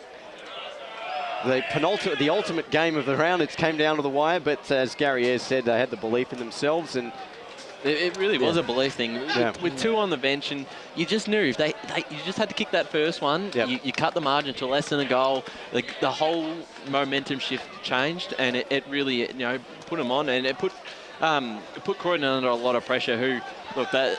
You're right, they are a bit dejected coming off, but look, it was just a really hard-fought game as Blakey gets a bit of a rev up from the boys coming off, but it was just a hard-fought game, a lot of pressure. The tackling was ferocious. The skill level maybe, we watched East Ringwood Mooroolbark a few weeks ago, that you can see the sort of the difference, but it was just a real hard game and sort of finals-like. And I have to say, Haining's job, shouldering the entire ruck duties for that quarter and a half, shows you why Chandler Meta winner from years ago. But look, fantastic effort from him, fantastic effort from Montrose this afternoon. And as we talked about, Wantirna South upending Mooroolbark, only their Mooroolbark's second loss of the season. So the permutations for Division 1 football going into next week get even more interesting. We'll keep an eye on Division 2 as the shock of the century, Baronia potentially not making finals. So another goal to Baronia. It's back to 10 points. So the Hawks are coming. Oh, let's cross boundary side for the song.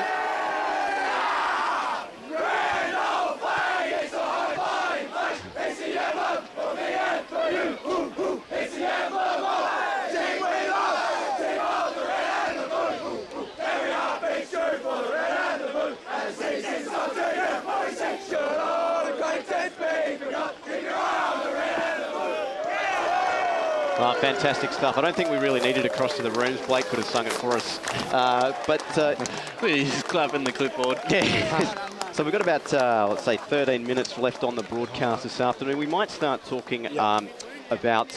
first, let's go to the Tobin Brothers goal of the day, I think. Then we might cast our votes on that one. I'm going to go for Montrose, Tim Jones's lone goal in the second quarter and Chappell's goal in the second quarter. I think we're probably the 2 front runners. What are we thinking?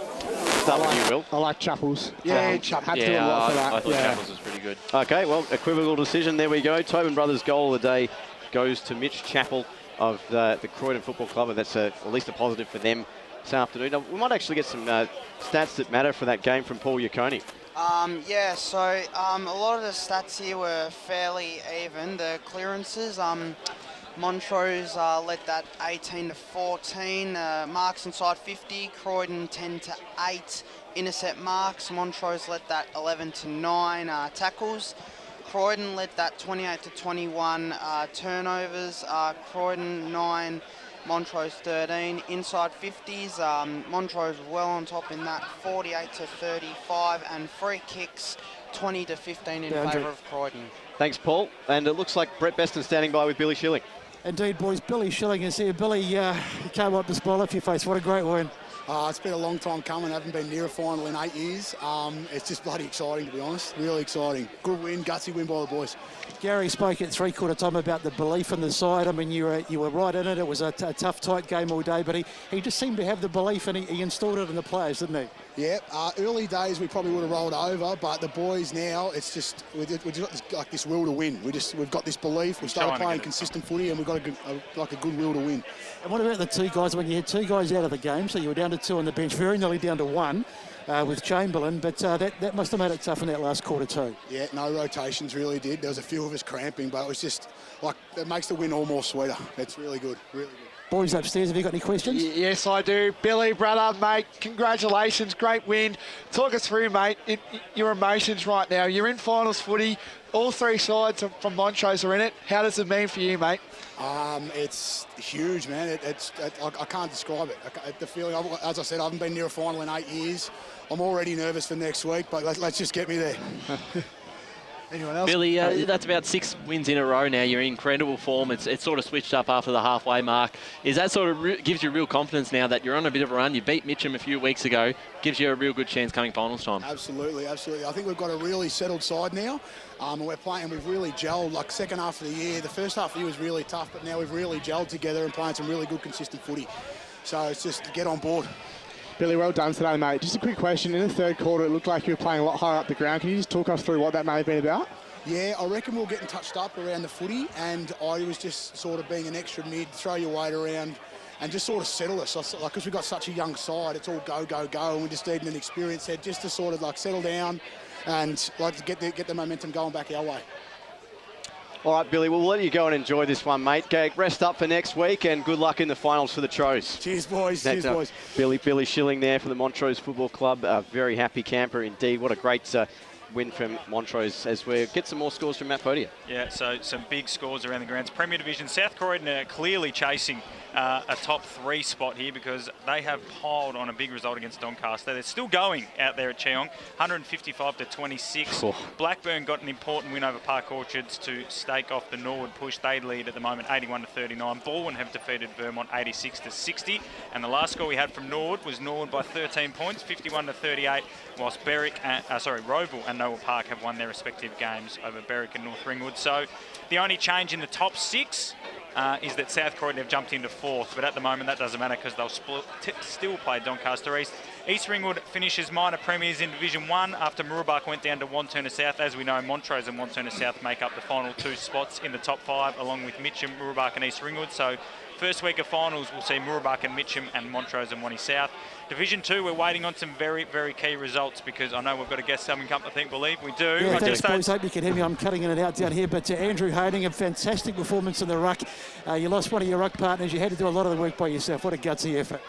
Cheers. I think it's a very cliche, but it was a team effort today. So, unfortunately, had a couple go down late. I know Brad Batten-Leach has hurt his knee and Ben Johnson did his ankle late. In the second. But more importantly, guys, how did my main man Blake Tennant go on the last? You don't want to listen to the replay, mate. No, I will be. With the sound off. Did he mention his brother's Bo's brand new? He actually didn't know what he looked like on 2 of those plays. He misnamed him, so make sure he remembers it next week. Very disappointing, Blake. You got a question for me, Blake? Come on. Yes, I do. I know you've been talking about this interview all week, that's for sure. But you must be really, you were challenged a lot in that game, and to go up against one of the premier ruckmans in Division 1 against Koga. How did your game go against knowing that you're playing against Koga? I rate Koga highly. Yeah. Unfortunately, I had COVID the last time we played him, so that's the only time I've been able to play Croydon this year. But he's a fantastic, strong bloke, so he's definitely getting the better of me the older I get. So I thought he did really well today. Just talk about the influence of Gary Ayres at the club. He seems to be a cool, calm operator, even at three-quarter time, half-time, hearing him. Always composed, always sort of had the belief that you get over the line. What's that like, having him as just a legend of the AFL game, to have him as the coach of your club? Has he mentioned that he's a 2-time Norm Smith medalist? I don't know if he's ever mentioned that. Yeah, he did in pre-game. No, Gaz has been fantastic for our footy club. It's not only what he's doing for us players, but it's for the whole club. We're definitely getting more supporters down, which more supporters drink more beers, put more money in our tills, which is great. Awesome. I think that's it, boys. Yeah, fantastic. Speaking of beers, Andrew wants one, so we'll let him get away. Thanks to Andrew Haining. Massive effort. Blake, back to me here. Best to cruelly cut me off. So Knox, Baronia coming back, Ryan. It's back to 9 points. They'll win it. I'll lock it in. They're going to win this. 9 points. Here come the Hawks. So they might pinch back their final spot incredibly. Templestowe lead comfortably over Heathmont. And it looks like the Basin have done for Mulgrave 192-53. So the Basin definitely playing finals. We've just got to see whether it's Baronia or Templestowe. Okay, we need to think about our other awards as we've got about 8, 9, 10 minutes left. So let's go Trojan Workhorse of the day first. We'll start with Will, your pick. It's a tough one. I thought Riley Britton was really good for Croydon, but I also thought Riley Hams in the second half really picked it up, took it up a notch. I'm going to go Hams. Yeah, Ryan. I was going to go Hams, but when we get to the votes, he's my 3 votes. So I'm going to give it to Mentor Play. I just thought he was really good, especially in that third and fourth quarter that sort of helped swing the tide. Yeah, Blake, your turn. I could give it a heap to Blake's, but Of course, you could give it to the whole team. Yeah, I thought honourable mention. I'm going honourable mention. I reckon Jack Garthwaite, really solid down back. Yep. But I really thought from Croydon, Fraser Smith. He was really solid all day and competed really well. Okay, Fraser Smith. I'm going to agree with Ryan. I'm going to go Josh Mentorplay for the Trojan Workhorse of the day. That gives him 2 votes. So I think Josh Mentorplay is going to get the chocolates in this one. So congratulations, Trojan Workhorse of the day to Josh Mentorplay of Montrose. Now, the all-important Eastland Player of the Day. 3, 2, 1. Blake, it's all going to be Montrose, isn't it? So no, maybe not. All right, we'll go with you first. I'm going to go 3, Tim Jones. I thought he was really solid all day. 2 votes, I'm going to go Bailey White. I thought his last quarter and knowledge of the ball was really good. And 1 vote to Fraser Smith. Ryan?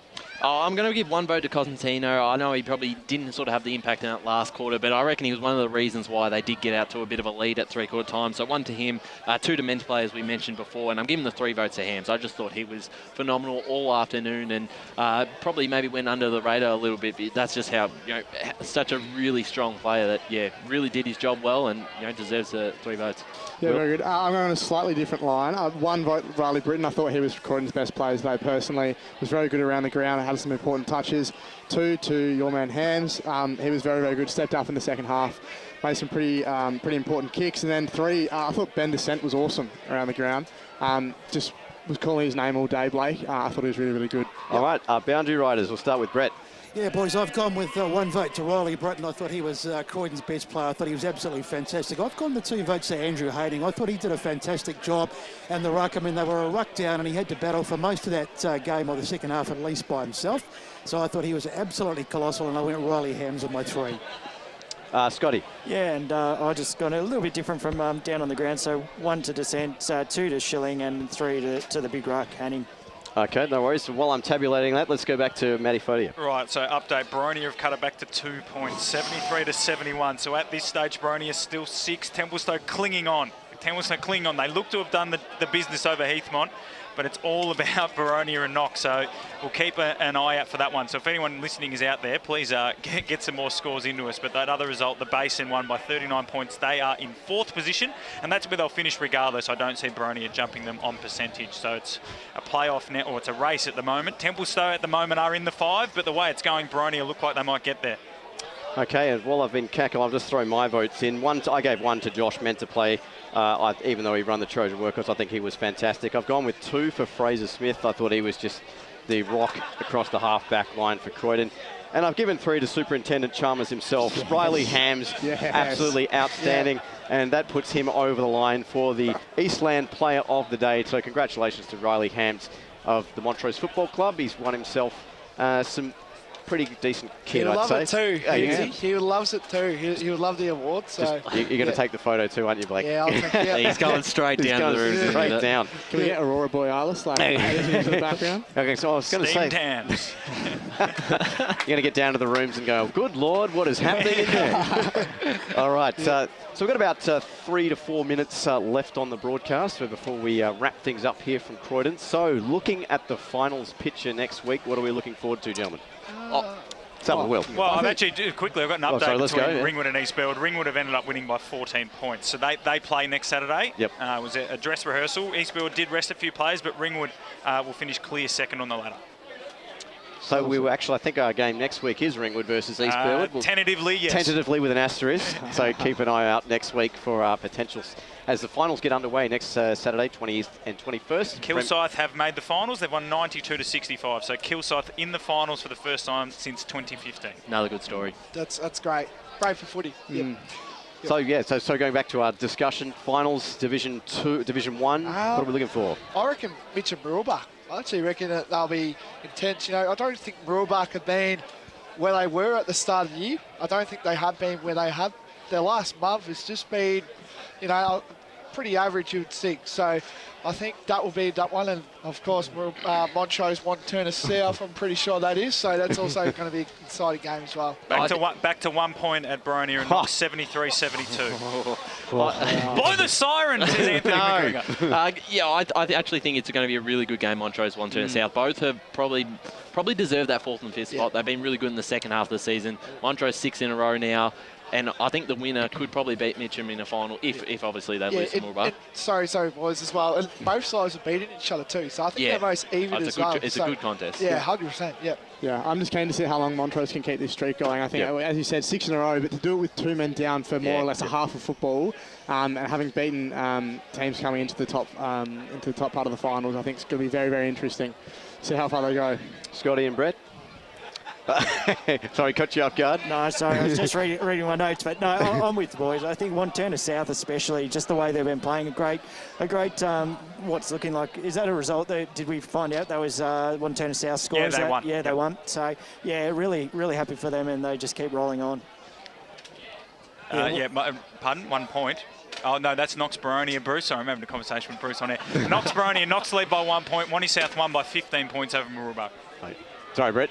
Yeah, I was going to say, I'm just looking forward to the finals overall. I mean, we have a long, hard season, and we do all the games, but we get to the finals, and it's just a completely different edge, and there's some fantastic finals coming up, no doubt. Just some quickly, we'll update the women's results. So obviously the 4 games out at HE Parker today. Rowville and Park Orchards Division 1 first semi. Park Orchards won by a point to go straight through to the grand final. Rowville will play the prelim.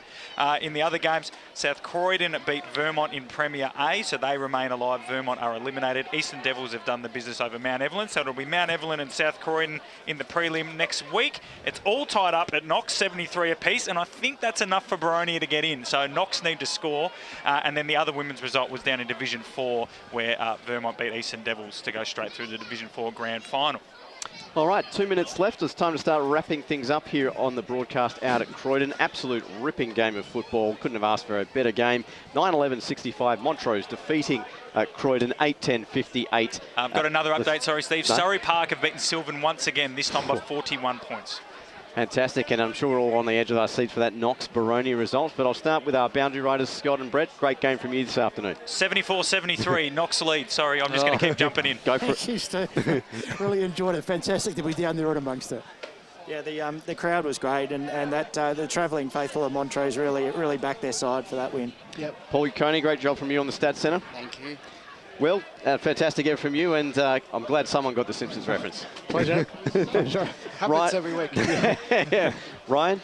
Yeah, a bit edgy.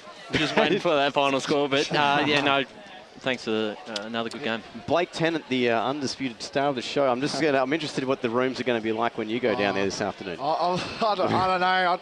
I think there'll definitely be a lot of highs there for sure. And, it's been a long time coming. Like, we haven't made finals since 2014, so It's been a long time coming. 3 sides in the finals. And the 19s, well, they'll have a week off because they finish on top of the ladder as minor premiers. But the reserves and seniors, it's going to be a busy day down there, that's for sure. Knox by a point, 22 minutes gone. So as it stands, Templestowe are in the finals.